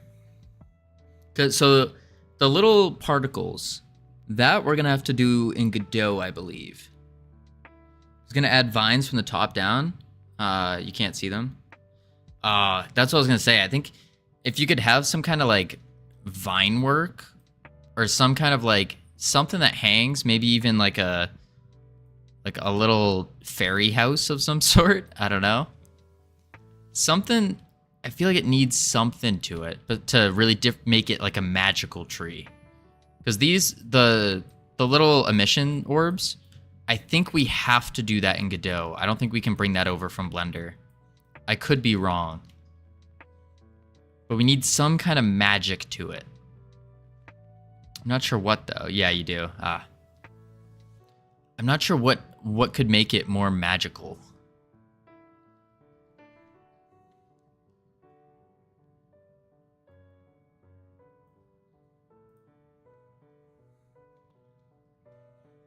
Huh. Does anyone else have any ideas?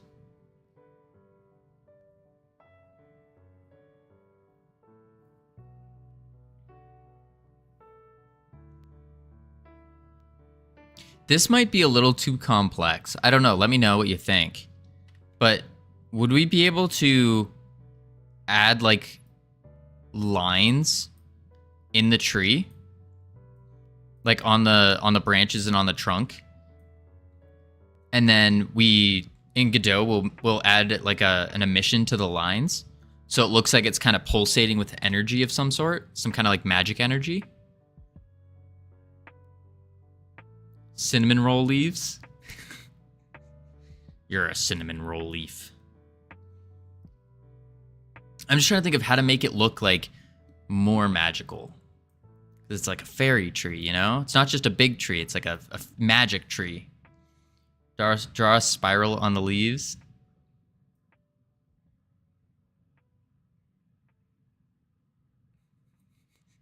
It's not a cinnamon roll.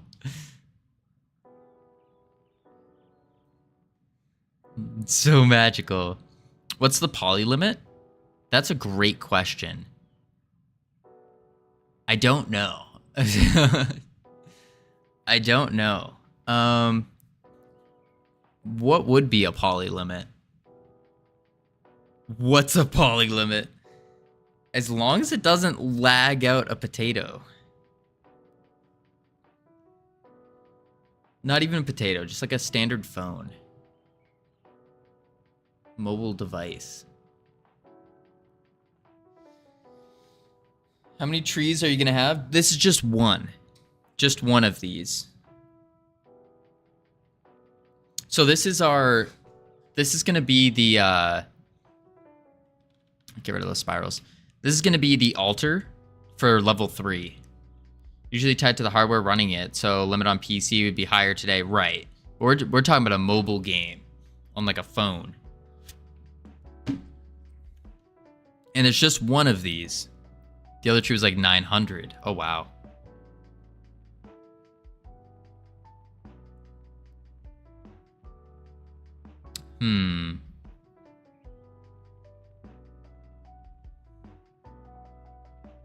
Polygons are cheap? Oh, then we're set. Ironic, do you know what like a poly limit would be to put on it?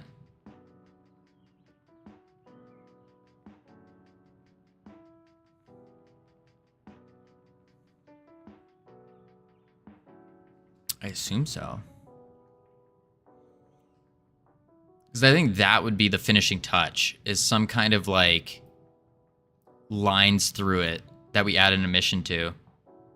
This is like a hero model in a mobile game. Kinda, yeah. I mean, we're just having one of them.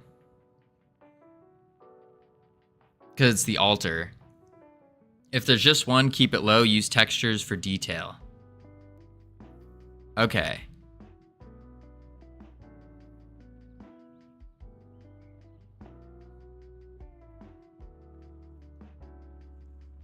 So is there a method to add these kind of like lines throughout the tree that we can put an emission on?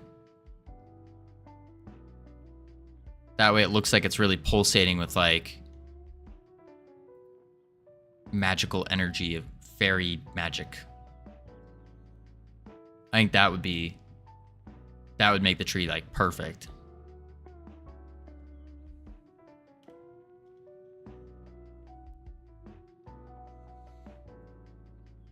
Yes, that's a texture. Oh, okay. Slash shader. Okay. I could do some vines with planes. Does Godot handle two-sided materials? I think it does. I think so.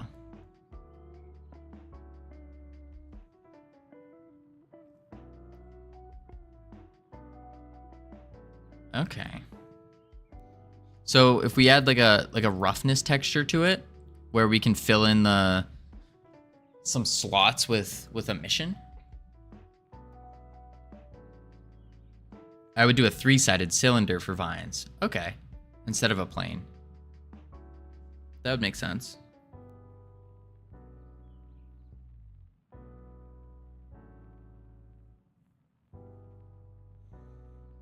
But yeah, I think this would be phenomenal. Ah, yes, Google's AI, which I call to additional information that could have been gotten from reading the results because it is wrong half the time. Yeah, it's definitely interesting to say the least. Definitely interesting. Not even AI.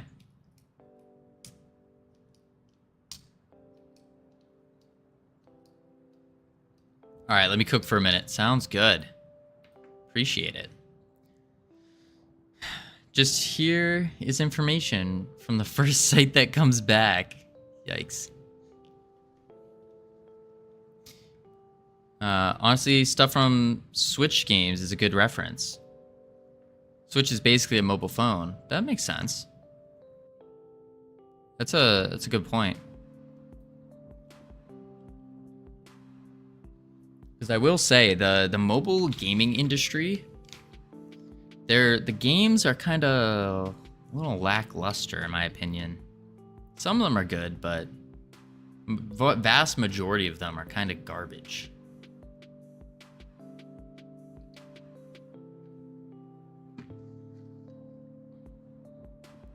Like looking how Animal Crossing or Zelda do their trees. That makes sense.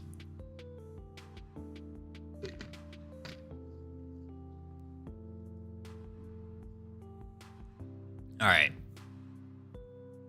Last order of business, folks, before the announcement. Why are we state swapping so much?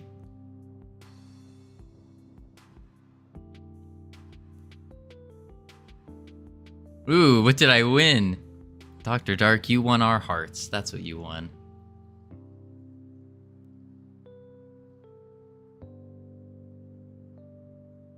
Control F moving.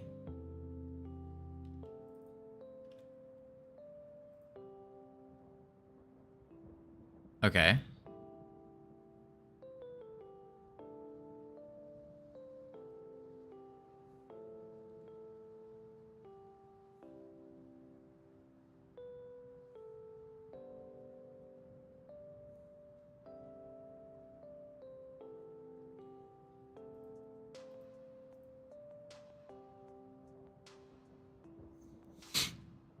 This one's fine. This is just our distance from the player. So if our distance is too far, then we just swap back to moving. Could be that one. And these are just gone. So it must be this one then that's causing the issue. So we're saying here, this is in the move to enemy. And we're saying if our distance from the player is greater than or equal to our attack range value divided by 2. That's what it is. It's not attack range value, because the attack range value is different. Are you sure that should be half? Right. I'm not. I don't think so. We don't want attack range value. Isn't the value already the radius? It might be. Let's try that out.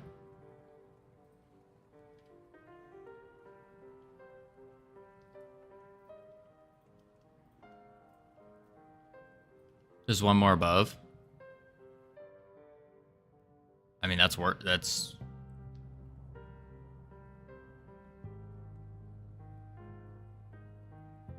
Does he do a grip?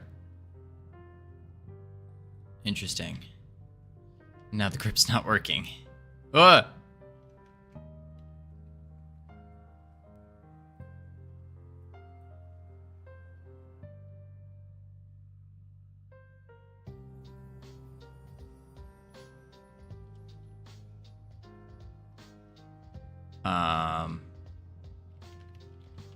Initial target dot marker not equal null.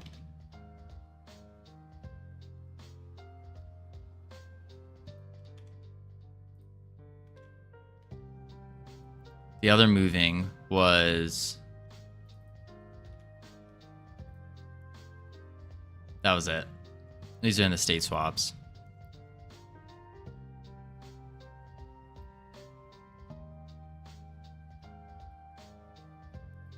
Just got back from grabbing food. Did I miss the announcement? No, you did not.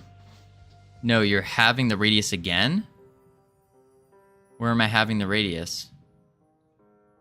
Distance from player. Oh.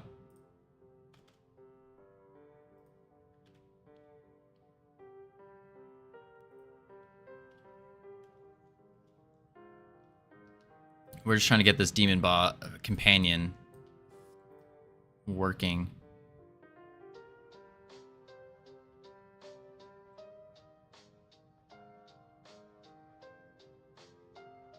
It's not going to work because they're dead.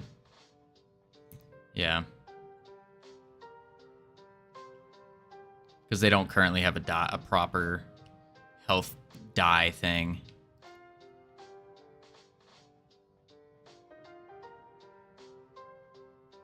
It appears that it's working, though.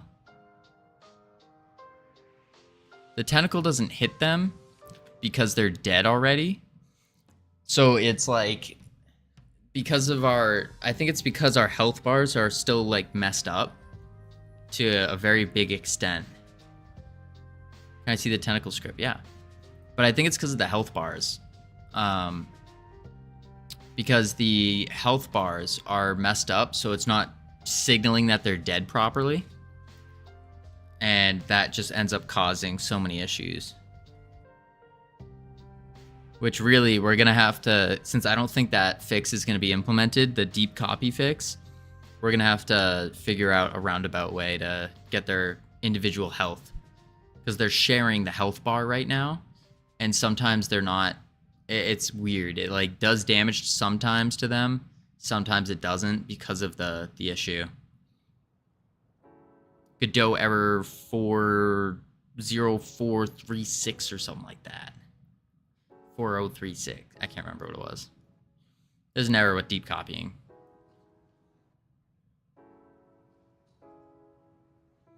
But I reckon this be it. This is it.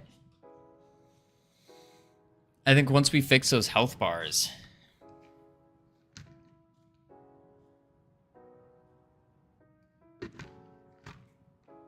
you're lerping twice? Yes, once on the going. You're lerping the height and the position in the pullback. No, you're doing it. Wait, what am I doing? Twice if you hit. Oh. So just get rid of this.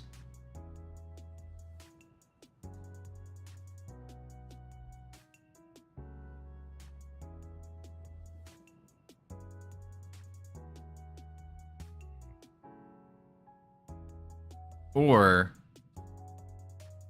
look at that. You're lerping from 0 to the distance. Right. And from the distance to 0. Right, because that's how you come back.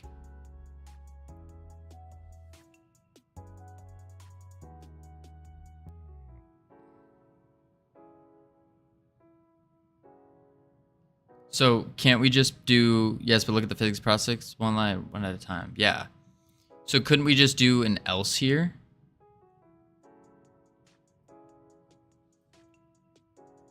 So hit target is false by default.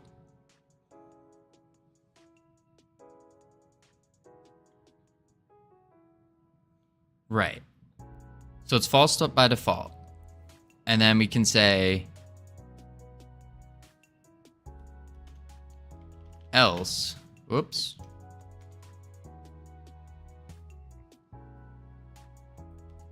like that.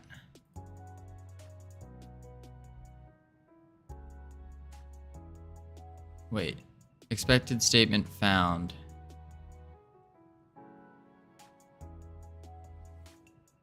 Else instead.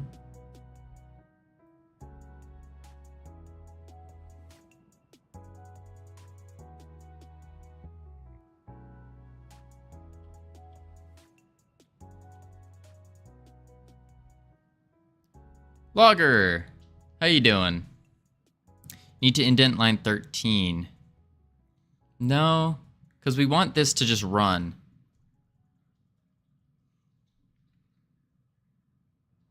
Because that is giving us our infinite timer. You can't have that between if and else? Oh, okay. So we do that, and then we do else. Then we do tab.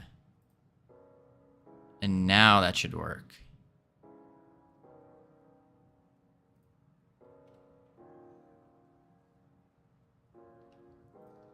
Hopefully.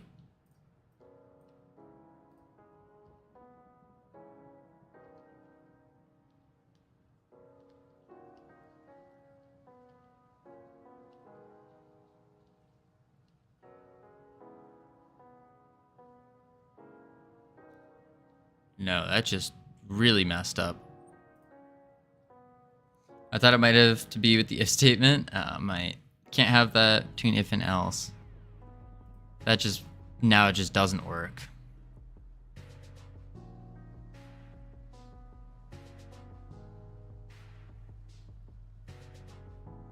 Huh.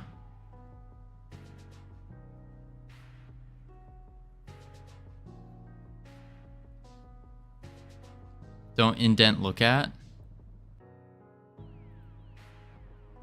It should always look at. Oops.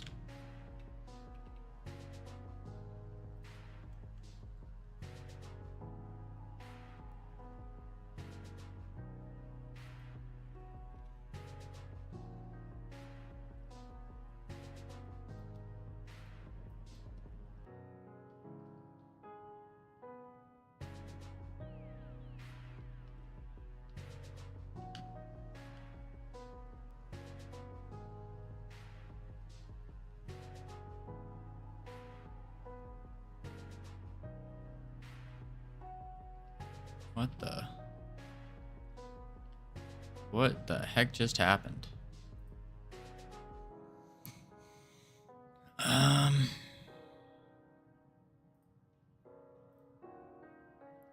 Let's change this damage down to 1.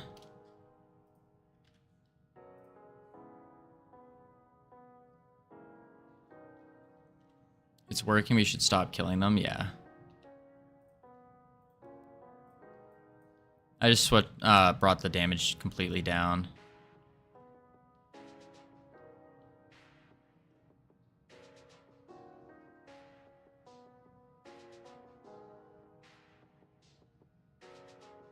No. It like bounces off of them now.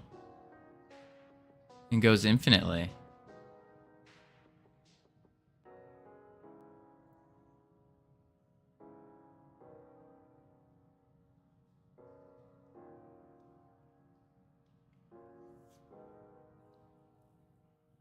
Your checks are bad? How do I make them not bad? That's in the companion, right?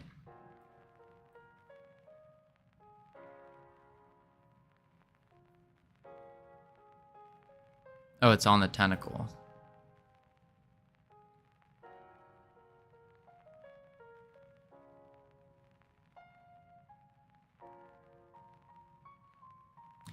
So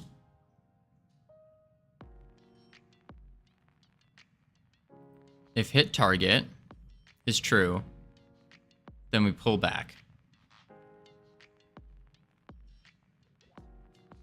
And then hit target is defined by if the tentacle mesh height is greater than or equal to the global position distance to the target.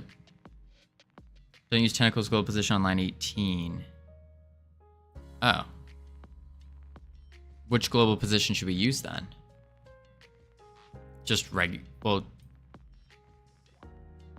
tentacle's the mesh instance, your own. So get parent.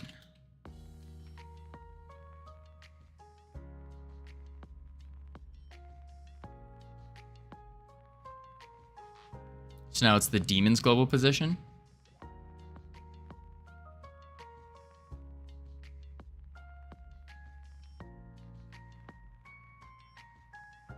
Yeah. Okay.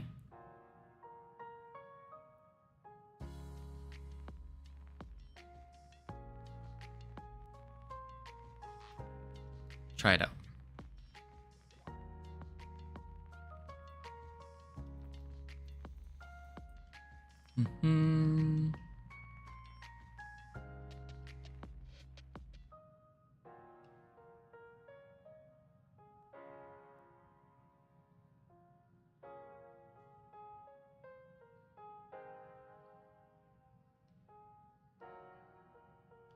Same thing.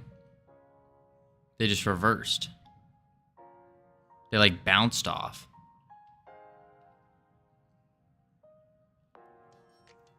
I don't like that it's smashing while The tentacles are still going out.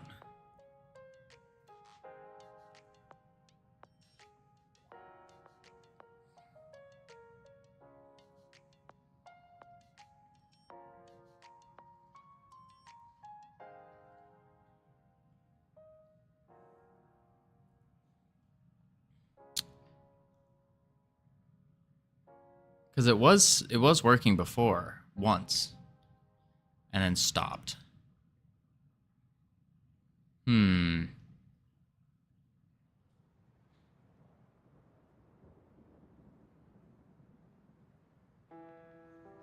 Huh, huh, huh.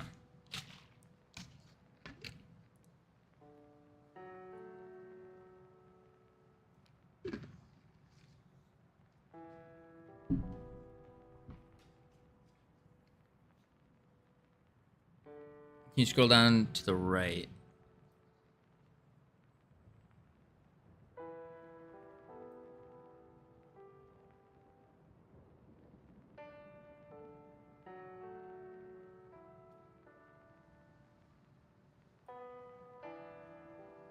These are so long. Yeah, they are. I mean, I could put initial target marker goal position into a variable. But I mean, that's just shortening it. I mean, normally looking at it, yeah, I'm not sure if I'm using the correct distances either. But the pullback was the big one, where I was switching between global position and get parent global position. And that was the difficulty. You're checking distance to companion, right. Distance to companion, which is just our global position, which really shouldn't be that. It should be the get parent global position. Get parent global position. Now it's the distance to the companion. If it's less than or equal to 2, then we queue free ourselves.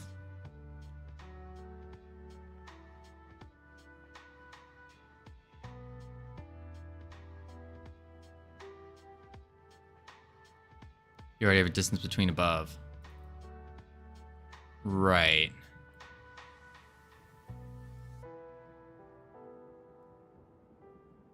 Which is the same, yeah. So then delete this line and just say distance between.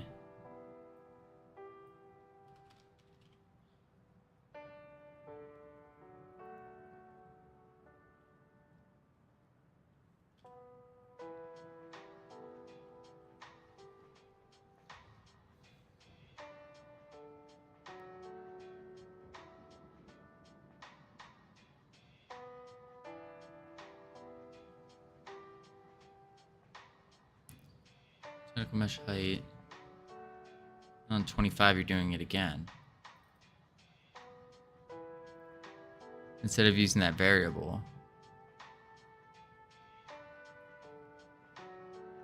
Which variable? Distance lerp. Global position.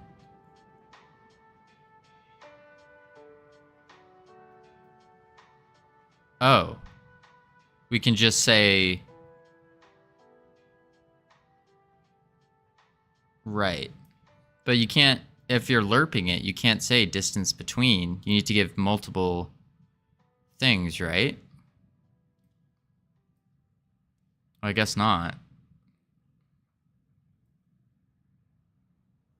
That is the first argument, yeah. So lerp distance between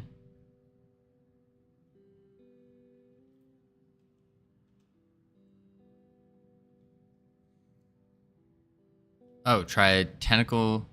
Wait. Oh, and then instead of 0.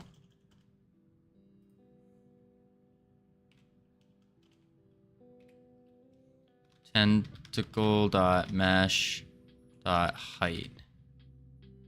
Distance between. Its height. Oh, from 0. Oh, it's height 20. 20. 0.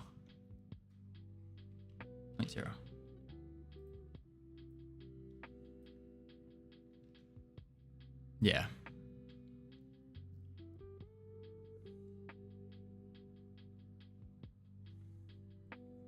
That looks right. Shall we test it? Very much cleaner now. Yeah. Let's give it a go. Let's see what happens. Boom, bang. Put them both in our area.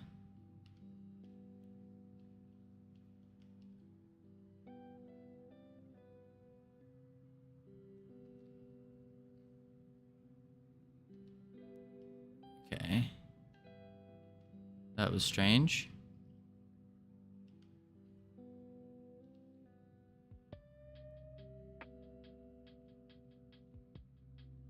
It's not yanking them. Now it is. So we just need to stop the attack, really, in between.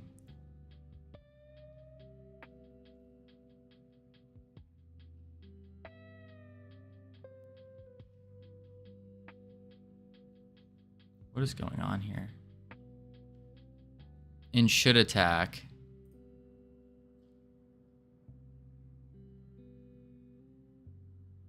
I don't know.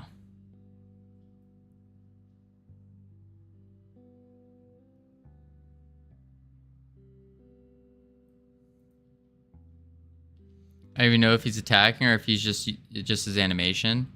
He's attacking. Like his animation has a method call to do the damage. So he's doing the damage.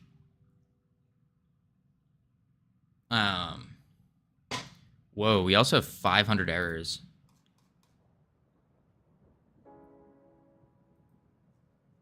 Transform infinite is not finite.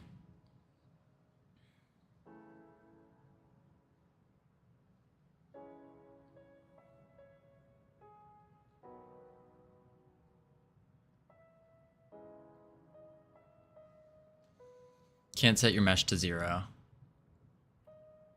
Stop at 0.1. Okay. Let's do 0.1.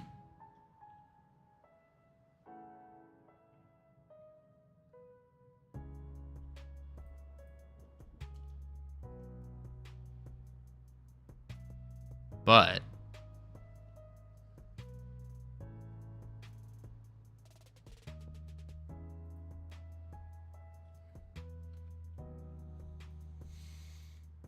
on line 27, even moving your enemy. Is that line on 27 even moving your enemy?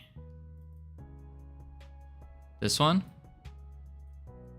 Well, it was before, yeah. But for some reason it's not anymore. I'm curious. This is probably gonna be easier if we do this. We run over to our... I think this is the right one. Nope, that was not the right one. We run over to our elemental realm real quick. We're gonna grab this guy because he's a tank. And then we'll go to the demon realm. Plop this guy down. We'll grab the demon, plop him down here. This way.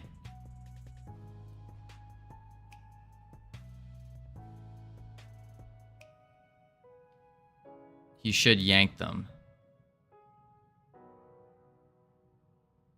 Oh, it didn't even move them.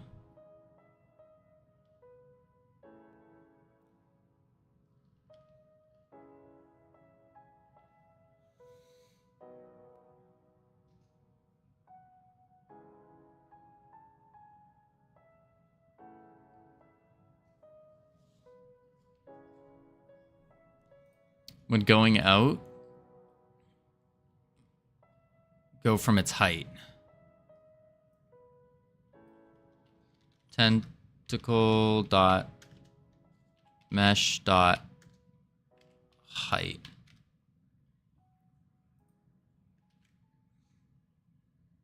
Tentacle never Q freeze. because it's not yanking them in properly.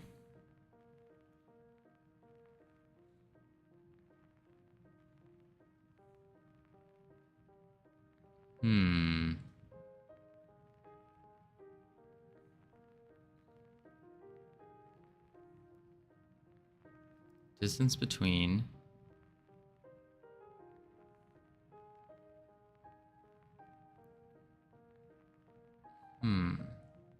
Is something saying enemy velocity to 0 in their script? Ooh. Yes, I think so. Melee enemy.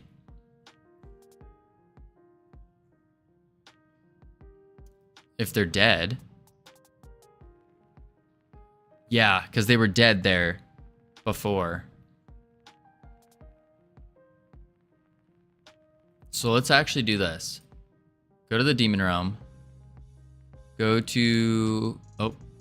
Open level 1. Go to the camp. There they are. There's 2 of them. Let's set their health up to 1,000. That way they don't die as fast. Hit play.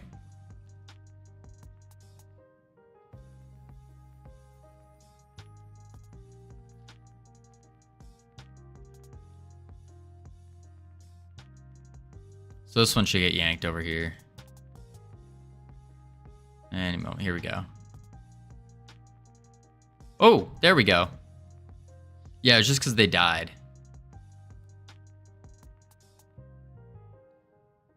And then they're stuck in their wander range right now. So I think that's what's causing them not to... Something's been up with their wander range, though. Let's go over to enemies that we know are not broken.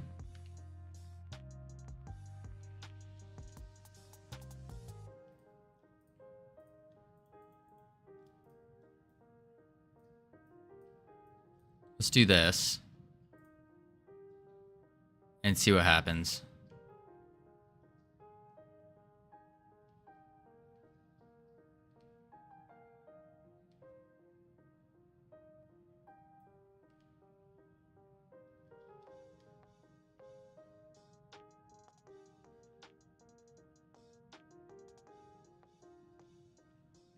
They just straight up didn't yank them. They just died.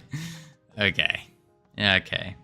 You should stop printing the state for a minute and print when the tentacle frees itself. That's a good idea.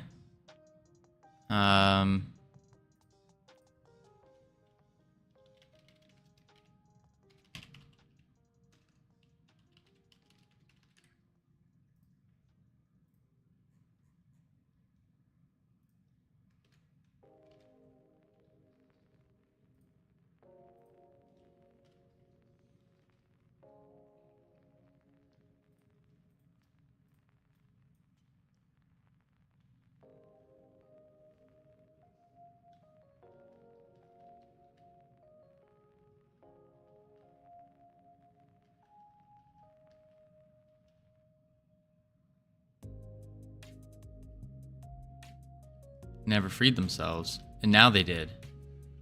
Because it didn't yank them for some reason. So it's weird. Sometimes these guys just don't... Or they're like... Look at them. They're not chasing properly either.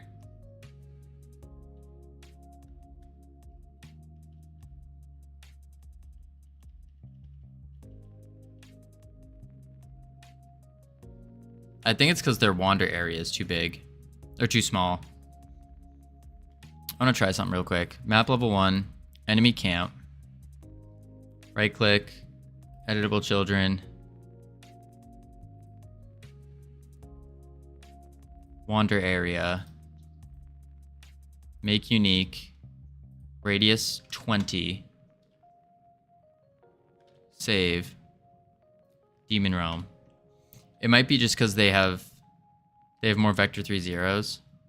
That could be a potential too. I have a feeling it's the wander area though. No, maybe not.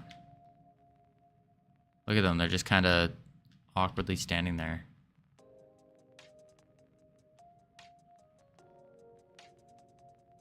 Yeah, they must. Melee enemy. Control F.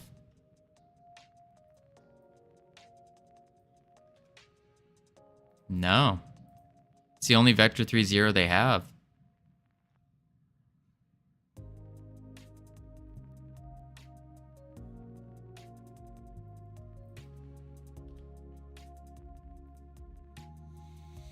That's the velocity length.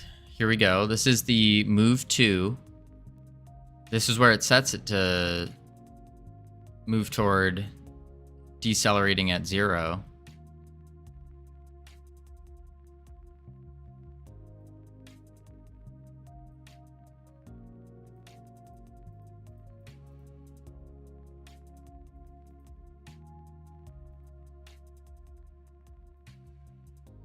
Vector 3-0, we already did that one. Yeah, so the only other place where their velocity goes down is here in the move to else, which is just if you don't have a direction, so if there's no target.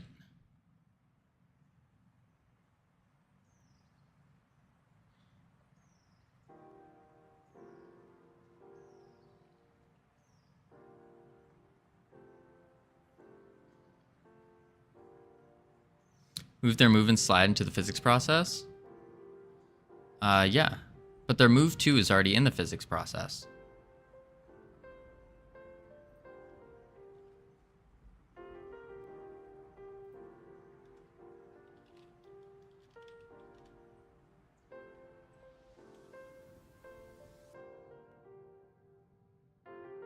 Okay.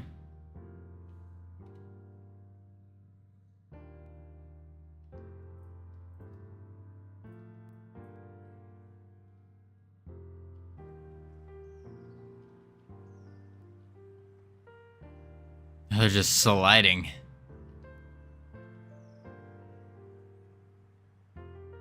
Well, that did it. They're just skating on ice right now.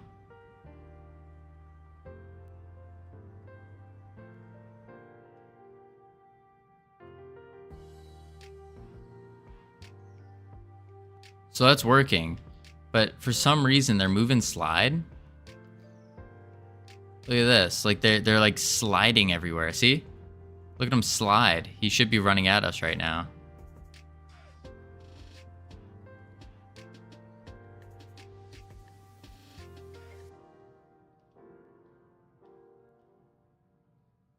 Because you only changed their velocity and move 2. If you're only move 2 when they wander, well, they should also move 2 when they attack. Move 2. That's wander. Oh. Yeah, so they're supposed to move to the... What's making them move to the target then?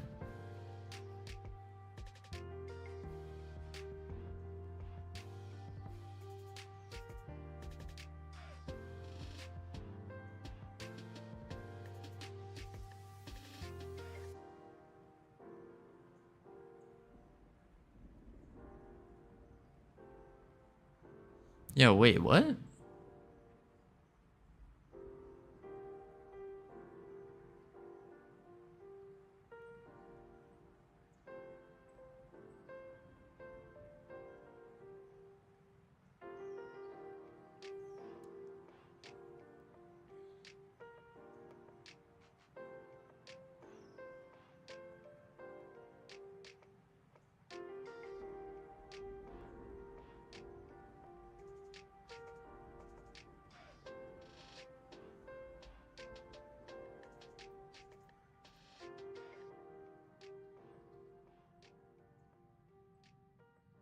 So maybe here, if should attack, we just move to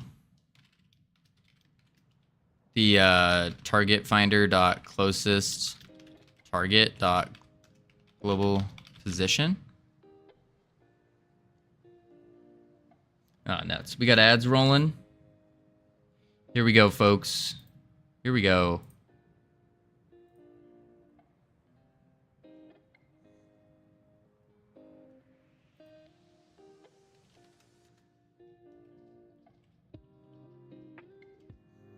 Ooh, hypnotic. Oof, too slow.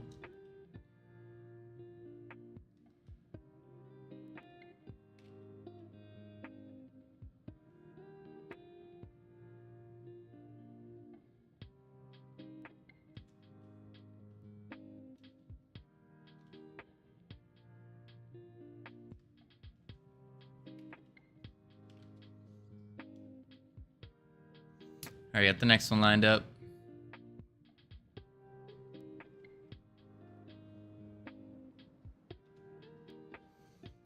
Meh.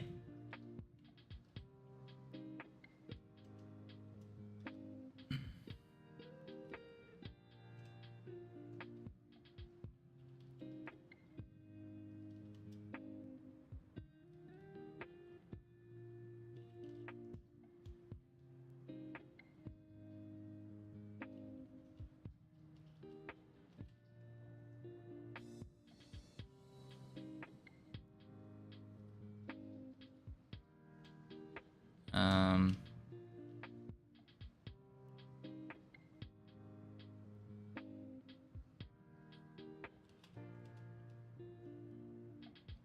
What the heck is the big one?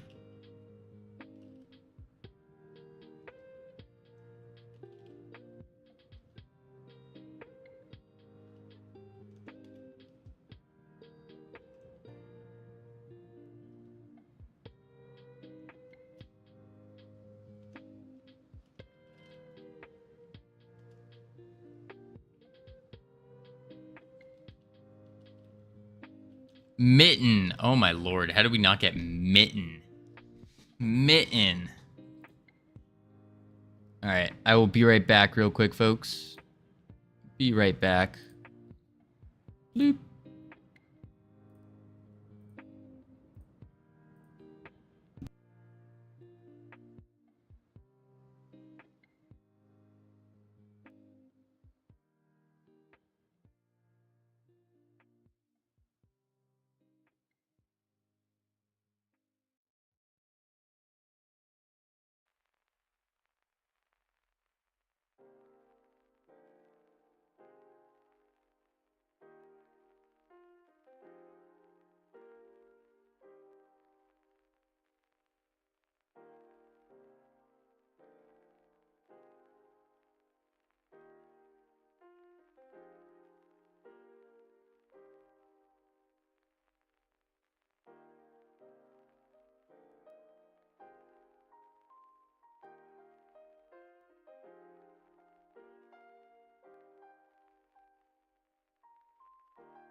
All right, I'm back. Immediately, the first word that I saw was nipple by Green Kitty. Way to go. Way to go. All right. Oh, I missed what?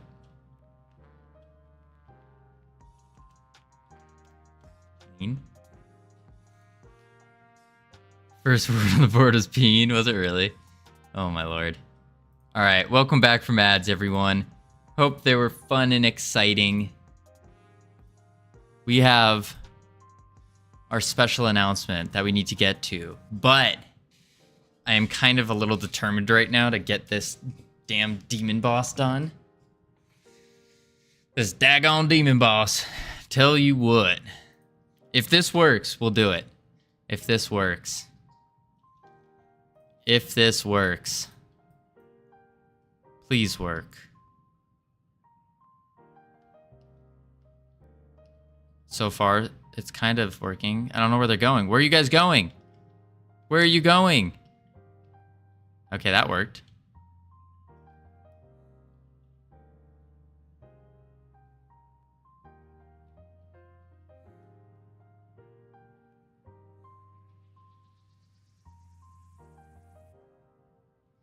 I think that's working enough.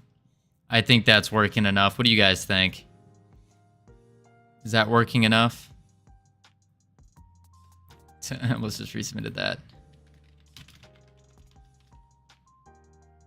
Yeah, good enough. Folks, the secret announcement. Added some glowing vines. I'm not too sure about it though. Oh. Ooh, oh. Yeah, I don't know. Let's open up some browser. Yeah, I don't know about the vines. If it's possible, doing something like a like putting a texture on it, just so it's like a bark texture basically. And then what we can do with that is we just add emissions in between. So then that way it looks like it's not necessarily vines that are on it, but the bark itself is kind of like a ruined bark, if that makes sense. Yeah, I think the vines kind of do look a little strange. But like a ruined bark. Am I making sense there? You can do emission mask? Yeah, I can put emissions on it. It just needs a texture. So like the bark would look like, I don't know, something like this, and then we fill it in with an emission. Let me pull up a reference image.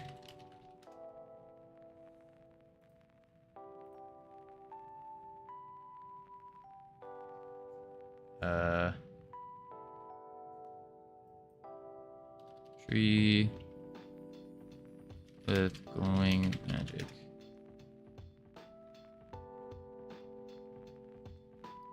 Wow, I really cannot find a reference for what I'm looking for.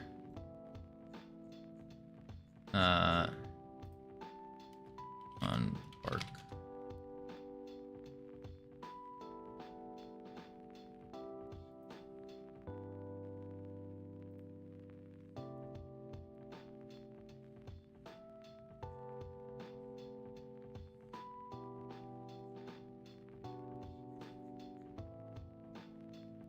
I guess it would be something kind of like this, where you can kind of see it's through the bark. I mean, instead of having it like twisting around, I would think something more like this, except it's, instead of like rune patterns, it's just glowing, kind of with the, whatever the shape of the bark is, if that makes sense. Nurk server crashed. Oh no, is it back up? Could scale the color down in color palette. Just hard to see. I mean, it does have bark texture. Oh, we might be able to do that then. Huh. I'm not sure.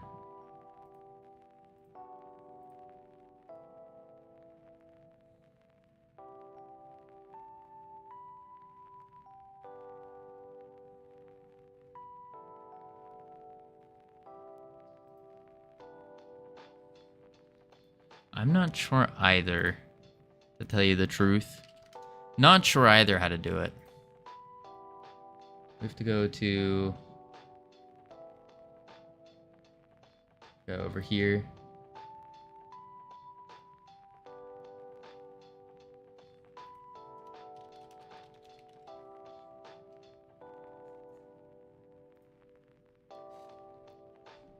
All right, let's see here.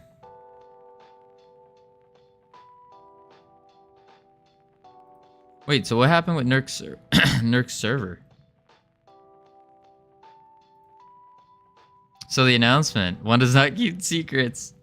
So the special announcement is, folks, I think it just got a bit overworked. Well, the announcement is that today we're not ending stream.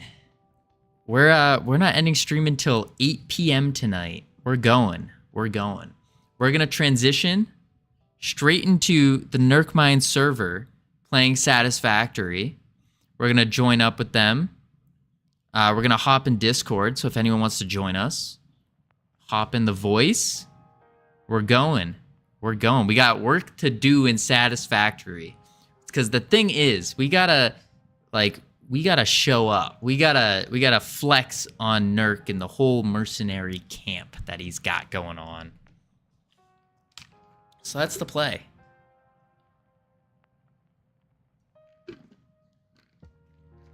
I got my dinner, where all it needs to do is just chuck it in the microwave. Bada bing, bada boom. Easy peasy. But apparently the server's down right now. So... Oh no, it's back up now. I lied. It's back up. Alright, so that's what we're going to do, folks. We're going to edit stream info. We're going to go... Boom. Game dev... this button. Gaming. That button. Wait.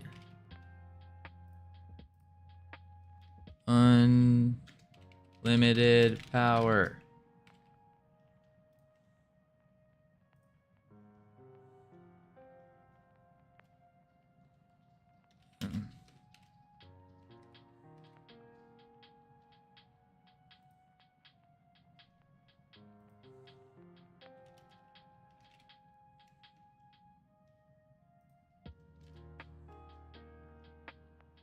And then we go a little bit of this and a little bit of that.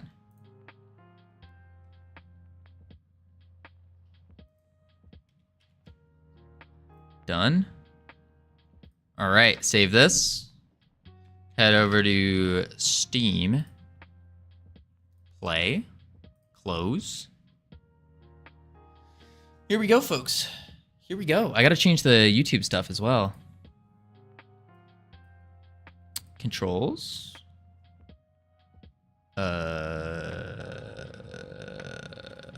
Okay, I'm gonna have to restart YouTube then.